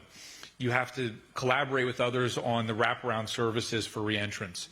You have to talk about the mental health crisis that's happening all throughout this country, and how you're going to make sure you have those services available. There might be individuals who have been incarcerated for years that were in the throes of substance abuse when they initially became incarcerated, and so you want to make sure you have those services set up and ready to roll. And that was the beauty of our Reentry Opportunity Center, because it not only prepared them for when they ultimately left prison, but they were always available for them to come back to in the event that they had an issue that would come up. And so that's unbelievably important. But the coalition building is huge. Let me give you another example. So we recently kicked off an initiative in Pennsylvania where a local transit company, Red Rabbit Transit, they put together a program where they have vans that go around and they pick up individuals that are reentrants for second and third shift work. So they take them to the location of their employment, they bring them home, and that is so unbelievably crucial because, if you can't get to work, you're not going to have a job. And so it's all these little things that come along with it, and that's where the coalition really comes into play. So I would recommend that you sit down, find as many people as humanly possible that are willing to be part of the team, and just get to work and find ways to get people jobs. There are so many competing priorities at the state level. How do you get people to prioritize this? We get people to prioritize it because it works.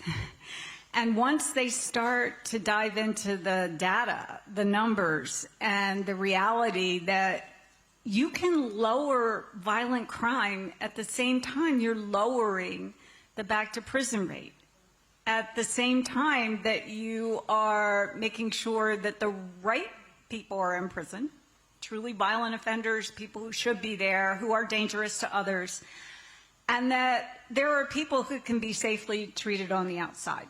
And so, when I first ran for office, I remember a very smart young woman who was sitting in the front row at a forum I was debating in, I guess, and she said, well, how are you ever going to measure success? And I said, well, there's those three metrics, but there's also the number of people who are buying in to second chances, who believe in second chances. And that requires each of us in our busy jobs to be the ambassadors for it.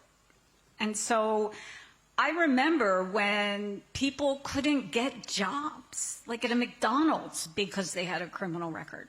I remember when people were going through the endless cycle of fines and fees. They can't pay the fines, they can't pay the fees, so they get a warrant out for them, and they're back in jail. Well, they're not going to pay the fines and fees, so can't we change the system? And so there's just this ever-expanding effort to recognize the barriers, and for people who truly want to be able to take care of their families, themselves, live fulfilling lives, we owe it to them to remove the barriers that are making no sense. Fines and fees are not making us safer if people can't pay them, right? And so that's an easy example, but it's just one example of many things that we, in our busy lives, as you said, because right now we are extremely busy, and we are a prosecutor's office, but it made sense to focus on this. And I have to say, we're going to talk about policy in a second, but it's one thing to change policies, which we can each do within our offices. It's another to change culture. And so when Corey Priest started to work in the office, he was sitting right in the middle of the criminal division in our office. And he went over to his prosecutor, and he sat down with him, and he said, thank you. He said, I learned so much, and I hope we get to be friends. And then he started to recruit young, sort of new prosecutors right out of law school and said, come with me. We're going to go to a job fair in our largest city. Come with me. We are going to go to a park where we have a back to school fair and we hand out hundreds of school bags to kids. We get their hair cut, we do whatever. And the younger prosecutors loved it. They had never experienced this. They just figured they'd be spending their life in a courtroom, which is important. Justice is important, accountability is important, and keeping the public safe is incredibly important. It will always be number one. But changing that culture in the office has been remarkable. And right now, I can tell you people in our office are very different in their perspectives from the way that they used to be, because they didn't want to meet people out there. They didn't know what that meant. It wasn't part of the rubric of what their job is, when in fact, it's one of the biggest parts of their job.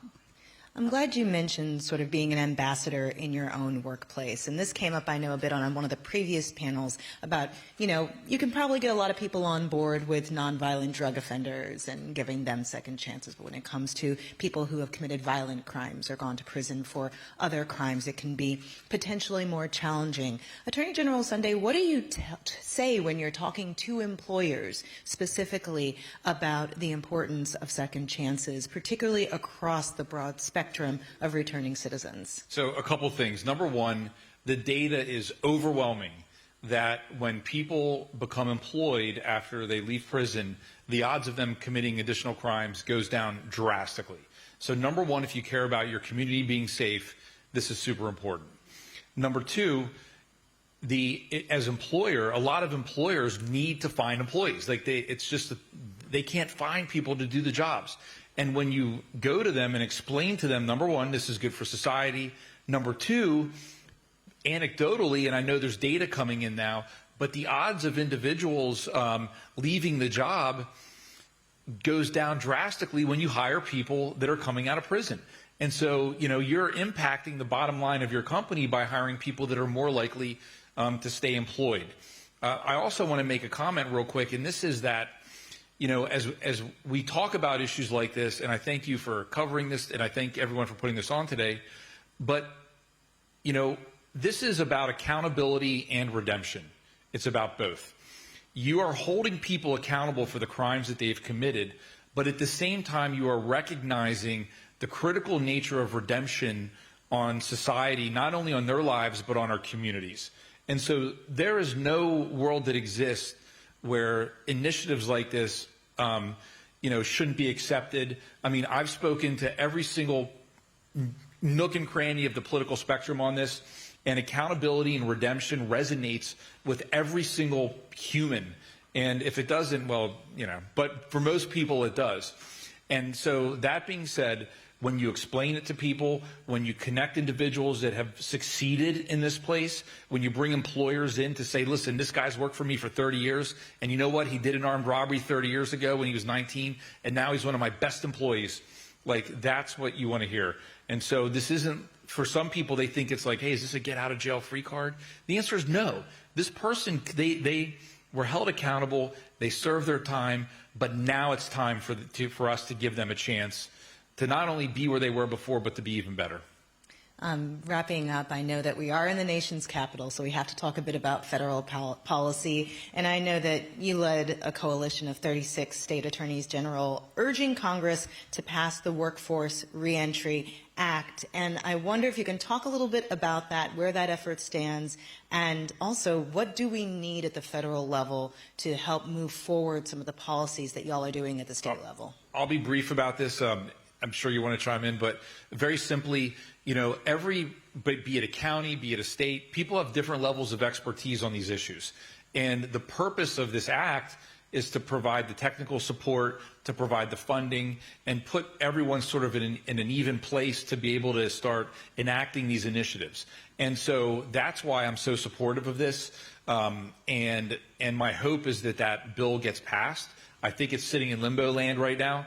I'm not sure if people could agree to name a bridge at the moment, but But right now, it's sitting there. My hope is that it does get through. And so, but that's super important. I mean, you know, you've maybe, and I'm not sure in Delaware, but in Pennsylvania, you might have a couple counties where they're just crushing it. They have all kinds of reentry initiatives, and you might go 2 counties over, and they're like, "What is reentry?" And so, we want to make sure that it's an even playing field and everyone has the same opportunities. Attorney General Jennings, what do you need from the federal level to help your work expand, improve, be replicated in other states? Well, we could be here all day, and I know we're not going to be able to do that. But I support what Attorney General Sunday said. I know one of our senators, Lisa Rochester, may be one of the sponsors of the bill, but I know she supports it, and I support it. I believe that if we're talking about reentry and second chances, that the federal government should be institutionalizing that as a philosophy. Just like Corey Priest, I have a friend who also went to jail for drug dealing. He went to federal prison, and he was in there for a long time. He came out, he was raising his family in Wilmington when his son was shot and killed on the front porch of his home. That's how I met Daryl. Daryl turned his life around. He said, "Never again. This is horrible. I want the person who shot and killed my son to be held accountable." And he was. But he said, I just want to be part of the solution. And so Daryl partnered with the University of Delaware, where he is to this day, working on direct community involvement for gun violence intervention in our largest city and in our state. He's a terrific asset for the state, but Daryl wasn't getting a pardon. We can argue about who gets a pardon in this country right now, but what I can say is Daryl should have gotten a pardon. I got him a lawyer at Morgan Lewis who worked for free for Daryl. It took years and years and years. And finally, on our former president's last day, he signed a pardon for Daryl Chambers. It shouldn't be that hard. It shouldn't be for the people who really need it to get a second chance. And so I don't know that that's a new law. It just might be a new philosophy. But we all have to get around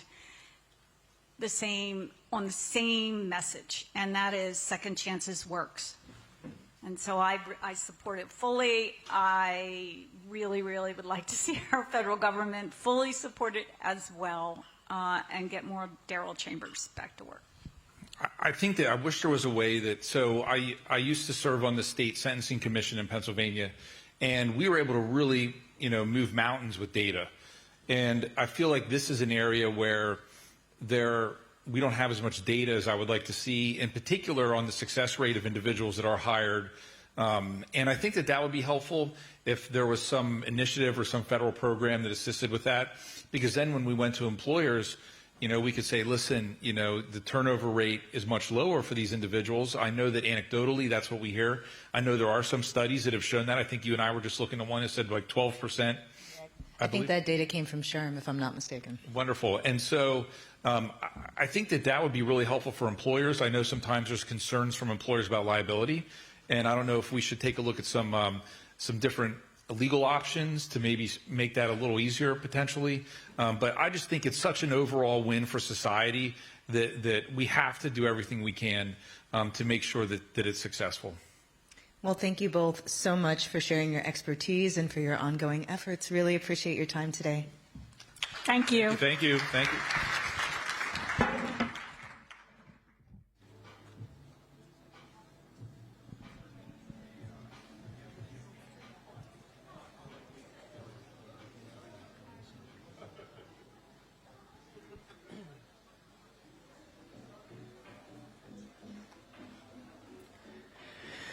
Our next discussion, From Policy to Practice, the HR Playbook for Second Chance Employment. Please welcome Matt Lutkavage, Marvin Figaro, and Matt Joyce.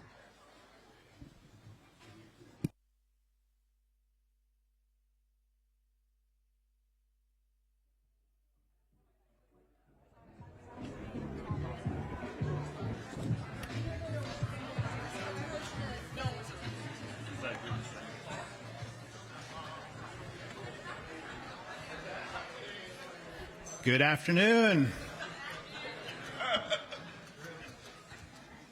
Thank you all for being here. Thank you, Matt. Thank you, Marvin. My name is Matt Joyce. We are going to get right into implementation and execution on this panel. We've talked a lot today about the importance of going from awareness and enthusiasm and culture around Second Chance, how we do it in practice. And we have two great implementers with us today. So I'm going to start by asking Matt and Marvin just to introduce yourselves and your companies and what Second Chance means in practice at your organization. And Matt, I'll start with you. Well, thanks, Matt, and thanks, Marvin, for having me. I am Matt Lutkavage. I am the Chief People Officer at Total Wine & More. And Second Chance, actually, everything you started off with your opening is true. It's what it means in practice is it's cultural. It's also, selfishly, it's about how we tap into a talent pool that exists out there, especially in a time when our labor market is incredibly tight. How I would describe our practices is it's somewhat evolving. In fact, as I listened to the earlier presentations, I started writing notes realizing that we have a lot more work to do. From a procedural and practical standpoint, it really is, trying to make sure, as I mentioned before, that we're able to, in an unbiased way, make sure that we're providing opportunities for the talent pool that exists for Second Chance individuals. And one of the things that, very proud to be part of the Second Chance group to continue to learn best practices. And what I've shared is in the last 4 years, we've had an opportunity to hire over 700 people that are Second Chance. And the retention rate we found is, as good, if not a little bit better than the actual employment pool. And 16% of those individuals we've hired have actually been promoted and evolved within our organization. So it really is a conversation that needs to be amplified and talked about more. Hi, everyone. Marvin Figaro. I work for Kelly Services. For those unfamiliar, Kelly is a global workforce strategy and solutions provider.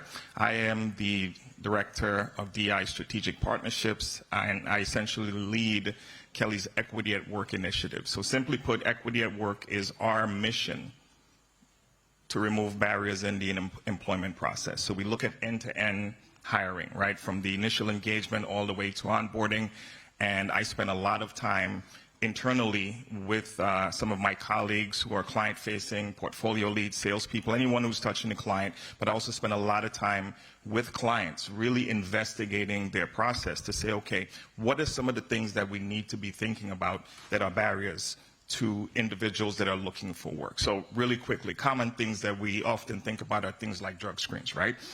Particularly in states where THC on a panel in states where recreational use is legal. Why would you have THC if there's no federal requirement, no safety requirement? Why are you having a drug screen, right? Things like degree requirements for roles that don't need them. We started our own process internally and looked at quite a number of our roles, and a large percentage of those roles that we were requiring degrees for did not need them to be successful, right? And all it took was just asking the question and going back and starting to look at those processes. So again, I spend a lot of time with clients just going through those things, but for our purposes today, more importantly, a huge focus is on justice involved talent, right? And the idea, and I know we're going to get into it, so I don't want to get too far down the road, but the idea that someone could be qualified for a role and the only reason we're not going to hire them is they had some criminal infraction.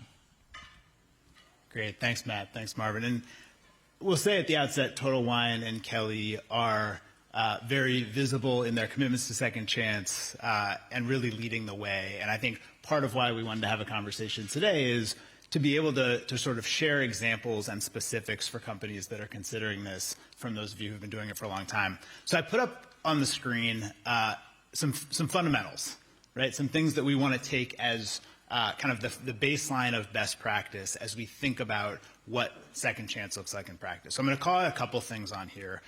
One is, as we've heard about today, the practice of minimizing disclosures until a conditional offer is made, right? So that's ban the box, that's training your interviewers to ask the right questions, that's pushing your background checks to the end of the process so someone has a fair chance to compete for the job up until that conditional offer.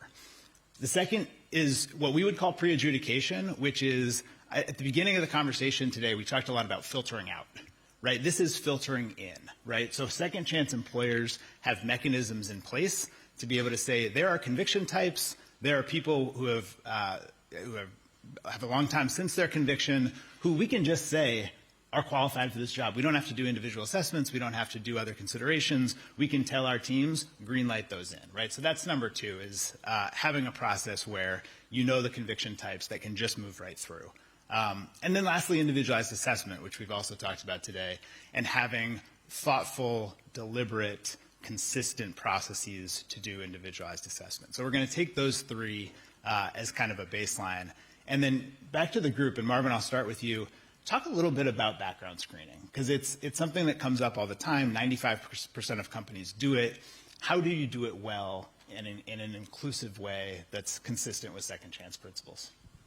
So great question, Matt. I mean, it really starts with you know, what you teed up, right? If you think about, like I said, how we engage with talent, how we move them through the process, ultimately, we're spending a lot of time and a lot of resources. If anyone here is in staffing or hiring, you know how much time and resources it takes to get to that hire. And we get to that point and we say, wait a minute, we're not going to hire you now because you've had a background issue. So really, when you think about background screens, typically companies are using that process because they're trying to mitigate some level of risk, right?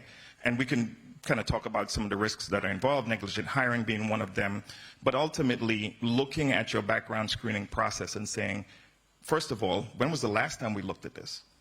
Is it still relevant, right? In terms of how we hire now, in terms of how the talent landscape has changed, is it still relevant in terms of managing the risk that we're trying to do? And then after interrogating that process, making sure that everyone who's involved in that process is knowledgeable, they're trained, and it's consistent, because that's where we see some breakdowns as well, right? So you do all the great work to get to that point, and then individuals are you know, it's being distributed, you know, widely across the organization with different individuals who are doing different parts of that talent onboarding, and then the process breaks down. And Matt, same question to you. How do you address that consistency, right, of doing background screening, sort of put in those protocols, and frankly give people the tools to know how to look at a conviction when it comes back and how to assess it? Yeah, I think the key is both of you pointed out, is to have consistent expectations in place going in, right? Don't make it difficult, and have alignment ahead of time so you're not having to have a lot of debates. And whether that's a specific look-back period, whether that's, you know, defining what the offense is, and what are the areas that require conversation. I think having that upfront conversation, and as Marvin pointed out, continue to talk about it, you know, revisit it from time to time. But I think, you know, especially in the area of background, the more you can centralize those conversations, the better. You don't want to have to, well, as much as I love to empower, you want to make sure that those conversations are happening up front. Because, again, in some cases, that line manager that's going to have a responsible for overseeing that person doesn't necessarily need to know about it, right? Nor do they care. They've already made the decision that this is a qualified candidate that I want on my team. So you know, keeping that, you know, out of their purview, I think, can be incredibly beneficial. Thanks, Matt. So, if I can, many of you filled out a survey today. Thank you for those who did. The exercise we wanted to go through with the survey was really just to get an understanding of this group of, as you, in a role like Matt or Marvin might have, or their teams might have, look at different convictions. How do you think about it relative to your companies, right? And this is an exercise we take companies through to have decision makers go through and think about a set of convictions. Are they relevant or non-relevant to the jobs, right? So the three categories is, we would just move that conviction through because it's not relevant. We would look at it relative to the jobs and move it through for some, but perhaps not others. Or we'd always want to take a look at it. We'd always run an individualized assessment. So just looking at this, I think it's always surprising for decision makers to see what they think when they're asked to give their personal perspective versus what their company policy might be. So you look at sort of what we said as a group, and a lot of these convictions we would say, hey, we just move right through. A lot more of them we'd say depends on the job, but for some jobs, we don't see them relevant, and some, always run an individualized assessment. The second thing we asked was, how far back in someone's history does it make sense to look? We've heard today, 7-year look-backs and 10-year look-backs. I think we see something similar, that when individuals are asked, how long does it make sense for you to look back in someone's history? Our collective opinion was roughly 2 to 5 years for these different conviction types. Again, often that doesn't match the policy that you might see at a company. And so I want you all to sort of comment on that about, how, as you see this data that's been sort of brought together across this room, how does it compare, and how do you think about that as you make policy? Matt, start with you. Yeah, so by the way, I'd say that it's somewhat consistent. Where I work, we have a look-back period from the date of the offense, 3 to 5 years, dependent on the specific situation.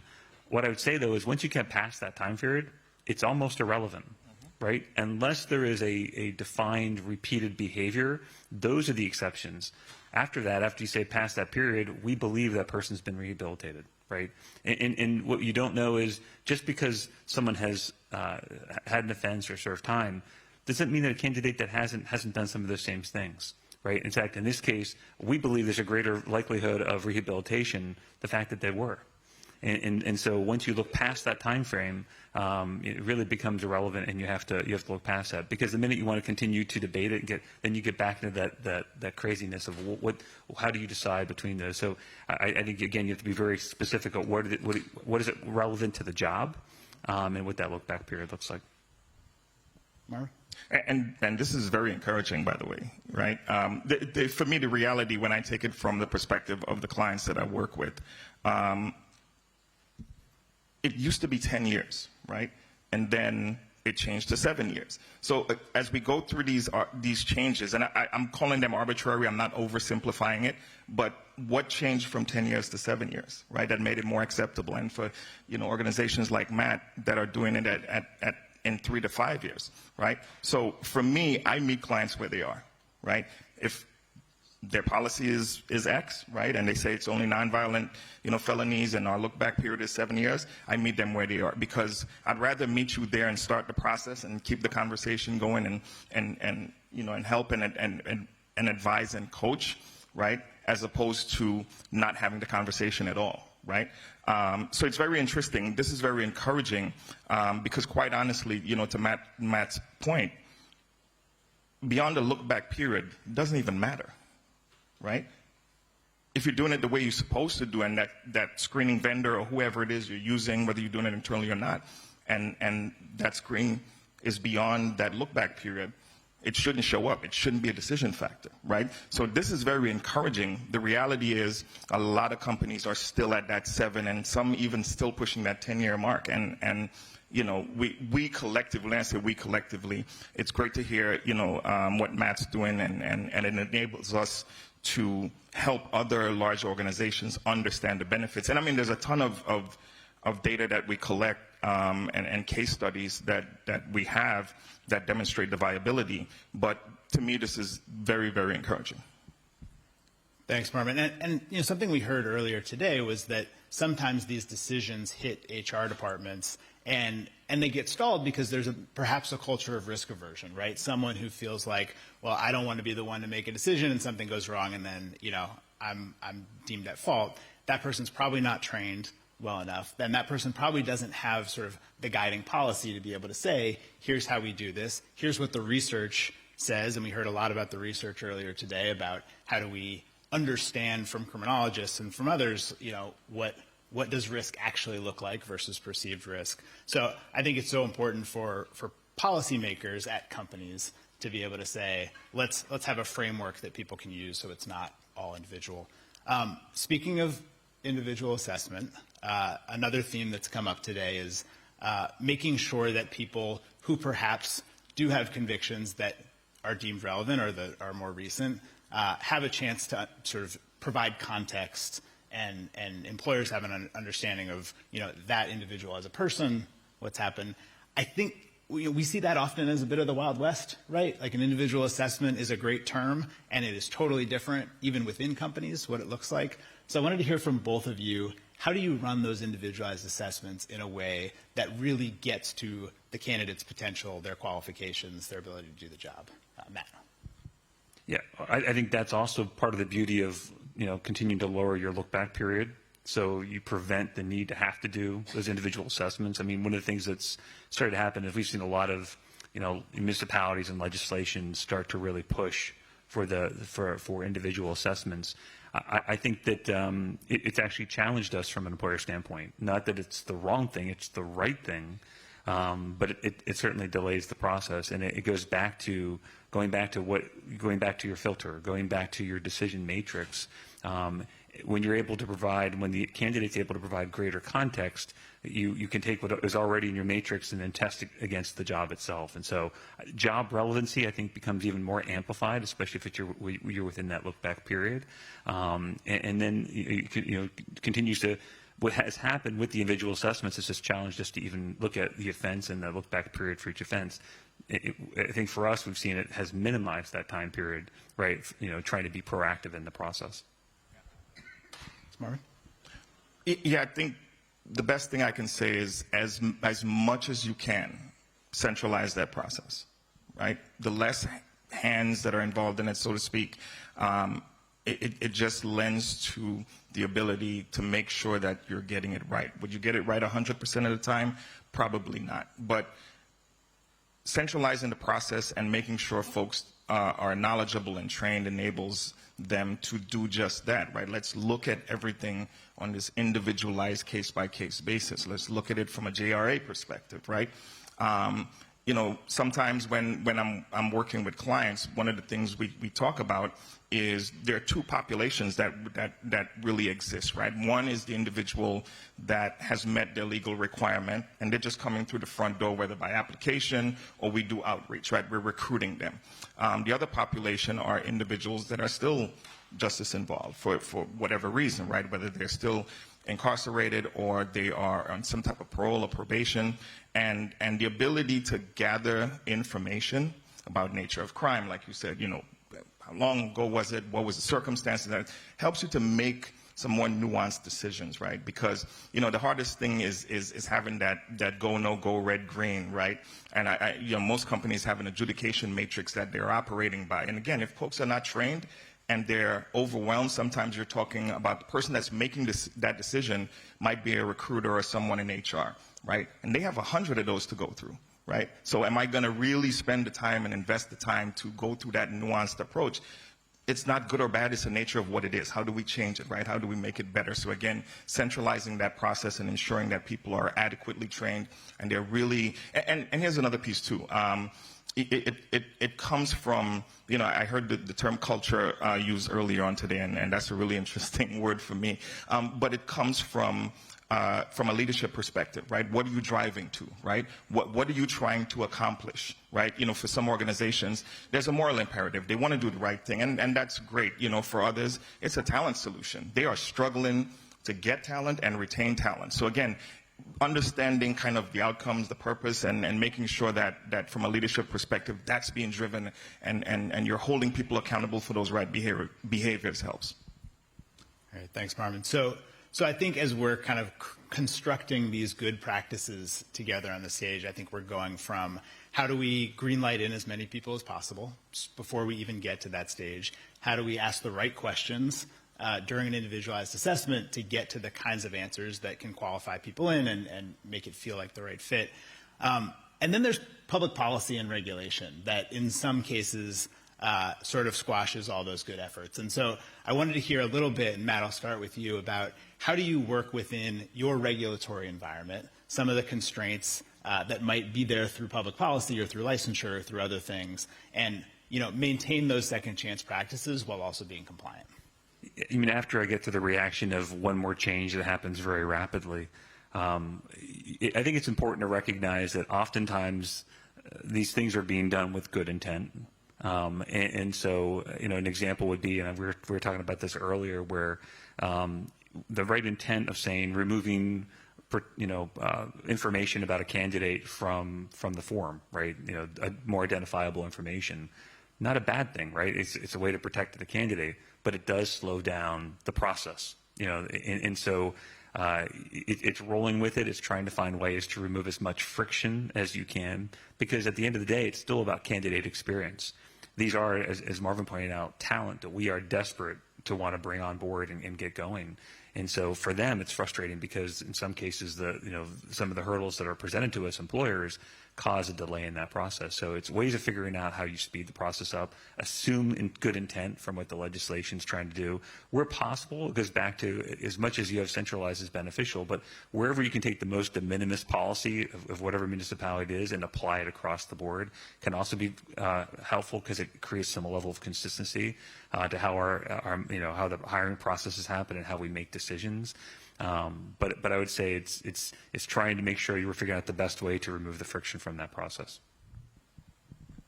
So public policy is interesting, right? Because there's good and there's, I'll use Matt's term, there's friction that gets created. If you think in terms of a national organization, they have a national footprint, right, all over the country, operating in different states and different municipalities. That complexity alone is a challenge, right, in terms of, what's lawful, because at the end of the day, all companies want to operate lawfully, right? So if you start with that premise that we want to operate lawfully, right, but we also want to ensure that, again, as Matt referenced, we're not creating unnecessary barriers, right? So from a policy perspective, it gets a little challenging, but the good thing is policy can be good, right, when we think about things like ban the box. Right? Think about how much opportunity that opened up, right? Because prior to that, whether we want to admit it or not, companies would see that check mark and you were immediately disqualified. So now you have to go through the process of doing what you're supposed to do, which is let's screen the talent, let's assess them, right? And let's determine whether or not they're a good fit for the role that we're trying to fill. Right? So now talent has a more equal opportunity to access those jobs, right? When we think about things like clean slate, fantastic, right? Because it takes that off the table, period, right? So policy can be good in many ways, but it does provide its own challenges and complexity, especially with large organizations. Yeah, thanks, Marvin. And I think, making sure that the teams have read the regulations, I think, is the other piece, because there's an awful lot of regulations that are this narrow and interpreted as this wide, right? Go ahead, Marvin. Matt, just alone within our organization, right? We have an entire department dedicated to that, right? So they're doing that every day, and they're trying to get the messages out. But again, when you're talking about a large organization that's sometimes very decentralized, depending on structure, it's hard to get those messages out consistently all the time. So again, I go back to this idea of centralization, right? Who has the information? Who's making decision? Who's taking action? The more you can kind of, tighten that circle, it helps, right? Again, it's not perfect, but it certainly helps. Thanks. So we'll probably end with this one. But I want to ask you both, as individual champions for second chance hiring within your companies, how you talk through some of the pressures to behave differently, right? And so I think we've heard about concerns over negligent hiring. We've heard about concerns over PR, communications, theft. There's all sorts of perceived risks that come up in companies as you're having these discussions. And I would love to hear you, share your strategy and also give advice to the rest of us on how do we push through that to get these passed and sort of balance some of the competing pressures that you might hear internally. Marvin, we'll start with you. Yeah, so we have a narrative issue that's been mentioned all day, right? We have a narrative issue around stigma, around what justice-involved talent is. There's these personas that are built around, criminality, right? And people are criminals, right? So that's kind of the roadblock in a lot of instances when we talk about risk, reputational and all the other risks involved. The thing I lead with is if there's 1 in 3 adult Americans that are could be part of the workforce, right, that have had some justice involvement, there's somebody at your company working right now.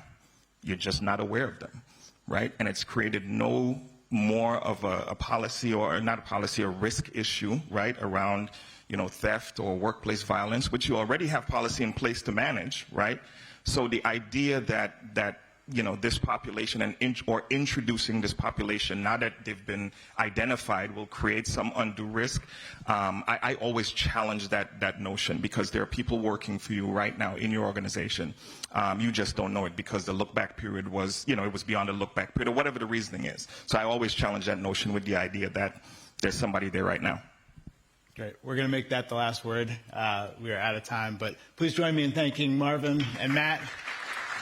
And I will say, as a plug, as we exit, Marvin and Matt are also co-chairing a working group that the SCBC is running on background screening, and so we'll be putting out a resource in the next several months that are highlighting some of these best practices that we're seeing across these companies. So Marvin and Matt, thank you. Thanks, Matt.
Our next session, Reentry Reimagined, Unlocking Opportunities for Talent with Records.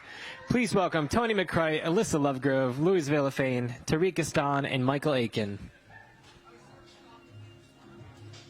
Hello. I'm behind the podium. Hello, folks over there. We have 30 minutes, and we are going to make use of every bit of it.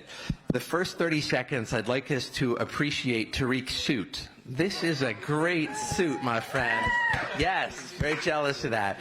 My name is Michael Aiken. I'm going to be your moderator today. I run a social impact consulting firm called Link Strategic Partners, based here in D.C. with team members across the U.S. and around the world. Our youngest employee is 16. Our oldest employee is 98, and we have every generation effectively represented. About 65% of our team identify as women, 70% as people of color, and over 10% as second chance hires. And so I'm very excited to be on this panel today and to be leading this. This panel is going to be about the Pivot program, and Pivot can apply to the transformation of the folks in the program, but it can also apply to what we need to do around narrative change in second chance hiring. And that's where I'd like to start. So Professor Lovegrove, tell us a little bit about the Pivot program. My pleasure. I guess it's been mentioned a lot today, so I probably should reveal the mystery. So Pivot is a 9-month professional development and transitional employment program delivered by Georgetown faculty in partnership with the DC Department of Employment Services. So our fellows are with us full-time, 40 hours a week. It's a pretty immersive experience. And so we're a bit different from other programs, both in duration and intensity, but also in our approach to the curriculum. So what we are focusing on are the skills that lead to long-term success in a workplace. And what do I mean by that? Things like communication style and skills, working effectively in teams, executive functioning skills, setting and achieving goals, very practical things that maybe aren't traditionally thought of in vocational training programs, but really do underlie our success when we're in organizations and we want them to succeed. We also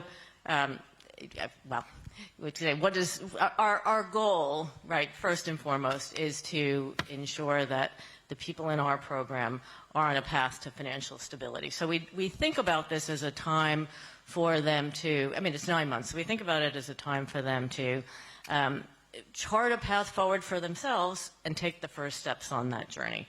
So it's, you know, it's very practical. It's very much around each individual. We also emphasize the entrepreneurial mindset.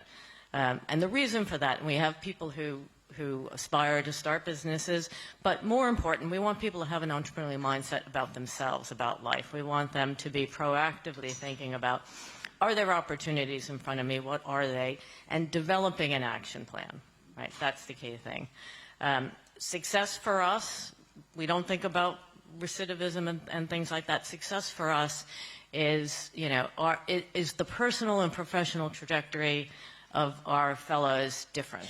And what does that look like over time? So we do stay in touch with our fellows over time. You've seen that today. See a lot of them in the room today. And we also measure success by the number of employer partners who are willing to engage with us, right? That's a big part of what we do. We are here to educate employers as well as to educate the people in our program. We truly believe in this opportunity, and we want people to appreciate the value of it. Absolutely. And as one of those employment partners, I think there's been, 8 Pivot cohorts, and I think we've had 7 Pivot employees and team members on our team, and they've all been amazing rock stars who are not only incredible people, but some of the best employees we have. There is an absolute business imperative to bringing entrepreneurs and second chance hires into the workplace. The next part of our discussion is going to be a little bit about lived experience and bringing lived experience into the discussion. Lots of different questions I could ask, but I believe that telling one's story is a personal choice and decision, so I'd like to invite each of you to share your story in whatever version you want to and how Pivot was a part of that. Tariq, would you like to go first? Sure. Where all started, I got released from prison July 2023. Cleaning toilets at Best Buy, trying to figure out what's next. And one day, my friend Mom, she was like, you should apply to Georgetown Pivot Program. I was just like, what is that? Then I did my research, and 2 words stuck out to me: business and school. And my whole life, I loved school. Despite me going to prison, I loved school. That's what I always remember. And at the time, I was starting a business, and I'm just like, okay, I can go to a place that helps my business. I want in. So I went through the interview process, and I was like, I'm just praying and praying. Hopefully I get in. And I got in. I didn't know what to expect, but since day one, Pivot embraced me. Everybody was happy, smiling, giving me resources to advance myself, advance my business ideas, advance my speaking abilities. And honestly, Pivot changed my life. Like, Pivot was the core of where I started to find vision, clarity in myself, and what did I want to do with my life. So I give everything to Pivot, honestly, and it's the start of a great place. Awesome. Awesome. Louis, your story, your way, and where did Pivot fit into that? I was released in November of 2022, and I found menial employment about 2 weeks later. It paid the bills, and it got me out of the house, and it gave me a structure, but there was no overarching theme. There was no clear endpoint for me, and I was really looking for a direction. And I am part of an organization called Free Minds. It's a reentry support group, and my coach called me from this campus about 3 years ago, Pivot graduation, and she says, Louis, you need to apply to this program. It is amazing.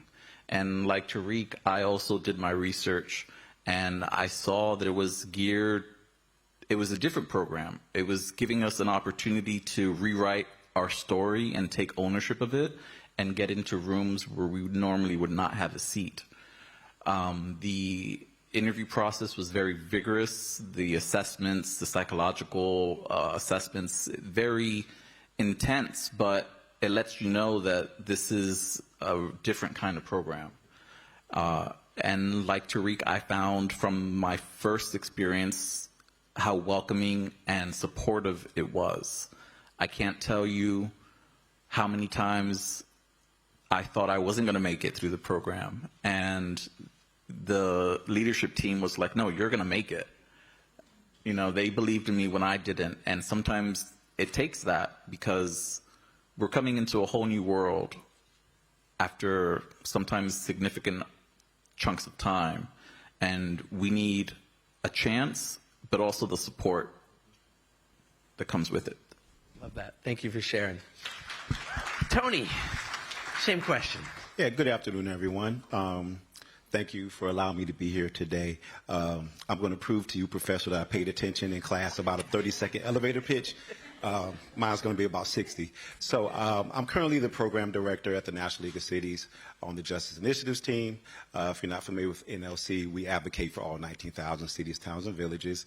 If you won't know what that looks like, we wrote ARPA, which was signed into law. Our team specifically helps cities who are looking to implement alternatives to traditional public safety, credible messengers, alternative response, things of that nature. And so I've been there 5 years, 5.5 years. And so my journey started, I came home in 2019, but it started well before that. When I was incarcerated waiting for sentencing at DC jail, I was part of a couple of pilot programs from Dr. Mark Howard's PGI, which is Humanity in Prisons. And then I forgot the name, refreshers came into the DC jail. So those are two. Thank you, Prison Scholars Program. Thank you. And so when I got sentenced, went away for 18 months after that. And so coming home, you know, prison doesn't really prepare you to come home. And so I was frustrated at that. And so I was asking my partner, you know, to look for jobs and opportunities. And I was like, I'm going to work at McDonald's down the street when I come home, even though I had a great support system, college educated, you know, stable home, bills were being paid while I was incarcerated. And I was like, this is crazy, right? Not to say like I'm better than anybody else, but if someone like me with the support system is having this much trouble, what does it look like for someone who doesn't? And so that always stuck with me. And so fortunately, because of those connections before I went to prison, I applied while still in prison to the second cohort of the Pivot program and was accepted, came to the halfway house, struggled to get out, and I came and did the assessment test and right before class started. So I'm grateful for that. And been a senior entrepreneur, also have a business, BLTN Collective, where we help people become homeowners who are in underserved communities. And I use a model where we take micro investments from the community. And so everything I do is community based. And so, yeah, I'm thankful for Pivot. It's been life changing, and it's allowed me to go through doors that may not have been open for me. And I've been able to reach back and have interns work at NLC since then. So. I love it. Tony, I'm going to stay with you. That was great. In your role at NLC, you really get a national perspective on some of these issues. So I'm wondering, as you look at a program like Pivot, or Pivot as a program, what gaps do programs like this fill that cities are struggling to fill? Excellent question, and I'm glad you asked that, because I left out that when I got this job, I was a fellow. And so I was allowed to research any area I thought was important. And I wanted to look at reentry at the city level. Specifically for young emerging adults, because I was on that emerging adults unit at DC Jail as well, and I saw that there wasn't even enough to write about, so we expanded it to talk about reentry at the local level. And so what I used as my blueprint was the Pivot model of education, business, and government coming together to fill those gaps like you just mentioned. And so I run a municipal reentry leaders network. We have 300 people in our network across the country who come together, and whether they know it or not, we're talking about the Pivot model every other month. And so I use that as a foundation to create this network. Absolutely. I love that. And again, from an employer perspective, having the combination of Georgetown University and a degree from the business school combined with supplemental funding as a combination of philanthropic and city support that eases that transition into employment, that makes it so much easier for employers to come on board if they've never done it before. So that three-part stool, I think, is a critical part of this. Have you seen that work in other places? Oh, yeah. There's plenty of examples across the country. Unfortunately, there's 19,000 cities, towns, and villages, Yep. and most don't look like D.C. or the ones that are doing it. And so our struggle is, how do we convince the ones that need a little help in accepting, this kind of model? Yeah. Louis, I'm going to come to you next. You now have a seat at the table. You work at the institution where you attended Pivot. What is your role now? Tell people that. And then what's it like being at the table shaping policy at this institution? Of course. I am a program coordinator for custom executive education here at the McDonough School of Business. I've been here for a little bit over a year now. And for me, having a seat at the table changed everything. It changed who I thought I could be, what I thought I could do. But the Pivot program gave me the tools, but Georgetown gave me the opportunity to apply them in real life. To day after day to come and be expected to produce the same as anyone else, I think is so underrated. We come into these rooms with imposter syndrome, and we need to prove to ourselves that we can do it. And sometimes that takes feedback, support, mentoring, but whatever it is, I found it here so far. If you're thinking about second chance hiring, don't wait until you feel completely ready. Start with one opportunity. Take a chance. You might not regret it, and might be one of the best employees you ever get. I love that. That's great. That's fantastic. Tariq, I'm going to go to you. You are an entrepreneur in every sense of the word. I have the real pleasure of working alongside of you on a daily basis at Link. And you've also started your own company that is growing rapidly and providing people with lots of opportunity. Talk to us a little bit about those two hats and how you see your role as an entrepreneur. It's a great question, Michael. Ultimately, when we started, me and my former partner,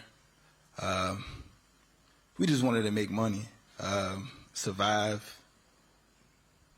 For me, not go back to jail. So we just started a junk removal company. And gradually over time, we just thought, okay, we're making a little bit of money. And we realized we can scale it. So we just started going to Home Depot. And over time, we just started knocking at different apartment complexes, asking for contract. Hey, can we do your junk? Can we do your junk?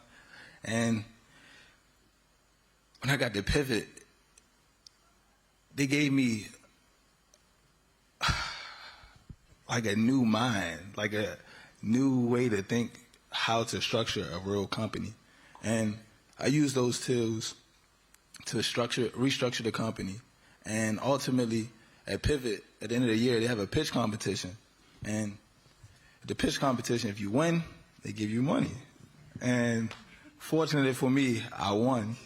So I used the money I invested in the business and got a truck.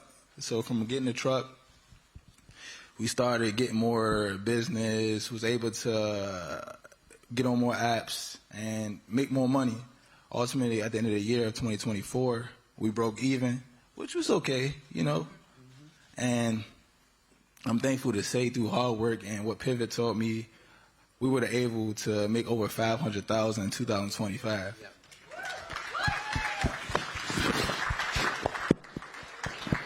And as I go on, I see some of my peers from Pivot, they may still struggling or they may need a job. So I was like, why not hire them as well? So since then, I was able to hire 2 Pivot fellows and a few of my other friends who have struggled with employment as well, and just trying to find a way to impact the community in a better way. And why not use people who was already just as impacted to make the community a better place? And that's where we're at. That's great. That's great. On the employer side, and I'm going to switch over to you, Professor, So Tariq still works at Link as an associate, and we're so glad that he's on the team as he develops a business that is far more significant than the work he's doing for us. And I say that because I think it's on employers to think differently about employment models as well. We have something at our firm called the Linkubator. We're called Link Strategic Partners, where any person can bring their side hustle or business in as a pro bono consulting project that the team then puts time into. And that's something Tariq and other folks have been a part of, including Joe Houston and others from the Pivot program. He started his own gym. So employers have to do more than just employ. I think there's an empowerment role, and we are better off that Tariq still graciously gives us some of his time, right? We are a better place because he's part of us, but it's contingent on us not to get in the way of something that he's building that is far larger than he's doing with us, and that's a real credit to you. Alyssa, when you look across the country at what it takes for employers to do this well, what are the best practices that people can take away from today? Well, I think I'd start by saying what doesn't matter. It doesn't matter if it's a big company or a small company. It doesn't matter what industry it is. Well, you actually articulated it very well just there.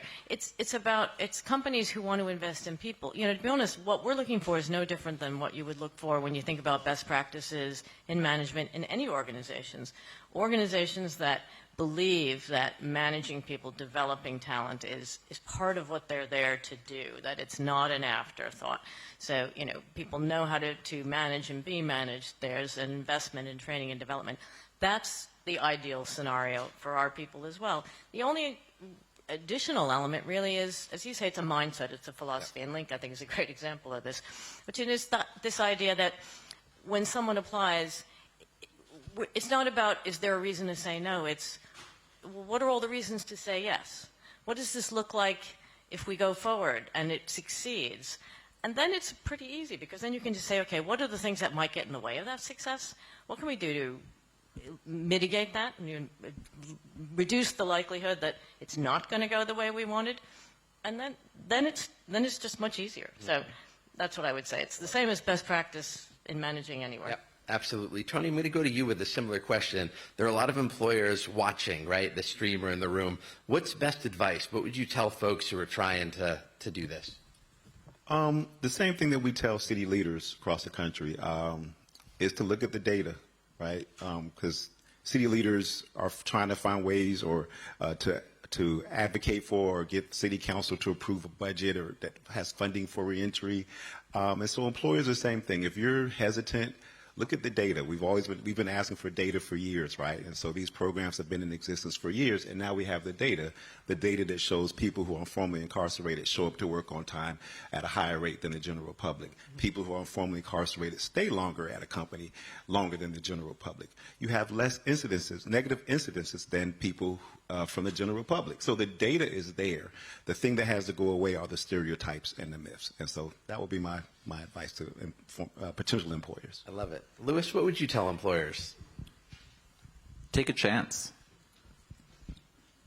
You won't know until you try it, right? There's a lot of reasons to say no.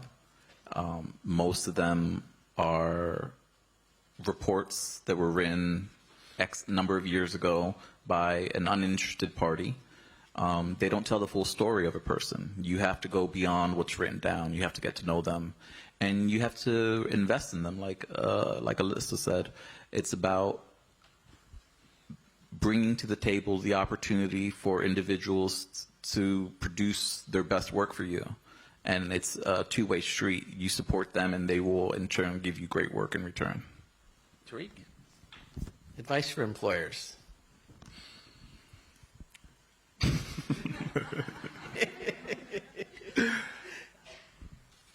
This will be a hard question because you're my boss, but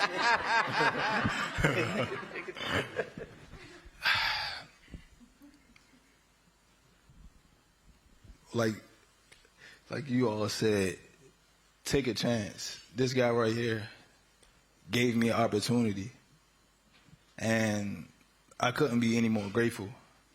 I don't think he gave me the opportunity because of any incentives, anything. It was just about the work that we put in, that I put in. If a person comes with a good resume, he comes with a smile, great attitude, he shows the willingness to learn and grow, why not? And I was just thinking, like how you mentioned data, what is the fear in hiring us? What is the fear? What is the fear in it if we're producing? And I understand that you guys think we are risk, but where's the risk coming from? Our past? And I looked at it as everyone makes mistakes, but everybody has the capacity to change as well. And if they are displaying that and showing you that they can change, why not? And that's how I look at it. I love it. Great answer. We're doing okay on time. We got about one more round here that we're going to go through. I'll give a bit of unsolicited advice to employers as well, and that is, because I've seen this a lot, I think when employers get this right, they're so proud that they get it right that they decide it's their right to tell everyone how great they are, and then they label the second chance hires as such, including in their corporate bios and in their introductions. And I would just say that's never the employer's responsibility. Your employees get to define their story their own way, and if they choose to include that, great, and otherwise, you don't do that for your other employees, so don't do it here. If we're truly giving a second chance, let that second chance be the chance. Last big question here, and it's really, we've got a great audience, we got people watching. This is our opportunity to provide a single best piece of advice. So think about what you prepared, think about what you didn't prepare. What do we want to leave this distinguished audience with? What is one piece of advice we want to send folks out with after listening to us today? Anyone like to start on that? I'll go. Go, Tony. Take a try. Part of it, I want to the last answer I gave is I want to put a part B to that, which is says that besides the data, is that when there are some things that may not go as planned, is to treat the people you've given a fair chance to, just like everyone else in your organization. Don't label that one person. Don't let that one incident ruin the whole opportunity for everyone else and put everyone in that same box when you wouldn't, to your point, do that for everyone else in the organization. Because yes, you're going to have something that doesn't go as planned with any employee. So when it's someone who you've given a fair or second chance to, don't go overboard with your generalization of that speaks for everybody. Yep. And then I would just add that I mentioned being part of the Humanities in Prison pilot while I was in DC jail. It's just we're human beings too, right? We have emotions, we have families, we have things that we want to achieve. And so I think if you keep that at the forefront of the mind, it's not like, oh, these are second chance people who stay over here and here's the general public. It has to be, okay, as Tariq said, people who made a mistake, and we all make mistakes. And I think if you change that mindset and start bringing in the humanity part of that. I understand business, you need to make money, that's the bottom line, but the data shows it, and you can provide compassion with doing something good and making money. I love that. Louis, what do you want people to leave with? Best advice. Look beyond the headlines. You know, you might have a candidate who has a stellar work history and all of the requirements and certifications, and then you might have a second chance hire who has less work experience, but they're eager to show and prove that they belong there. I think that tenacity is very undervalued in today's modern society. Yep, I love that. You all speak in soundbite. It's amazing. Really, really good answers. Tariq, no pressure. Honestly, it's very simple. Take a chance. I've been here at Link for 2 years now and still going. Take a chance. If somebody's proven themselves, you don't even have to start off with, okay, I'm going to make you a full-time employee. Start off, it can be a preliminary stage, an internship. It can be something like that. But just give it a chance, and that's all I have to say. I love it. I'll give one more piece of unsolicited advice on my end, and then I'll turn it to Professor for the last word. One of the things I've found is we have to let it okay we have to leave room for people to ask questions in this space, even if they're hard questions, especially on the employer side. A lot of employers that I talk to want to do this, but have real questions and don't know where to ask those questions. So things like this forum that can get some of the biggest businesses in the world committed is huge and a gigantic step forward. And then there are small mom and pops and mid-sized businesses that are doing the vast majority of the hiring in this country that need places and spaces to ask questions. And so if we can leave room for everyone to be able to ask the hard questions, get the real answers, and then move forward, I think we solve this in a big way. Professor, best advice? Yeah, actually, that's a nice tie into what I wanted to say. You know, what I wanted to share, I remember years ago when we were first starting the Pivot program, trying to get buy-in from the senior leadership of the university. And I remember one of the people who, very senior person in the university who was, you know, on our side in our camp, said to his colleagues, look, if you're not going out of your comfort zone, you're probably not making a difference.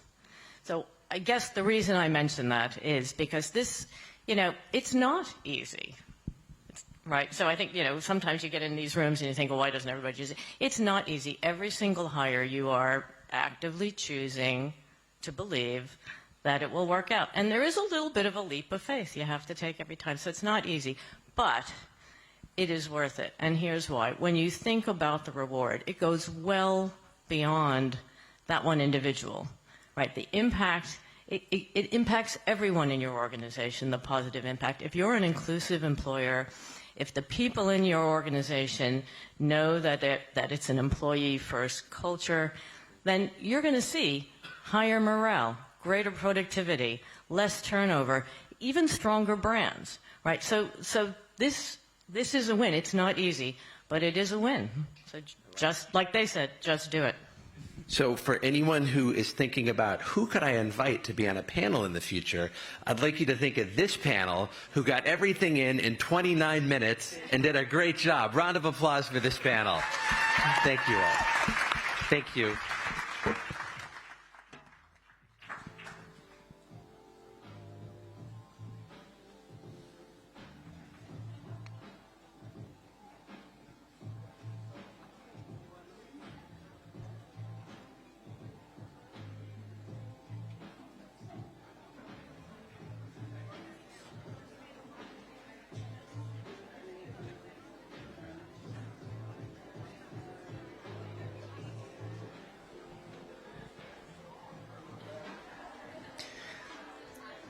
For our next discussion, local ecosystems, national impact, advancing second chances across states. Please welcome Nikki Pumphrey, Ashley Shiznirny, Kalila Olakanola, and Emmett Pottinger. All right, hello everyone. Good afternoon. I appreciate you all staying for one of the last sessions. I can tell who the most dedicated folks in the room are. It's great to see you all. I'm Emma Pottinger. I'm a manager at Envoy, and I'm really excited to talk with you all today with the help of some panelists who we will introduce shortly about how second chance hiring is being driven at the local level in cities and regions across the country. So I have some slides for you all today. We can start with the big picture. This is a number that's come up many times throughout today's session. It's 80 million. It's about 1 in 4 Americans, people who carry the weight of a criminal record into every job application, every interview, as they try to rebuild their lives. And the Second Chance Business Coalition believes that a past mistake should not be a life sentence to unemployment, and that when people are given a fair opportunity to participate in the workforce, our society and our economy are all the better for it. So here's what we've learned in the past 5 years of the Second Chance Business Coalition as we have done this work with large employers. Employers can't do this work alone. The key to really unlocking second chance employment at scale is not just changing one HR policy in one department, but it's really about these local ecosystems or the web of relationships between organizations and employers that can really drive these hiring outcomes like increased workforce pipeline depth, increased retention, and of course also reduced recidivism. So implementing second chance policies can be really complex, and it requires navigating a really wide range of candidate circumstances. And employers who do not have the right infrastructure in place to really implement these policies will really struggle to make these policies stick, even if they are extremely well-intentioned. And this is really why local ecosystems and having all these different groups at the table is so vital to employer success in this space. And you can really think of it like connective tissue, another term that's come up a lot today. First, it's the workforce and reentry partners who are, providing job training services to justice-impacted candidates. It's the public sector leaders who are driving hiring policy that's actually informed by real hiring trends. And it's peer employers and content experts who are providing best practices and who are really signaling to their regions that second chance employment is a smart talent strategy. And this came up earlier as Ken Oliver was speaking about permission structure, and I think I'm definitely going to steal that, because that's exactly sort of the culture that we're trying to generate in these ecosystems, particularly with peer employers, is this understanding that employers are great at influencing one another, and it's that peer connection that offers the real-world examples and the motivation needed by employers to really become more inclusive. And finally, it's also the conveners, the folks who are bringing all of these different groups to the same table. So what makes these ecosystems work? First, employers and reentry partners need to be in constant conversation, and it's that connectivity that really creates something from a one-time successful hire to a really long-term sustainable talent pipeline. Secondly, as I mentioned, employers are great at influencing one another, and when a respected business in a region really commits and is vocal about their commitment to second chance employment, other businesses pay attention. And these ecosystems are really about creating that space for employers to probe each other, to ask questions. How did you change that policy? What does your individualized assessment process look like? That can really help brainstorm solutions. And finally, ecosystems are what can generate the evidence that drives really great policy. And when outcomes are visible and shared, that's when advocates and policymakers have something really concrete to act on. So with that, the Second Chance Business Coalition exists because the private sector has a power and a responsibility to lead in this space, but the work is inherently local, and it requires these ecosystems to really drive change. So Second Chance Business Coalition just released a new resource that profiles 7 local ecosystems across the country. Each ecosystem is unique. It's driven by different partners, but they're all proof of what can happen when the right pieces come together. So if you don't see yourself reflected on one of these when you go onto the website and you see all the ecosystems there, please reach out. We'd love to add you to our list. So with that, the good news is that we have many of the folks who've helped build these ecosystems on our panel today. And so we have Kalila Olo-Kunola, Senior Director at the Center for Justice and Economic Advancement at Jobs for the Future. We have Ashley Signery, Recruiting Manager at USLVM, and Nikki Pumphrey, Vice President of Talent and Workforce at the Chamber of Commerce for Greater Philadelphia. So with that, we can begin our conversation. I'll switch mics. All right. Amazing. Well, maybe we'll start, and I can go to the next. Thank you. We'll start with UKO, thinking about Jobs for the Future's ecosystem work. I'm curious if you could just overview what that ecosystem work is and why Delaware became a focus for this work. Yeah, so when we think about local ecosystems, we're thinking proximity-based and place-based, right? So bringing the players in that local area together to spark a conversation so that the work that's happening is not siloed. And so for Jobs for the Future, we're not only coming there to provide education to employers, we're introducing them to the talent in the local area to show them that their pipeline doesn't have to be linked in. It can be their local demographic with community-based organizations who are already cultivating talent. And then that place-based is us, again, being the bridge, having that partnerships and pipeline.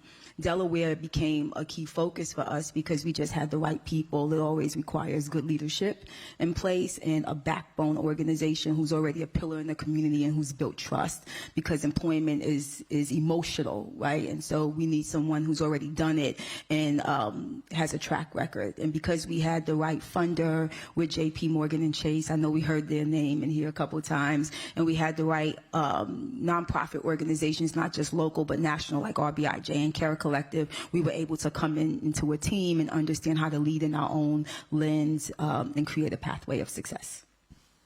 That's great. And I think we'll circle back at the end of this panel to talk a little bit more about the future of Jobs for the Future's work, particularly in statewide efforts. But touching on the idea of having the right employers at the table in these ecosystems, we also have Ashley here from USLBM. And Ashley, I'm curious, USLBM has made a really significant commitment. For those who haven't seen their Rebuild Us site, I highly encourage it. But they've made a really significant commitment to fair chance employment work nationwide. And can you just kind of speak to what that looks like in practice and what drove the initial decision to become invested?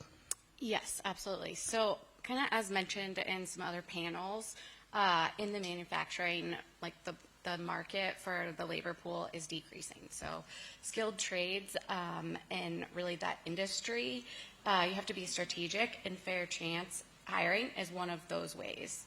Another thing is USLBM has been doing it since inception. We just weren't talking about it.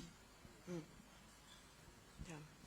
And kind of on that note, you are a really large volume employer and you hire thousands of people every year. Why, when you have been making lots of national level policy, why do you think it makes sense to participate in these local efforts that are really driven within a particular community?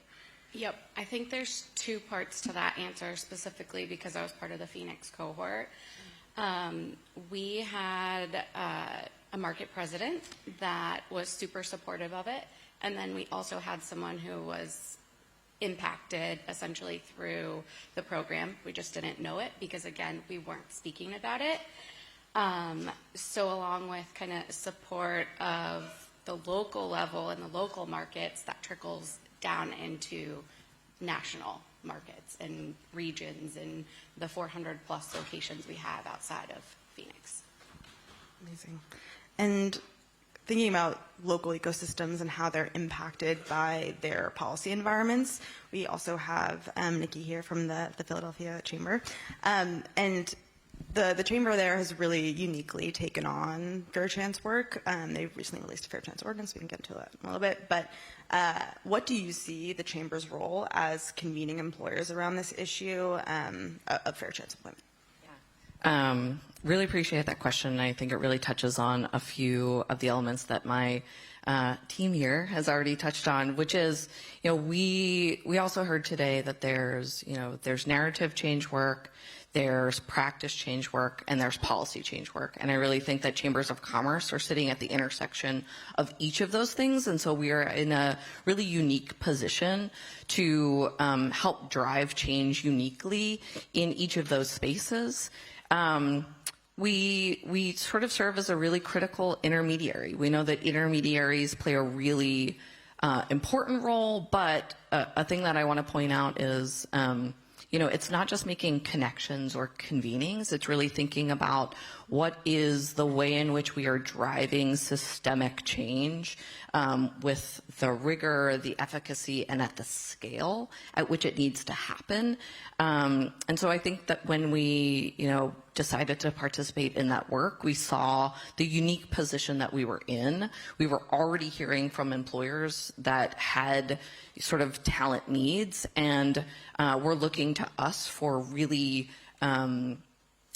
tangible solutions. And that's where we started. We started with fair chance employment as a really tangible solution that we could start to better connect employers with the great, incredible organizations that were here doing that work. And so, I think it's been a really interesting journey to now, and I know we'll get into it, connect all of the ways in which policy, practice change, and narrative change are possible. And I think the way in which we have a platform to drive that change, particularly peer-to-peer from employer to employer, right? And so we're sort of meeting our members where they are and helping them drive change with one another in the ways in which we're able to sort of pull people together to think differently about how they're thinking about talent. And kind of speaking about one of the ways that you've made this really tangible in Philadelphia is through the Fair Chance Ordinance. And the Chamber has been, as I mentioned, uniquely supportive of this initiative. Why do you think the Chamber has seen, could you walk us through the Fair Chance Ordinance first, and then sort of why you think it's been seen as such an advantageous policy reform from the Chamber's perspective? So I was sort of joking with someone yesterday saying that, often we think about this really beautiful reinforcing cycle of like narrative change, practice change, and policy change. And it feels really good in theory, but it so rarely happens in reality. And in a very short amount of time, we were able to seize opportunities to sort of influence Philadelphia's Fair Chance hiring ordinance based on real experience that we were already having through our Fair Chance hiring cohort. And so very recently, there was new legislation introduced in Philadelphia City Council that updated Philadelphia's Fair Chance hiring ordinance in ways that I think were critically important, thinking about, requiring individualized assessment, restricting the use of arrest records, and ensuring candidates have an opportunity to provide context before the final decisions are made. And what we kept hearing in our Fair Chance hiring cohort was that a law that sort of extended protections was actually not a challenge. It wasn't a problem for employers, but what they really needed was very clear guidance on what it looked like for them in particular to comply with that and to actually sort of perhaps leverage that for different opportunities. So because we were already doing the work, we used that as a platform to provide feedback, to build a table for a real conversation, to say, hey, this is what we're hearing from business. This is what these are the considerations that they have to make. And I think we got to a really great place in the end that both honored a law that was going to provide additional protections, but didn't put inordinate, I think, barriers for employers to want to think about how they complied to that law. And sort of the last thing I'll say is we're going to continue that work. I think continuing to work with the administration as they implement the law on getting really clear and providing guidance, I think that's a really great space for us to be in, but it's not a space that we would have been in if we weren't already doing the work. And I think that that's really important. Yeah, I just want to say across the board, like employers have that question about mitigating risk, right? Or what are the myths and facts associated with risk? We've had employers build conviction role matrix where they decide which roles are green-lit, you can go straight through, yellow, it requires a deeper dive conversation with a talent acquisition specialist, or red-lit, and it's not because of their own personal bias, but because of a law or because proximity to a vulnerable population or proprietary information. And we've learned that a lot of employers who are doing the work still don't know how to do the work, right? Because they don't have the education system in place to understand what it looks like to have a fair chance practice or process in place that's fair, that's equitable, and that's also compliant. And it shifts and changes by state, which is a problem that a lot of us face when we look at New York and California, Illinois, as compared to North Carolina. And so I think when we think about the Fair Chance corporate cohorts, like thinking about it, the state that we're doing it in, but also keeping top of mind that it's something that's become problematic across the board. And so we have to begin to have a lot more conversations with employers so that they are willing to have the conversations and say, I think there is a risk, and then help them understand that there is not. I think we teach a lot of foundational components of Fair Chance hiring, and we never really have the hard conversations like this is just not true. Right? It's not real. We know what you heard, but it's a false narrative. And it comes with us beginning to spark those conversations and not being afraid to talk about the elephant inside the room. Thank you. And maybe I'll stick with Nikki with you for one moment around employers, and I might come back to you, Keo, on that. Are there any of your members who've been through these corporate cohorts, these Fair Chance cohorts series, that are these groups of employers who are engaging in this work that have been sort of particularly strong or setting a tone citywide for Philadelphia or for others? I also just want to thank you for your point, Keo, because I think part of what has been so powerful in cohorts and having employers together is their ability to ask each other the really hard questions in a closed room to say, look, how are you dealing with this? What does this look like? And I think one employer that sticks out for us is the Southeastern Pennsylvania Transportation Authority, right? So a very large matrix, semi-regulated organization that already had Fair Chance as a priority. But they said, we can do better. We can actually do better, right? We're going to challenge ourselves to be better. And then because they were already doing the work, they became a peer leader in that cohort to say, hey, this was our experience. This is what we saw. These are some things that you might want to message to your leadership about, what it's going to be required. And I think it was so beneficial to have someone go from the conversation to the actual practice and to have had real world experience sharing what it looks like. And so I think even for smaller organizations to see such a large organization figure it out, I thought, oh, well, then maybe we could figure it out, right? And so I think there was a real variation in where employers were, even within the cohort, but to have someone else that they could ask questions with, or to say, how do I pitch this to my VP? That was so valuable. And I think SEPTA has become a real leader for us and a very vocal champion, which is also very different. I think it also depends on the personalities that you find. We have an incredible gentleman, Jeff Mason, who, I think he's going to go on tour at some point because this is his bread and butter now, and we're happy to give him a platform anytime. And Keo, is there any that come to mind from your cohorts that feel particularly strong? Yeah, I'll just say we worked with the university in Colorado, and that local ecosystem work was what we call a field trip experience. And so day one is really focused on educating the employer, taking them through those steps of Fair Chance hiring, communicating change, and that internal, external communication using that asset-based language. And then on day two, we got them proximate to the people that were on their way home. So we took them in the facility.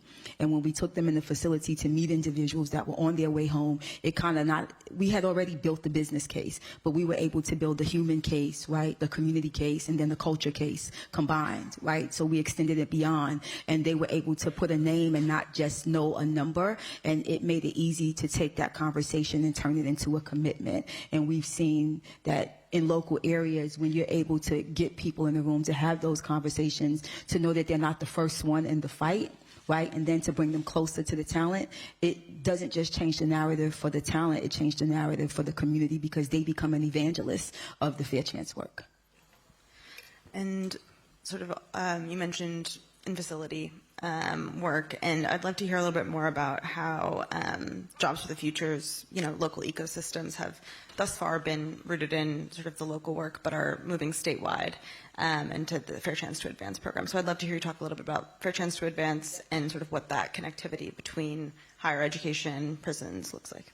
Yeah, so local ecosystem work for a long time has been city-based zip code strategy, right, in the city. And with the Fair Chance to Advance project that we are working on, that we kicked off a couple weeks ago, it's funded through a $19 million grant from Ascendium, and we received applications from 33 states. The requirement for the application, the RFP, was that there had to be commitments from all the departments, not just the employers, not just the educational institutions, but also the policymakers, also corrections, also the educational institutions. So we didn't wait to connect them after it started. They were required to connect before it got started. And so they had to make a commitment and have a conversation at the beginning. And what that did is that we saw lots of states who invested the time and the energy before states emerged, which was North Carolina, Maine, Oregon, and Kansas. And we had this kickoff conversation. And I think the biggest change is that in local areas, we have the community-based organization, we have the employer, and we have the talent. But here, we have corrections, we have higher ed institutions, we have the policymakers in the room. And what that does is that it builds the table even bigger, and it brings all the players to the table so that we can look at the journey of an individual from reentry to recruitment, and then to retention, and then the responsibility that comes with wraparound services. And so we made that shift because I live in North Carolina, and in Wilmington, we have New Hanover County, Brunswick County, and Pender County. Pender has lots of resources that Brunswick County needs, but because they don't communicate, they don't know that it's available. And so we saw ourselves going into local cities and areas doing work, but learning that a town that was past the red light, right, didn't have the same resources. So instead of doing that, we launched this project to do it more on the state base so that we can bring all those resources together, and it was no longer siloed. And so really, we wanted to build bridges. And I think what makes it successful is that we have higher ed institutions that we believe are not just educators, but also one of the biggest employers in the local area. And by bringing them in, there's already trust built in with them. And so they are culture catalysts. And it helps with the conversation with corrections and policymakers and bringing employers. We're showing them how to be a part of this journey, and we're giving them the confidence that we've done what we need to equip the talent for the jobs that they're having and making available. And so that Fair Chance to Advance work included funding that we're giving to each state, but it also includes a data sharing. And so you were required to share information and data across the board so we can understand what the entirety of the journey looks like. And we can do that at a local level, but when you do it at a state-based level, it doesn't just change one community, it changes the entirety of the community for that state, from the headship all the way down.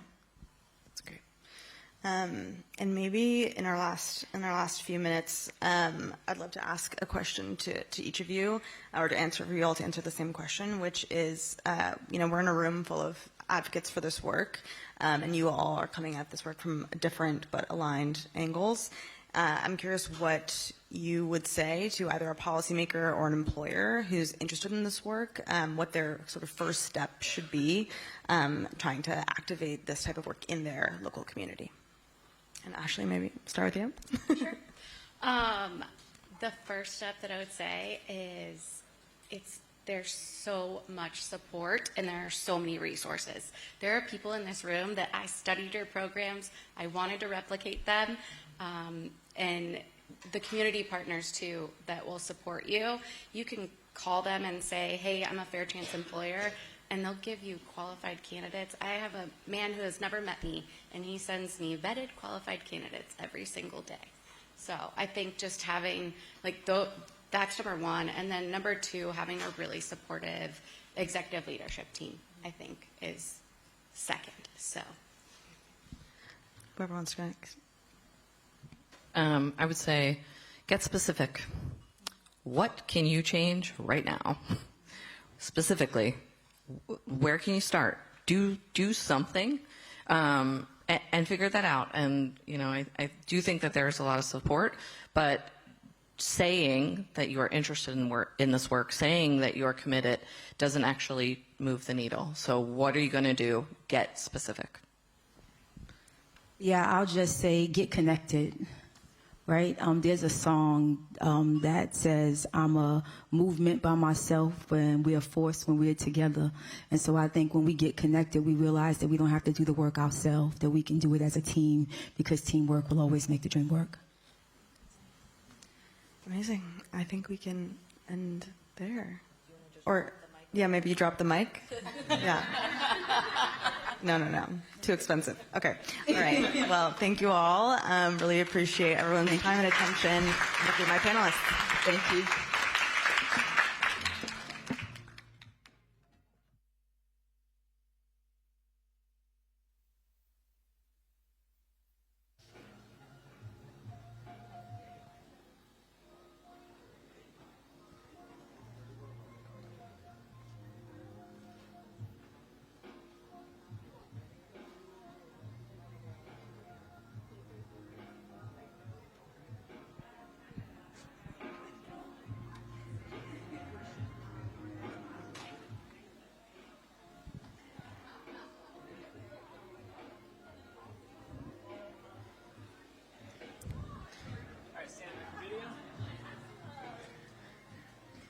Please direct your attention to the screens.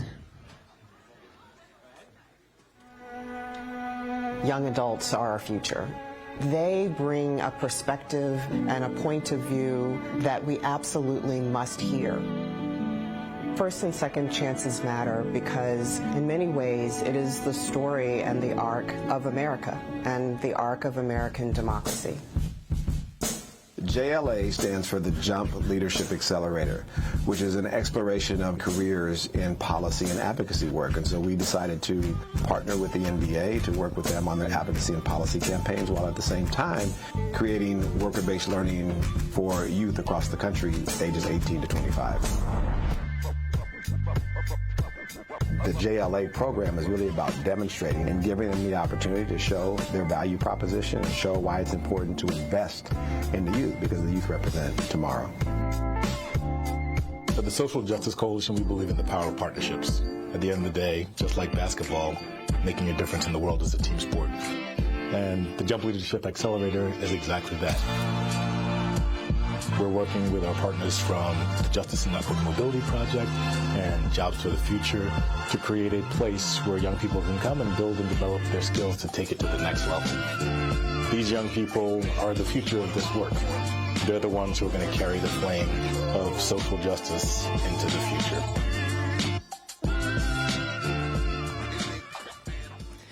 For our next discussion, Beyond the Record, Investing in the Next Generation of Leaders, please welcome Arvind Gopalratnam, Jaden Hernandez, and our moderator, Manon Butler. Good afternoon. Good afternoon.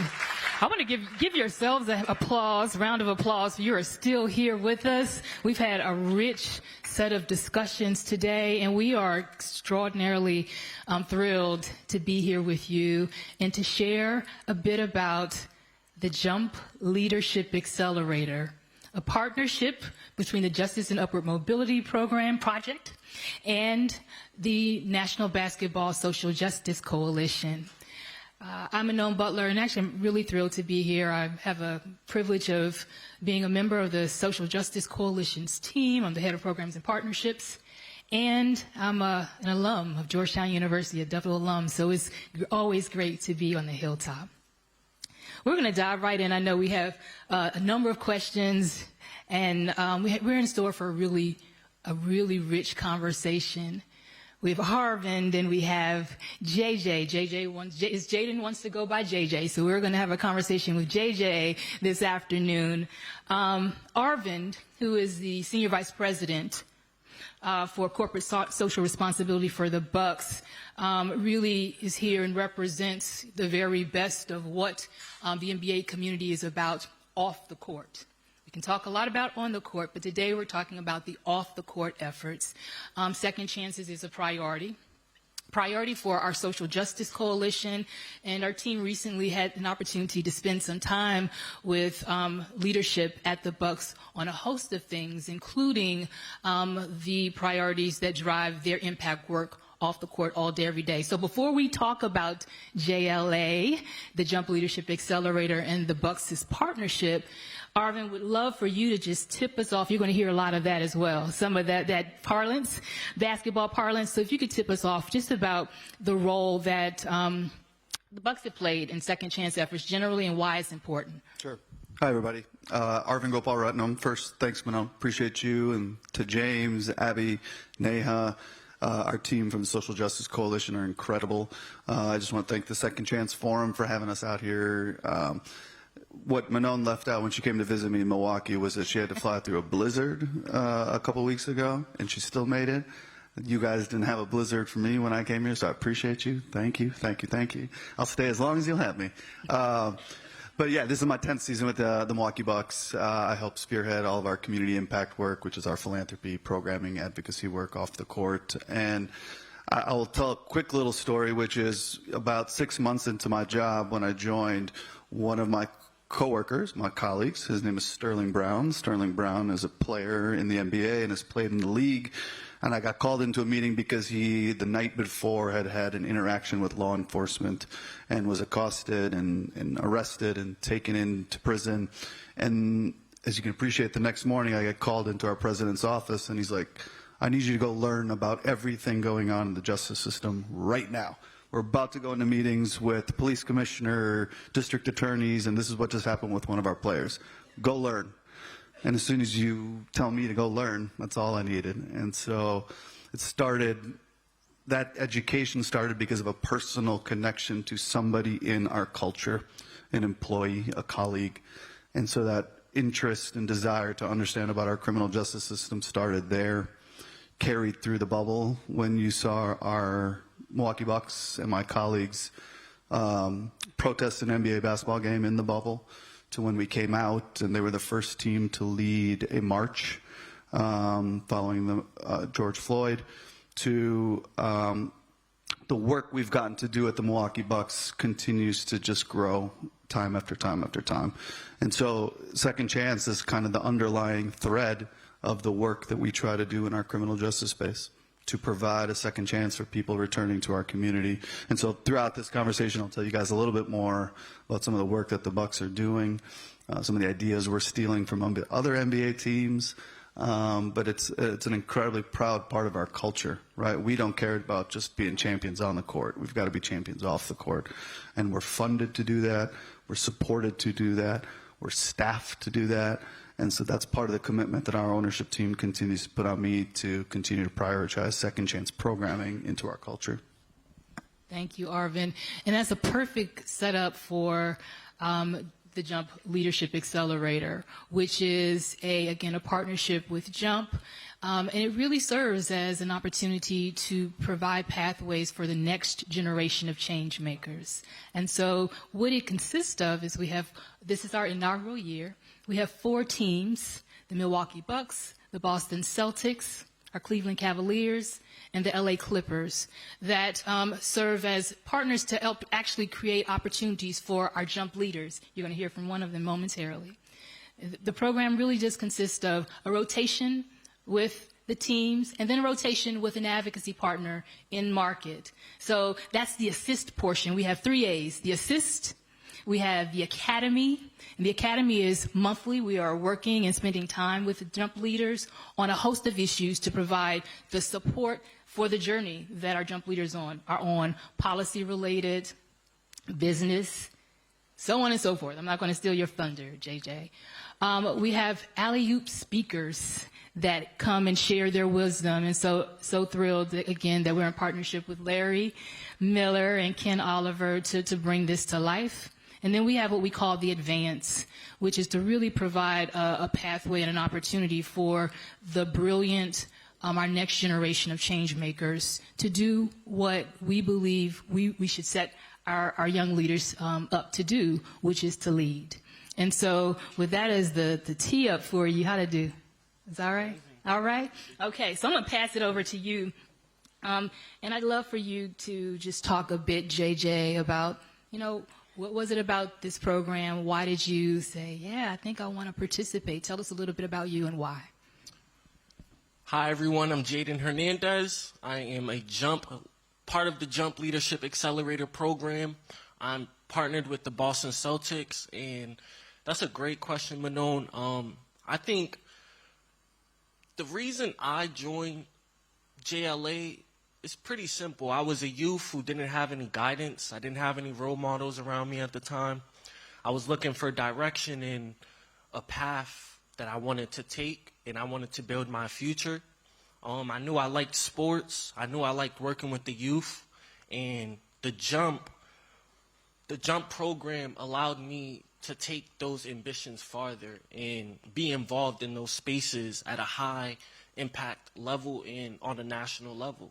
And I'd like to say thank you guys for everyone who's still here, and I appreciate you, Larry and Ken, for making this possible.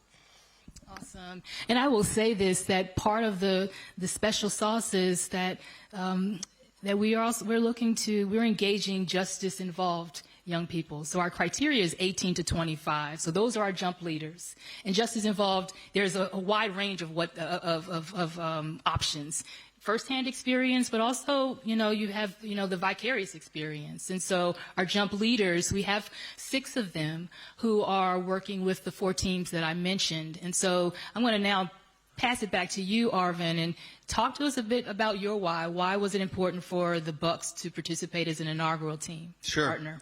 I mean, for us, talk is cheap, y'all. Yeah, we know this. You got to do work. We have to roll up our sleeves and do the work that we want to see, and the change will come from that, right? And so when Manon and James called and said, Mr. Miller's got this great program, we're going to do this with the coalition, I don't know how quickly I said, yep, we're in. We'll always raise our hands to be in, because that's the culture we've created in Milwaukee. It's the model we want to have in the NBA, which is let's go try. Let's go do things. We can talk about the changes we want to see. We can hope that somebody else is going to go do these changes. But unless you guys, like us, roll up our sleeves and we do this work together, it's not going to get done. And so that was the initial reason. Secondarily, when we talk about justice-impacted work and you talk about supporting work that involves second-chance individuals, the best way to support them is to work with them. And so for us, we needed a fresh new set of eyes and opinions and ideas on how can we go better support our community when it comes to second chance initiatives and programs. And so having jump leaders like JJ in our community is what has helped us influx with ideas and concepts and programs and relationships that maybe we didn't even know that people who are impacted can expose us to create more opportunities for our business to think about more programs, more relationships, and just being a better community servant. And so I think very initially, it was a selfish reason. I like to be first. What's that saying? If you're not first, you're last.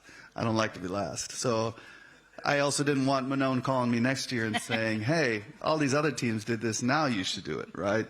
Because I want the Bucks to be the team that's calling all these other teams next year and saying, hey, look how amazing it is. Here's the data, here's the impact, now you get to go do it, right? And so that's kind of been our mentality in Milwaukee over the last decade is we want to be at the forefront. We're willing to make mistakes, but when the right opportunity comes to take our work, scale it, and do more, we're going to be yes. We're going to say yes right away. Appreciate it. Appreciate you and appreciate the quick response. Competition is real. We were talking about sports, the sports industry. So we're in the business of being competitive. And when you're able to be competitive off the court for this type of purpose, all the better. JJ, talk to us about a highlight so far. We're still on the journey. This is a 7-month experience. Talk to us about a highlight so far about as a part of the Jump Leadership Accelerator. While part of my Jump Leadership Accelerator program, I've been partnered up with the Boston Celtics, and it's been an incredible journey. I've been able to learn at the highest level and be around people who are passionate about this work and pouring back into the youth. If I'd have to bring us back to a time that really stuck with me, it would mostly be, it would definitely be the time that I got to visit a DYS facility in Boston. And what's DYS? A DYS facility is an incarceration center for youth. ages 14 to 18. Yeah, I believe. Yep. And the reason I bring that into conversation, and it really touches, like, it's very important to me.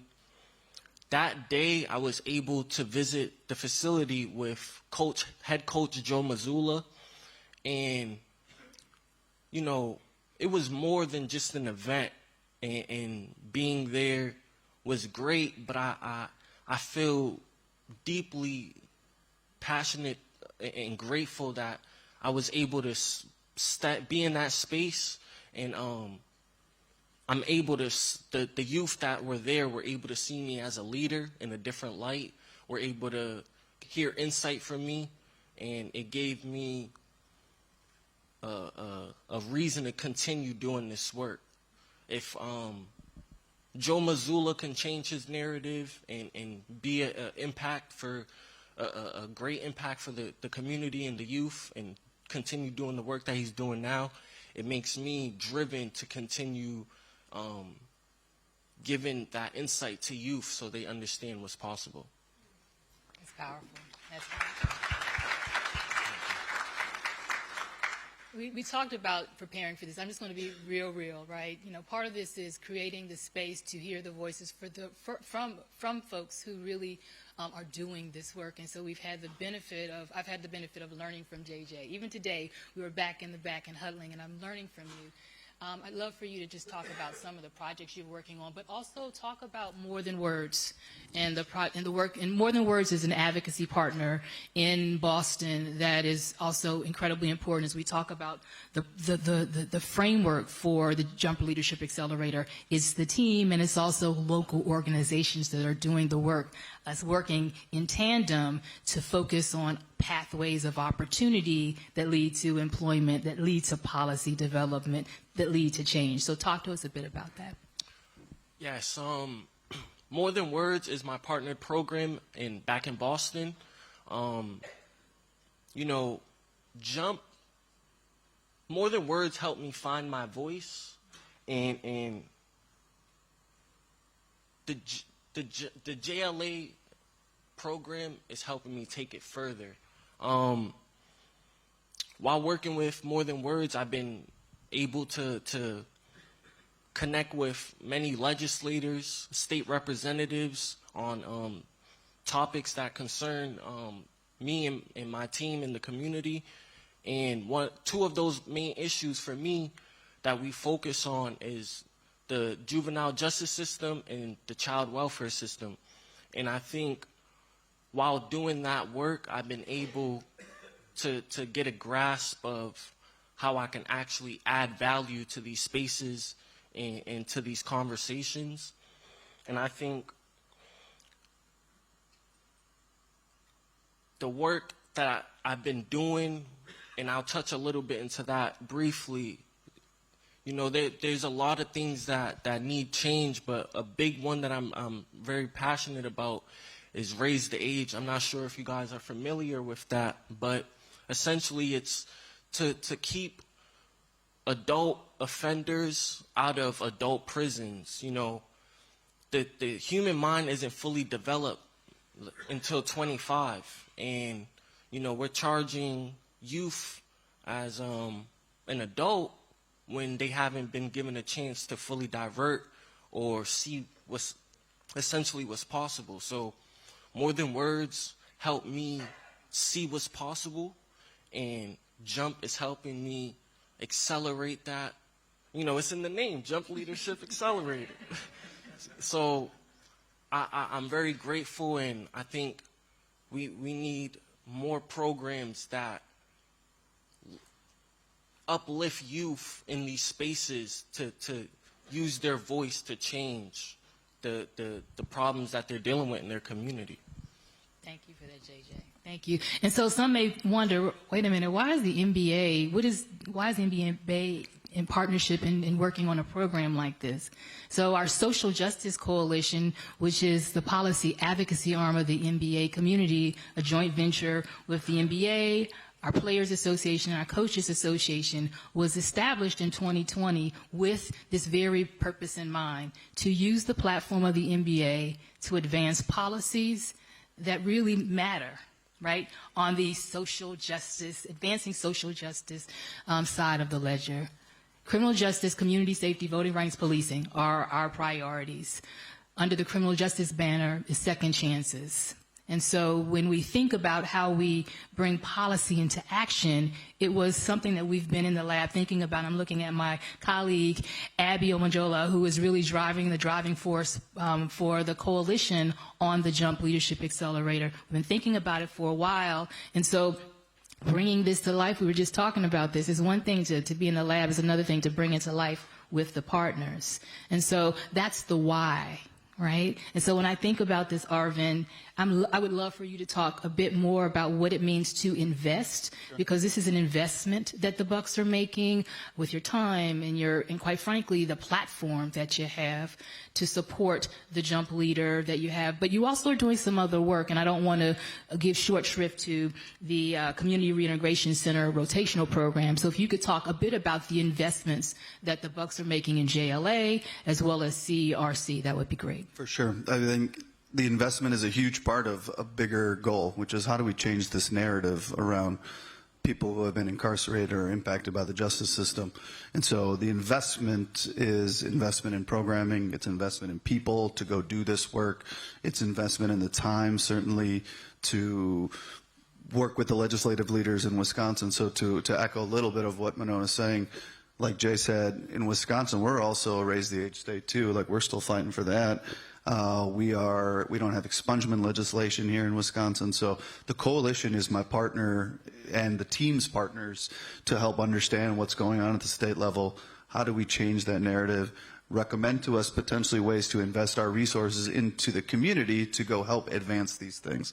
And so it's a wonderful ecosystem of community impact, right? And that's what I'd like to tell people, is there's no exact blueprint on how to go do community relations or community impact. And so you have to have it in your heart to pick and choose these certain topics. So we picked this topic as part of our core strategies because it's what we believe in.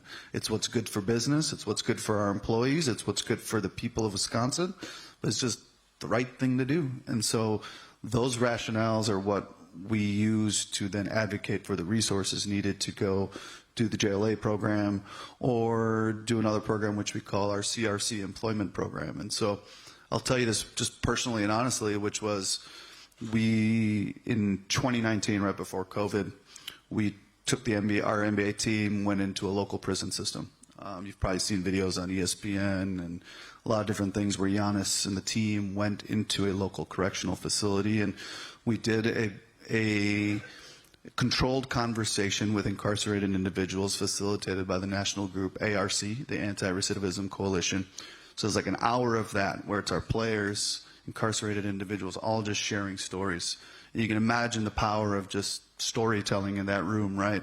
The second half of this was playing a game of basketball where our coaching staff were on the same team with incarcerated individuals and our players were the coaches. And you can appreciate, like, we basically brought a basketball game into the prison system. And we left that one day thinking, oh my God, this is the greatest thing ever. This was impact, right? It was cool. It was amazing. There's so much more impact we felt that we could create. And part of that was just understanding, yeah, we can go change laws, we can go advocate for rules being changed, but what else can we control in the Bucks environment?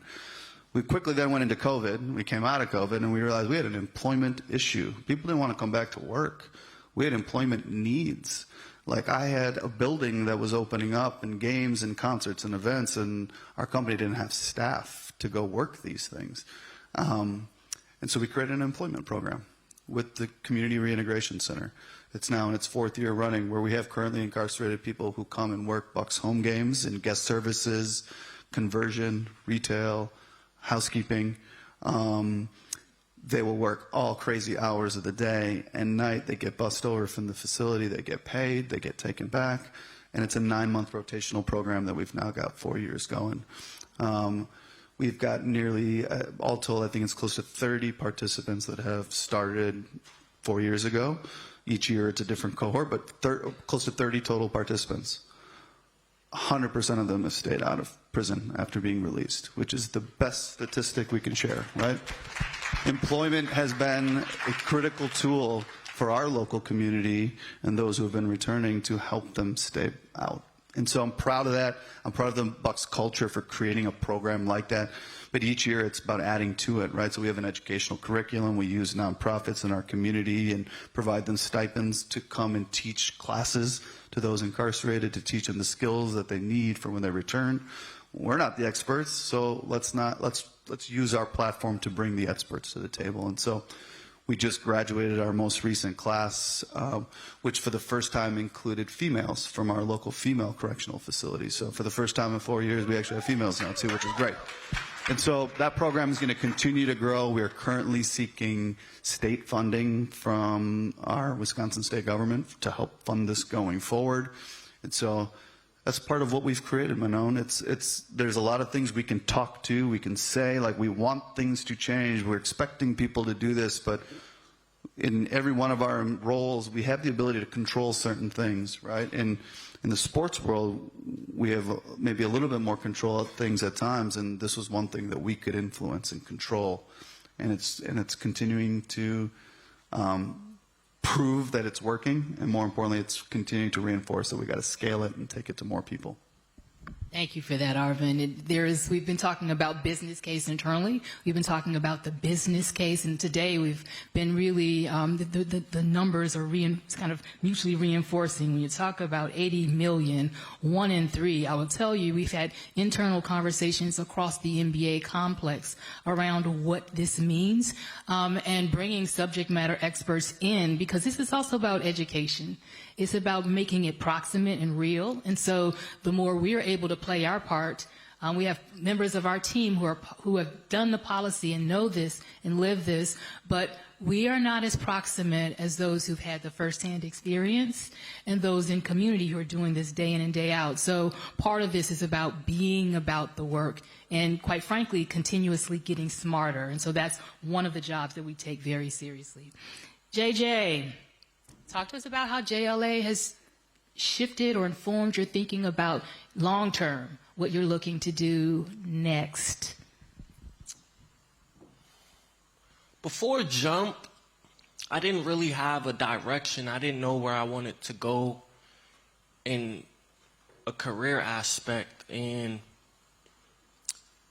it helped me understand that while I was partnered with the Boston Celtics, I've got to see each position, different roles as staff. I got to see different work environments in the same space, and I realized that, you know, everyone there is working towards a common goal, and to bring out social impact through sports.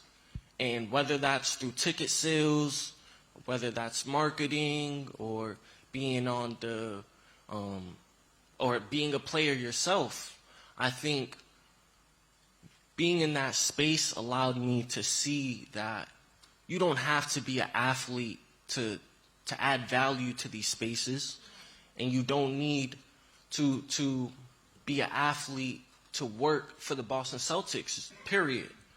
And while working with the Celtics, I got to see firsthand how they operate, how they treat their communities.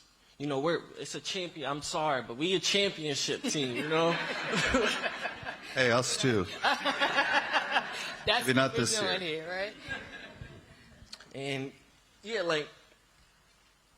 and it's self-explanatory. I got to see firsthand how access leads to upward mobility. And now that I've been able to see how these spaces work and how they contribute to these ideas, I essentially want to give that same message, that instill that model onto other youth, so they understand they don't need to be an athlete. They, you know, don't need to, and they have a voice. Their lived experience is just as important as anyone else on the team. So it's definitely been a amazing mind shift, but I think we got to broaden it on a larger scale so that more youth get that breakthrough and that experience. So we're talking about the next generation of change makers. We're talking about seeding our next generation. I want you to actually, this was a little off script, so bear with me, okay? So I want to just talk, we had an opportunity to get together in January for a week, and we were working in partnership with UVA Darden. So there was a whole week that you had with your other jump leaders. Talk to us a bit about what that policy week was like. That policy week, it was amazing. I got to meet legislators. I got to meet as a constituent, I got to meet the aide of my legislator and my state rep.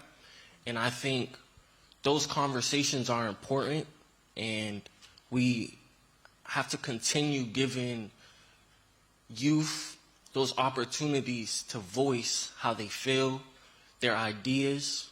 And that's essentially what the JLA Accelerator program allowed for me. That week we went through offices. We got to see how the House side looks and the Senate side. And I think those rooms seem so out of reach for most youth.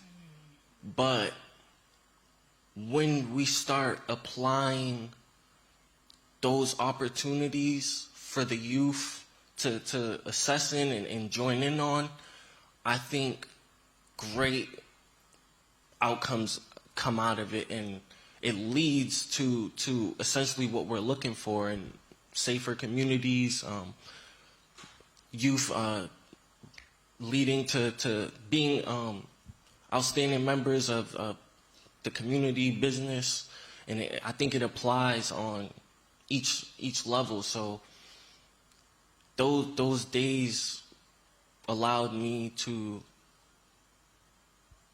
see it firsthand and be in the room and see it on an eye view level. You can see it, you're proximate, please. Can I add one thing real quickly? I love that, right? Your voice matters. I think it's imperative that we don't just rely on the voice of our youth, but we act upon what they're telling us to do. So hopefully those legislators heard you, and they're going to go do something versus just smile and turn away and listen, JJ told me some good things, right? That's what I want. That's my call to action to all you all, too, is we live in a society where we go and gather people to tell us what's going on, and they tell us maybe things that we already know, and then we don't go do anything about it.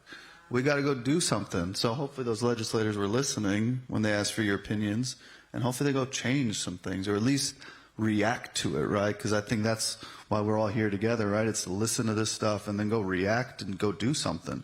And so that's what I hope with our JLA program. We're creating that access so that they not only hear you, but that they go react to you too.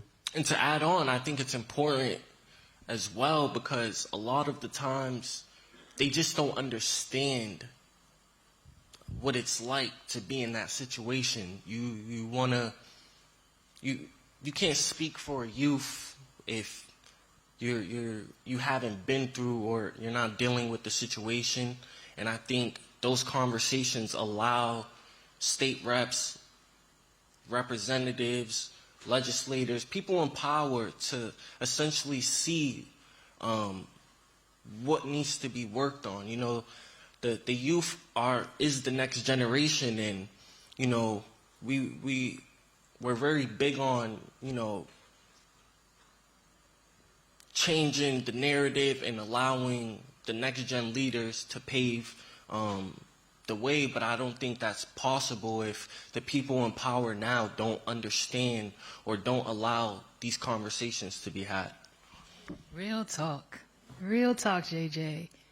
I'm curious about, and it's actually going to start with you, what do you want? We have assembled here, and those who are watching us virtually, what would you want business leaders to I want maybe just picking up on what you just shared, to think about when you talk about opening the door for training and employment opportunities? What pearls of wisdom would you want to offer? I'm going to put her on the spotlight. Me and Nan was having a conversation earlier regarding this exact topic. I think it's important that we allow, or we don't allow, someone's past to hinder whether they get hired or if they are accepted into the program, the community. I think the people, the business doesn't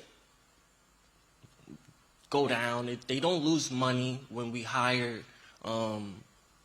people with criminal backgrounds. I think, in fact, the amount of money and amount of impact that's being done actually increases because there's more diversity, there's more stories to bring around and add value to the space. So to bring it back, like, it's important that, again, people in these positions, people with power, the companies, the foundations, they really have to keen in on allowing second chance to happen. And that what that looks like is not holding someone back due to their past. Thank you for that, JJ. Arvin, I'm going to pitch it to you. I mean, we talk about the business case because there is a reality that it makes economic sense. This is not just a good heart, the right thing to do. It is the smart business thing to do. Can you talk a bit about just what you see, the evolution in the programs, but also why it makes sense from your perch? Sure. I think just the example of my CRC program, the dedication of our employees, the consistency of their work, to them showing up. You heard it in some of the other panelists, like the dedication of our work staff that's currently incarcerated is sometimes way better than our non-incarcerated work staff. So I don't have the exact data up here to tell you, like, this is what we reference to show the business case. But I tell you transparently, that's what we're working on, right? Reproving the business case to why this matters and why this is important to every one of our businesses. So I guess I'd give you two things to maybe think about when you get out of here, right? One, we're lucky. We have the NBA platform. Like, the voice, the logos, the power of sports allows us to talk about these things on a different scale and a different level than most. So don't use that as a deterrent, right? Each of you have your own platform. Each of you have your own voice. Go back to your employers. Find out what are they doing in this space if you don't know what they're already doing, right? I assume most of you being here are connected to this work. But if you're not, and you're curious to know what is my employer doing back at home, or my spouse's employer, or start to ask questions, right? That's the first step of participation. Like, there is no exact way on how you can go launch your own employment program or, different types of initiatives that you've heard throughout the day. But you can all play a role in your own daily lives, right? And that's how I thought about it. That's what motivated me to think about what can I do in my personal life and my professional life to talk about this issue, to make an impact. And so you may not know what that is quite yet, but just go start asking questions, like participate, right? Go volunteer. My wife and I volunteered at our local legal aid society to help provide, and we're not lawyers, shoot. I hope they're not coming to us for legal advice. But it's our opportunity to support those who are coming to ask about expungement questions or immigration questions, and we just do intake, right? And so participate. That is the best thing I can tell all of you to go do, because then it'll inspire you to think about something else you can control. And then the more we can control, the more we can do. And that's maybe my advice, Manon. Thank you. Did you have something else, JJ? Oh, he hit it on the point. He hit it on the point. Well, That notion of participate is really something that rings true, and we have so many examples in our MBA community. We have expungement summits that are happening this week with the Detroit Pistons, with the Memphis Grizzlies. There's work that's in tow with the Dallas Mavericks, and the list goes on. And so we are really clear about the opportunity to use the platform that the MBA has, and quite frankly, doing our part to advance and support second chances in a meaningful way. Thank you. Thank you, JJ. Thank you, Arvin. Thank you, everyone.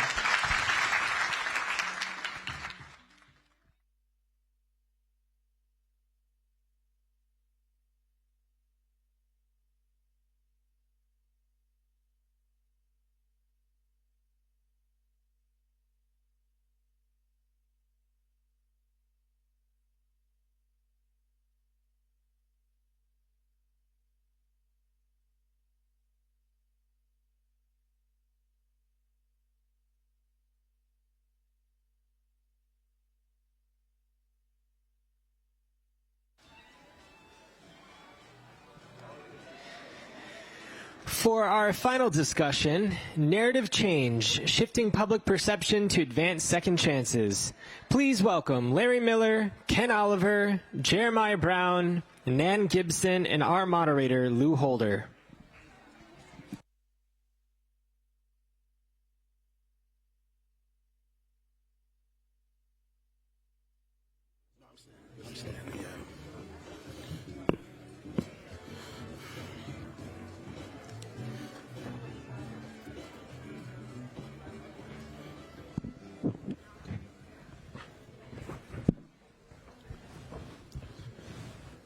All right. The power of storytelling, lived experiences, and authenticness can move public opinion. As an Emmy Award-winning broadcaster, I know all about public opinion and how the media and how different stories move the needle as far as media, as far as public perception. All these phenomenal guests have used and are using their platforms to challenge stigma and shift culture around second chance employment. And so we're going to get right into it with all of our panelists. I do have this opening question for you. All of the panelists, I do have this opening question for you. Each of you has come to this work through a different door. Lived experiences through the justice system, building movements through policy, leading one of the most recognizable brands in the world, driving corporate strategy, and understanding what it means to use a business or athletic platform with a purpose. What was the moment that made this issue a priority for you, and how do you drive narratives on this issue?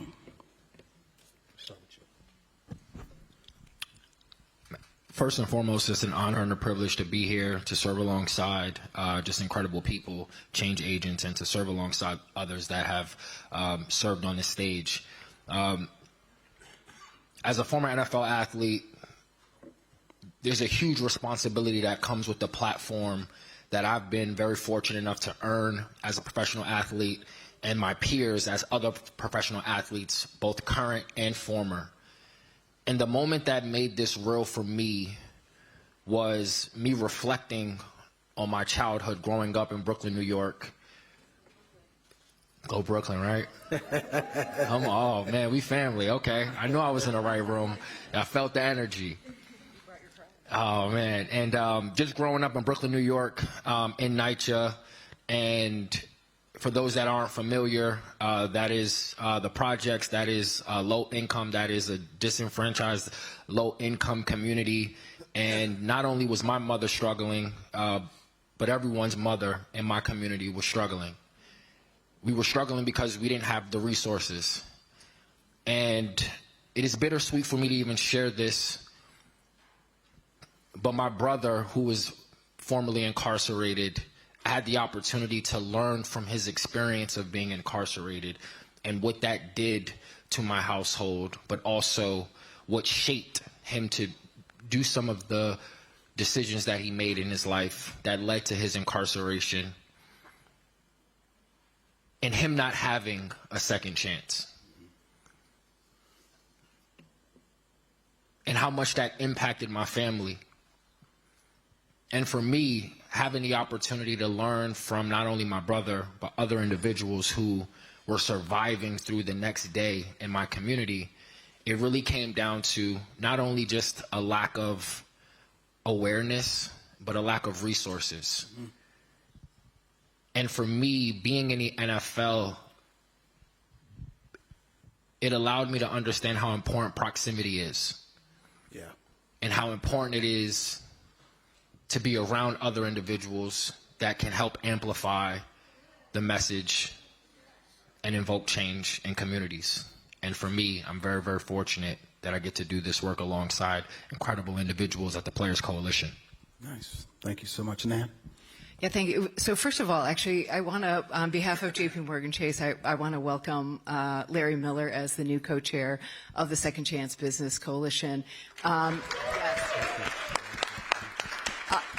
I think I can speak on behalf of Jamie. We're very excited. The whole firm is very excited to be working with you, Larry and Ken, to bring more businesses into the coalition, to bring this work to more audiences, to drive the narrative change that we're all talking about as well. And to really just make a difference in people's lives. And so thank you for agreeing to take this on, and we look forward to that. And then just briefly, I think you heard earlier today a little bit from Robin Leopold, our Chief Human Resources Officer, about what we do as a business. We bring the full force of the firm to this issue, as we say. So there's what we do as an employer in terms of our hiring, which you heard from Robin about earlier this morning. We make investments in the communities that we serve and where we show up. We do, as she mentioned, we send our lawyers out into the communities to hold expungement clinics. We work with other businesses in the Second Chance Business Coalition to try to get more employers to be intentional and put the practices and policies in place to make this work just sort of business as usual. But going back to the point, and then there's my day job, which is public policy, and going back to the point about how we send our lawyers into the communities to do expungement clinics. Well, there just aren't enough lawyers to help all the people that are eligible to be helped. And so that's why we support clean slate legislation, which automates the process of clearing those records so that people don't have to go through the costly, time-consuming process of having to get their records sealed or expunged. That things that are already eligible to be expunged, states just agree that they're going to, in many cases, and so far 13 states have agreed to do that. But we think that more states, and ideally all states, would put those types of processes in place so that we can reduce those barriers to employment, housing, education, you name it. As you all know, opening a business, having a record impacts individuals, broadly speaking. And we just announced an American Dream Initiative at JP Morgan, and we very much want to focus on, both first chances for people and also second chances for individuals who may be impacted by the criminal justice system. So that's where we come in on this, and we, really appreciate all the partnership with everybody in the room, and especially our friends at the Jordan Brand and Jump. Ken? Thank you, Nam. Yeah, for me, arriving at this work, especially at the intersection of culture and social impact work, it's kind of interesting. 15 years ago, I was serving an indefinite sentence in solitary confinement. And I had the privilege of being able to read the newspaper every day, and I was watching this great gold rush into tech, right, and all these mergers and acquisitions that were happening. I was seeing every single article led not with the word millions, but billions, right? And I said, man, I'm in the wrong business. And I started to understand what was happening in society in reference to changes in economy.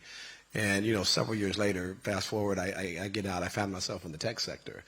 And I spent a lot of time thinking about what had influenced me, even sitting inside of a 6x9 in a remote prison in Central California, serving an indefinite sentence in solitary confinement. And it was that idea around what is moving culture at a given time, right? And I had no idea that I would end up meeting Larry, a couple decades later. as you mentioned, head of the most iconic brand in the world. And it just, when I found myself in tech and I met Larry, it just made sense to me. We were at a conference at Stanford University where Larry was speaking, and panelists after panelists, these were, gold jacket wearing NFL players and folks who had, won multiple Super Bowl rings, who panel after panel, they were talking about the justice system. They were talking about their experience with it, them going inside of a prison, their family member who was in prison, or something that had happened to them that made them proximate to the justice system. And I mentioned to Larry, I was like, this is striking that so many black men are having conversations. These were generations apart, athletes that were generations apart, constantly having the same conversation. And so it dawned on me at that moment that culture and what was happening with culture, especially when it came to sports and big brands and the business leadership, right? And entertainment was a way that we could amplify voices to be able to shift culture in a positive way. And it just so happens that mechanism is for first and second chances for us. But it's just a great phenomenon that I've been fascinated with for a long, long time. Mm-hmm. Larry? Well, first I want to say thank you. It's an honor for me to serve as a co-chair on the Second Chance Business Coalition. It's something that I couldn't even have conceived of years ago. But what brought me to this work was my daughter convinced me some years back to share my story, which I had hidden from for almost 40 years. I hid from the fact that I had been in the criminal justice system. As I built my career, I was, and it was a different time than I could hide from it at that point, because there wasn't the internet, there wasn't access to all the information that's out there now, and I was able to hide from that for almost 40 years. But once my daughter convinced me to share the story, and once I did share the story, it made me realize how much work needs to be done in this area. But it also made me realize and made me aware of how much work is being done in this area. Mm-hmm. There's so many people that are invested in trying to help folks return to society, trying to help folks become productive members of society. And to me, once I saw the fact that all these folks, and that there was a need there, and there were a number of people trying to address that need, I realized that I should lend my support to that effort. And it's been, like I said, amazing for me just to see how much work is being done, but we're only kind of scratching the surface at this point with what needs to be done in order to address the issue that we're dealing with right here. And so for me, the ability to help out and the ability to get involved and lend my support, I was like, I don't have a choice but to do that at this point, because, I feel like, I've been so blessed in my life to be able to live the life that I have and to be able to get through the things that I've been able to get through, that I always felt like if I didn't give back and didn't help, then I wouldn't be showing my gratitude for how blessed I've been. So it was almost a no-brainer for me once I decided to share my story to then get involved in trying to help move the needle on this issue that we're dealing with here. Thanks so much. Let's give it up for the panelists right here. Yeah.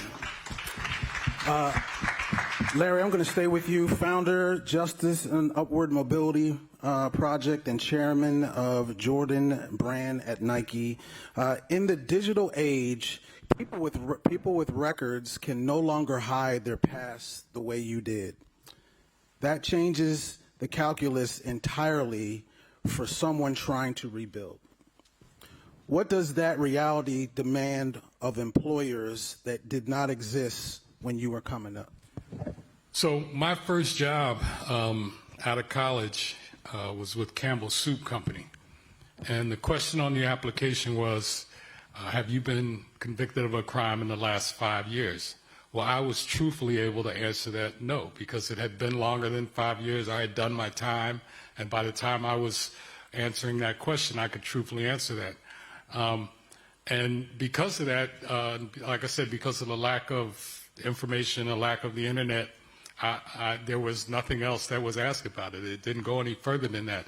And as I went further, applications would say 7 years or 10 years. And every time I had already reached that point of being able to answer that question, yes.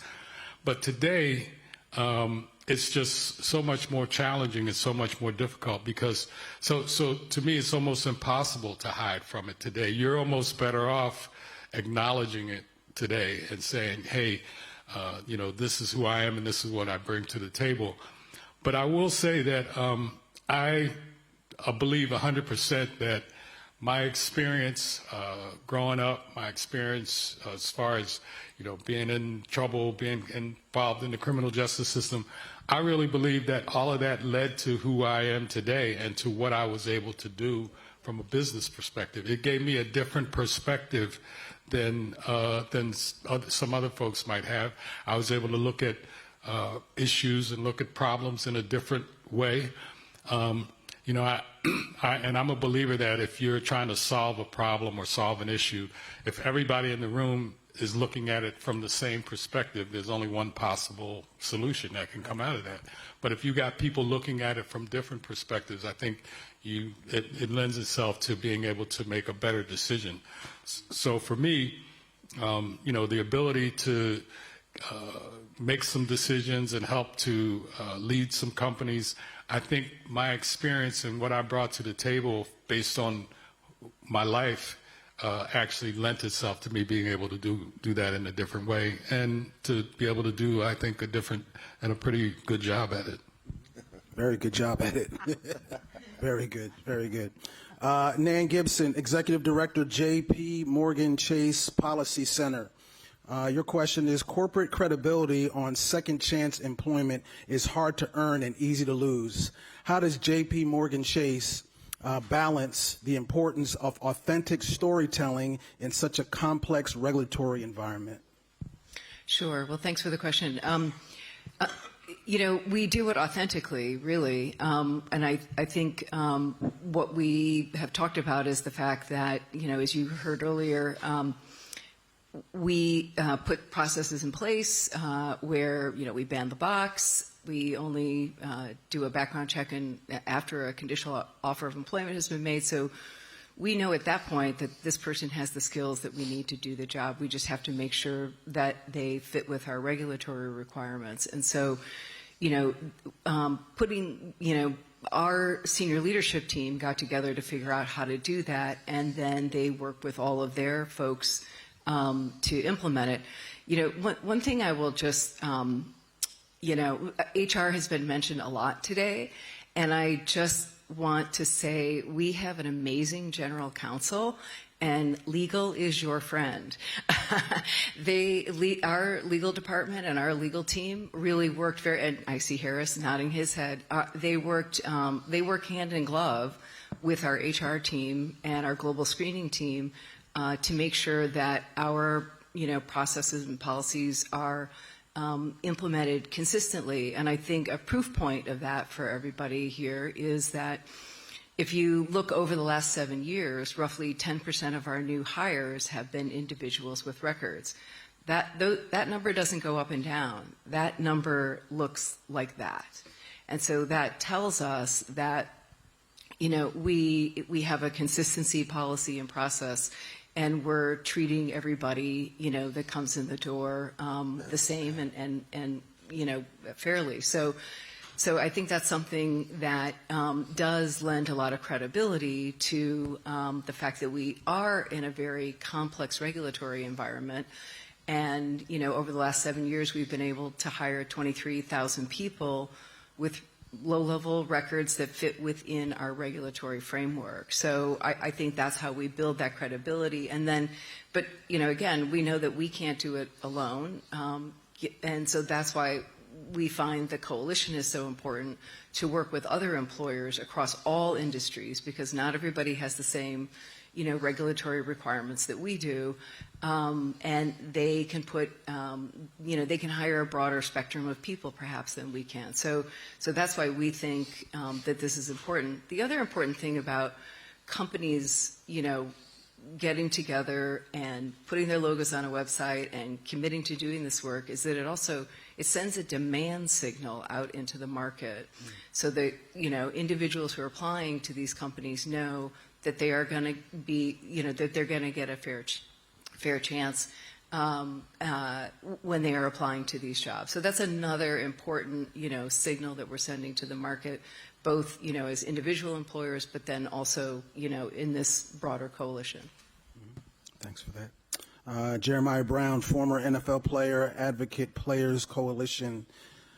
You walked away from the NFL not by choice, but because of a life-threatening injury, and then rebuilt your identity from the ground up. How did that experience of having your future suddenly redefined, shape the way you think about second chances and then people fighting to earn one? Incredible question. And for myself, when I think back to the day that the doctor told me I could never play the game of football, what he didn't know was he was talking to a little black boy that told his mom that he would be the one to pull them out of poverty. What the doctor didn't know was that he was looking at a little black boy who was viewed as a hero in his community. And when the doctor told me I could no longer play again, I found myself re-entering society, but as someone who didn't know who he was. And growing up, I had no idea that my oldest brother, who was navigating the criminal justice system, who was formerly incarcerated, and he didn't know who he was outside of his gang affiliation. He didn't know who he was outside of the confinement of our community. And because I wasn't present enough to extract the resources and the experience from my older brother navigating that, I found myself at 22 years old, lost, depressed, anxious, and even suicidal. For context, I went from the name being on the back of my jersey to the name being on the front of my orange apron checking into my shift at Home Depot. And people asking me like, well, what are you doing here? And what most people may not realize about sports is that sports is built on second chances. Right? You throw an interception, next drive. Yeah. You miss a free throw, next game.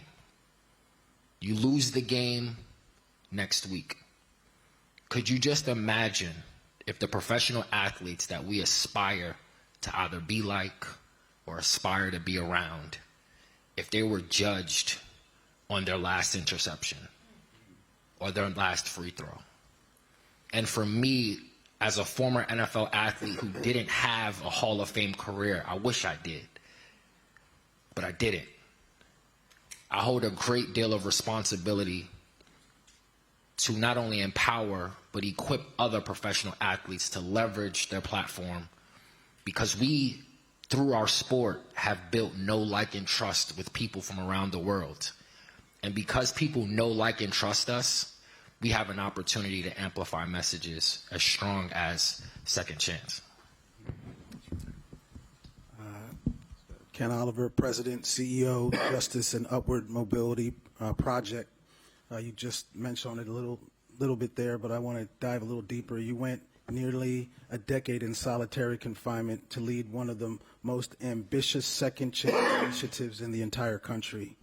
You are also an advocate for the power of proximity. When you are trying to move a corporate partner or a skeptical policymaker, how much of your story do you deploy, and how do you decide when lived experience is an asset and when it becomes a distraction from the broader argument? Man, these are great questions. This is a really, really good question. That's what I do, bro. You know, my story is very similar to Larry's, but it's very different in that the day that I walked out of prison and got a job at a public interest law firm, I was taught from the very beginning to talk about my experience. I was an advocate from day one. That was part of why I got the job. And so I would work with legislators in the state of California about justice impacted issues, incarceration issues, criminal justice reform issues. So our executive director taught us that we need to go in there with our head held high and talk about, this is who I am, I'm not ducking it, I'm not hiding from it, and this is the human rights and civil rights that I deserve. And so I walked into a world immediately out of prison into a place where I was accepted in the movement, in the community, which was something I wasn't expected. I had no idea that this movement existed. And I found myself in the Bay Area being embraced in a way that I'd never been embraced before. I was asked to go to universities and talk. I was asked to go speak in front of the legislature. I was invited to all different types of places to talk about solitary confinement, to talk about the 24 years I did in prison. And so for me, I never had to duck it, right? And when we started talking about things like expungements in California, you know, for me, I was always interested in the narrative change part, changing people's minds. I didn't want to sweep it under the rug and not tell anybody who I was, right? I'm proud of who I am. Who I am makes me what I am today. And yes, I've done time, and yes, I've done things that I regret. I've made poor choices. I've also made some great choices. None of those things define who I am ultimately or who I will be. So when I speak to employers and I work with employers, what I try to really focus on is changing this, changing the perception. You know, a lot of companies that I've worked with, they start off saying, well, Ken, you know, I like what I saw over here. I like you. I like, you know, this organization or that organization, but we only want to hire low-level drug offenders, no violent felonies, no people who've committed serious crimes. And I'm like, well, most people go to prison have committed either a serious crime or a violent crime. People don't go to prison for a bag of weed, right? And so when we're talking about understanding what it means to be justice impacted, to understand that that person who committed a crime and did 20 years deserves a right to work too, right? They've served their time. They've done what they call paying justice, paying their debt back to society. And so they have a right to support themselves. And so we need to understand that we shouldn't be a second judge and jury, right? That we need to check our own selves in the mirror. That's why I encourage all employers to do, HR officials and C-suite people. We need to check our bias at the door and understand that we have all invested in the justice system, every person in this room, me included, pay our tax dollars for a system that exists. And when that justice has been served, then we need to restore the full human rights of every single person that walks back out in the community. We've invested in a system where 95% of people who go in are coming out. Ken didn't make those rules, right? We as a society made those rules. And until we change the justice system, that means that we need to be able to give people a fair opportunity to rebuild, reintegrate back into the community in a meaningful way, because it's a benefit for everybody in society. If we marginalize folks, I tell people, I'm not for sure what we think is going to happen if we won't get people housing, if we don't let people get livable wage jobs, if we don't let people get occupational licenses to earn a career. Where is it that you think they're going to go? What is it that you think they're going to do? And I've yet, in the 6.5 years I've been doing this work, to hear one intelligent answer on what that is. So I try to tell employers to start from a fresh slate and go through what's been recommended by the EEOC, what's been recommended by practitioners all across the country with individualized assessments, and to do the nature time, nature test that we all know about who practice this work, and, you know, give people a fair shot no matter what the crime is that they've committed. No, I like that. I like that a lot. Ken, hearing you speak, you know, the thing for me that just kind of levels all the playing field is a scripture that I've read in the Bible. It says, before I look at the speck in your eye, take out the plank in my own, right? And so all of us got, you know, specks and planks and deserve second chances. And we've given a second chance every single day we wake up. That's how I feel. That's how I feel. So thank you so much for that. All the panelists, as we are looking forward, corporate communication teams, brand executives, and marketing leaders are sitting in rooms like this one. What is the single most important thing they could do tomorrow to advance this narrative? Jeremiah, I want to start with you. Absolutely. The biggest thing I would say is focusing on the systems. I think oftentimes when I have conversations around second chance, everyone's intention is positive, but there aren't necessarily systems that protect and hold people accountable to the intentions that they have. So I would say one of the first things that individuals can do in leadership is take a step back and look at the systems. Take a step back and identify, I have the intent to provide a transformational experience for those that work from our organization, but do our systems reflect that? And the other thing that I would say to add on to that is, from this information that we've received, we have now a responsibility to share this information with other stakeholders and create opportunities that once didn't exist, and expose people to a level of accountability and collaboration that can now exist through our opportunity to provide them a second chance. Yeah, I agree. Collaboration and partnership, and then and using, since you asked about communications and marketing and things like that, but it has to be authentic, and you also have to look at creative ways to reach people. And my colleague who worked on this great, fabulous infographic that we put together, to distribute to folks so that they can get in a really quick way, like what the most important things that we think are, in this discussion, and what we think the most important, data points are. But also there's something on this which I would encourage you all to take a look at, which there's a picture which shows an art installation that our firm-wide impact marketing team put together. They actually commissioned an artist to create statues out of expungement paperwork that represented people, individuals, and each one of the statues represented all the states that have not yet passed clean slate legislation. And then we had individuals who had records that have not yet been expunged or sealed, go to the installation, and we conducted interviews with them about what it meant to them personally to not be able to move on from their record. And as we know, those stories range, and I encourage you, the movie is on our website, JPMorgan Chase Second Chance Agenda. You can find it there. It's called The Waiting Workforce. And that film depicts the real life implications of individuals, continuing to have records follow them around. And, whether it's getting a job or housing or education, like you name it. And I would just encourage everybody to, take a look at it. But those are the kinds of different, creative ways that we need to reach different people and different audiences as we think about, the work that we're all doing. Some people are academics and they want the numbers and the data, but other people want to see the human side of this, which is really, from all of the stories that you've heard here today, and they're not just numbers, they're people. Yeah. But when 1 in 3 individuals, working age adults, has a criminal record, it means, that we pretty much all know somebody who could use a second chance. It's just math. Correct. So that's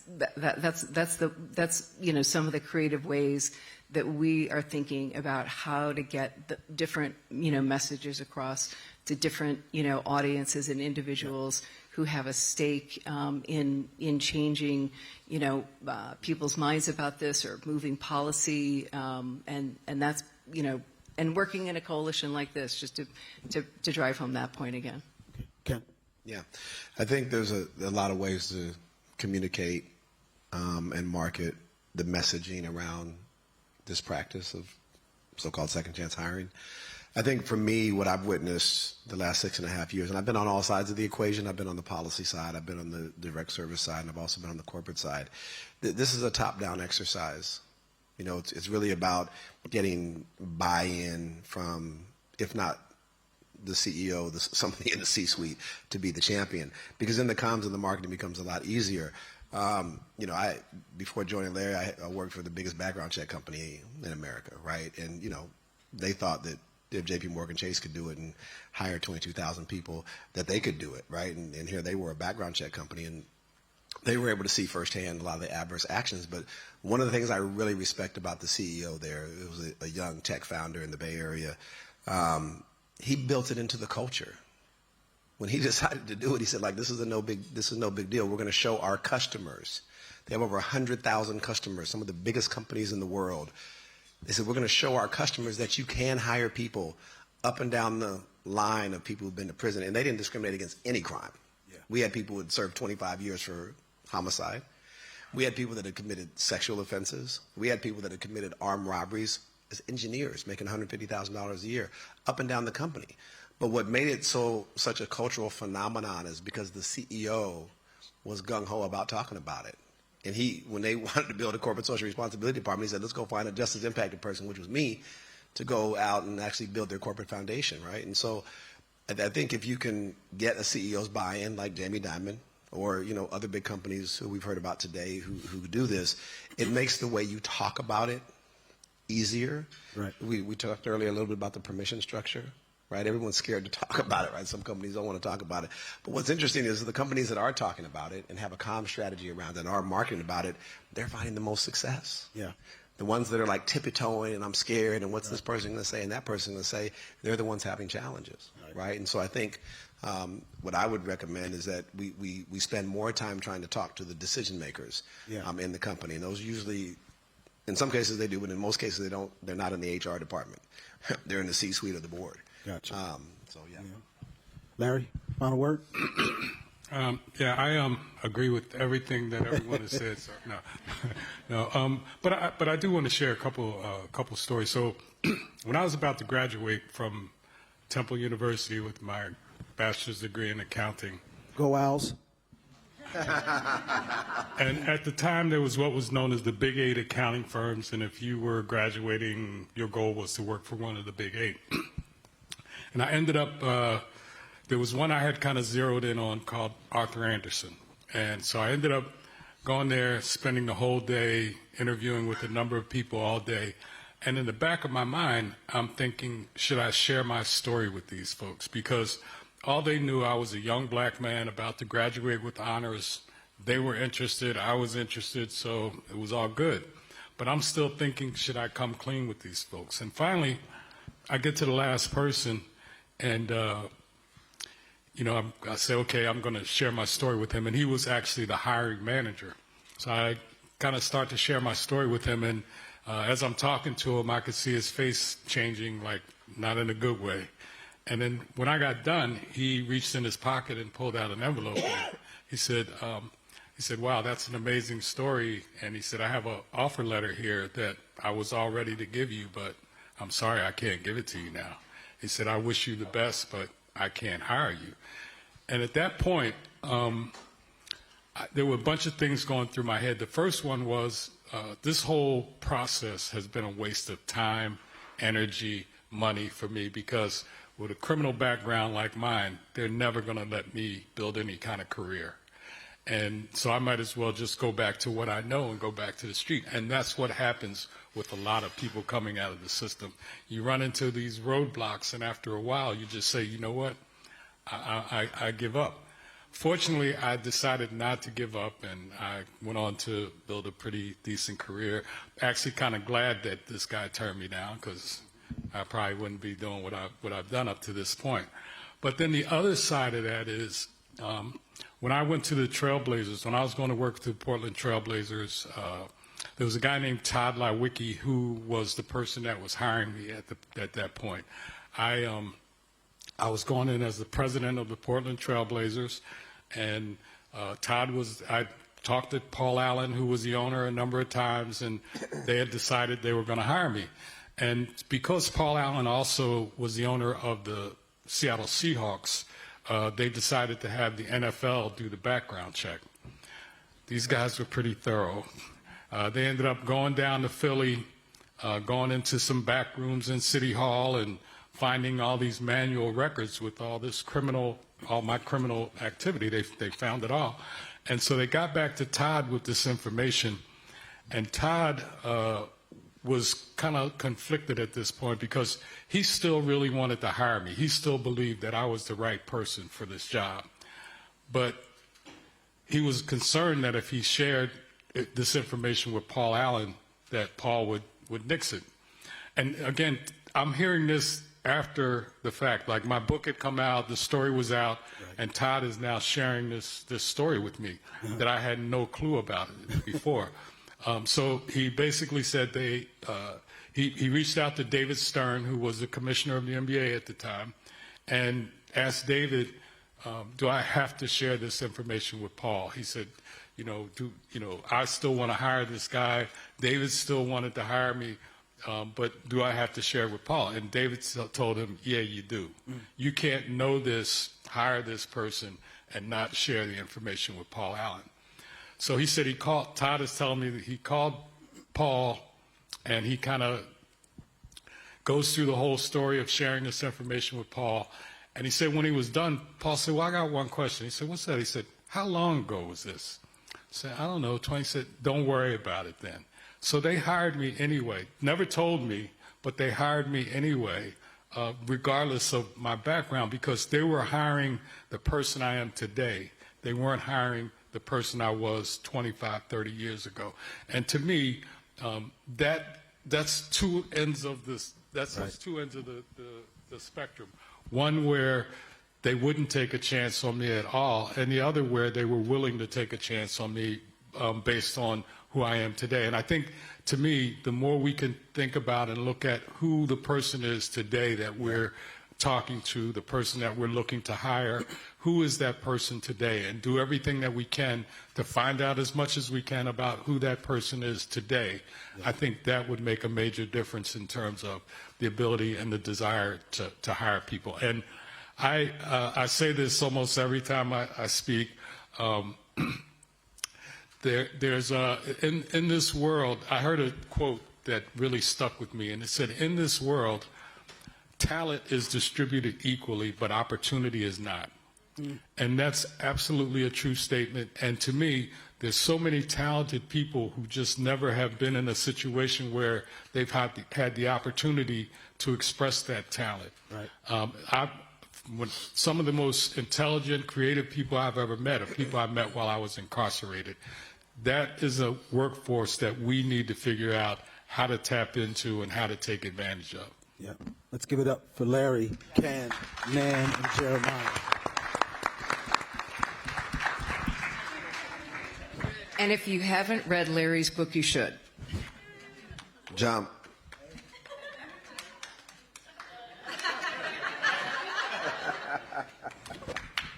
Thank you. Thank you so much.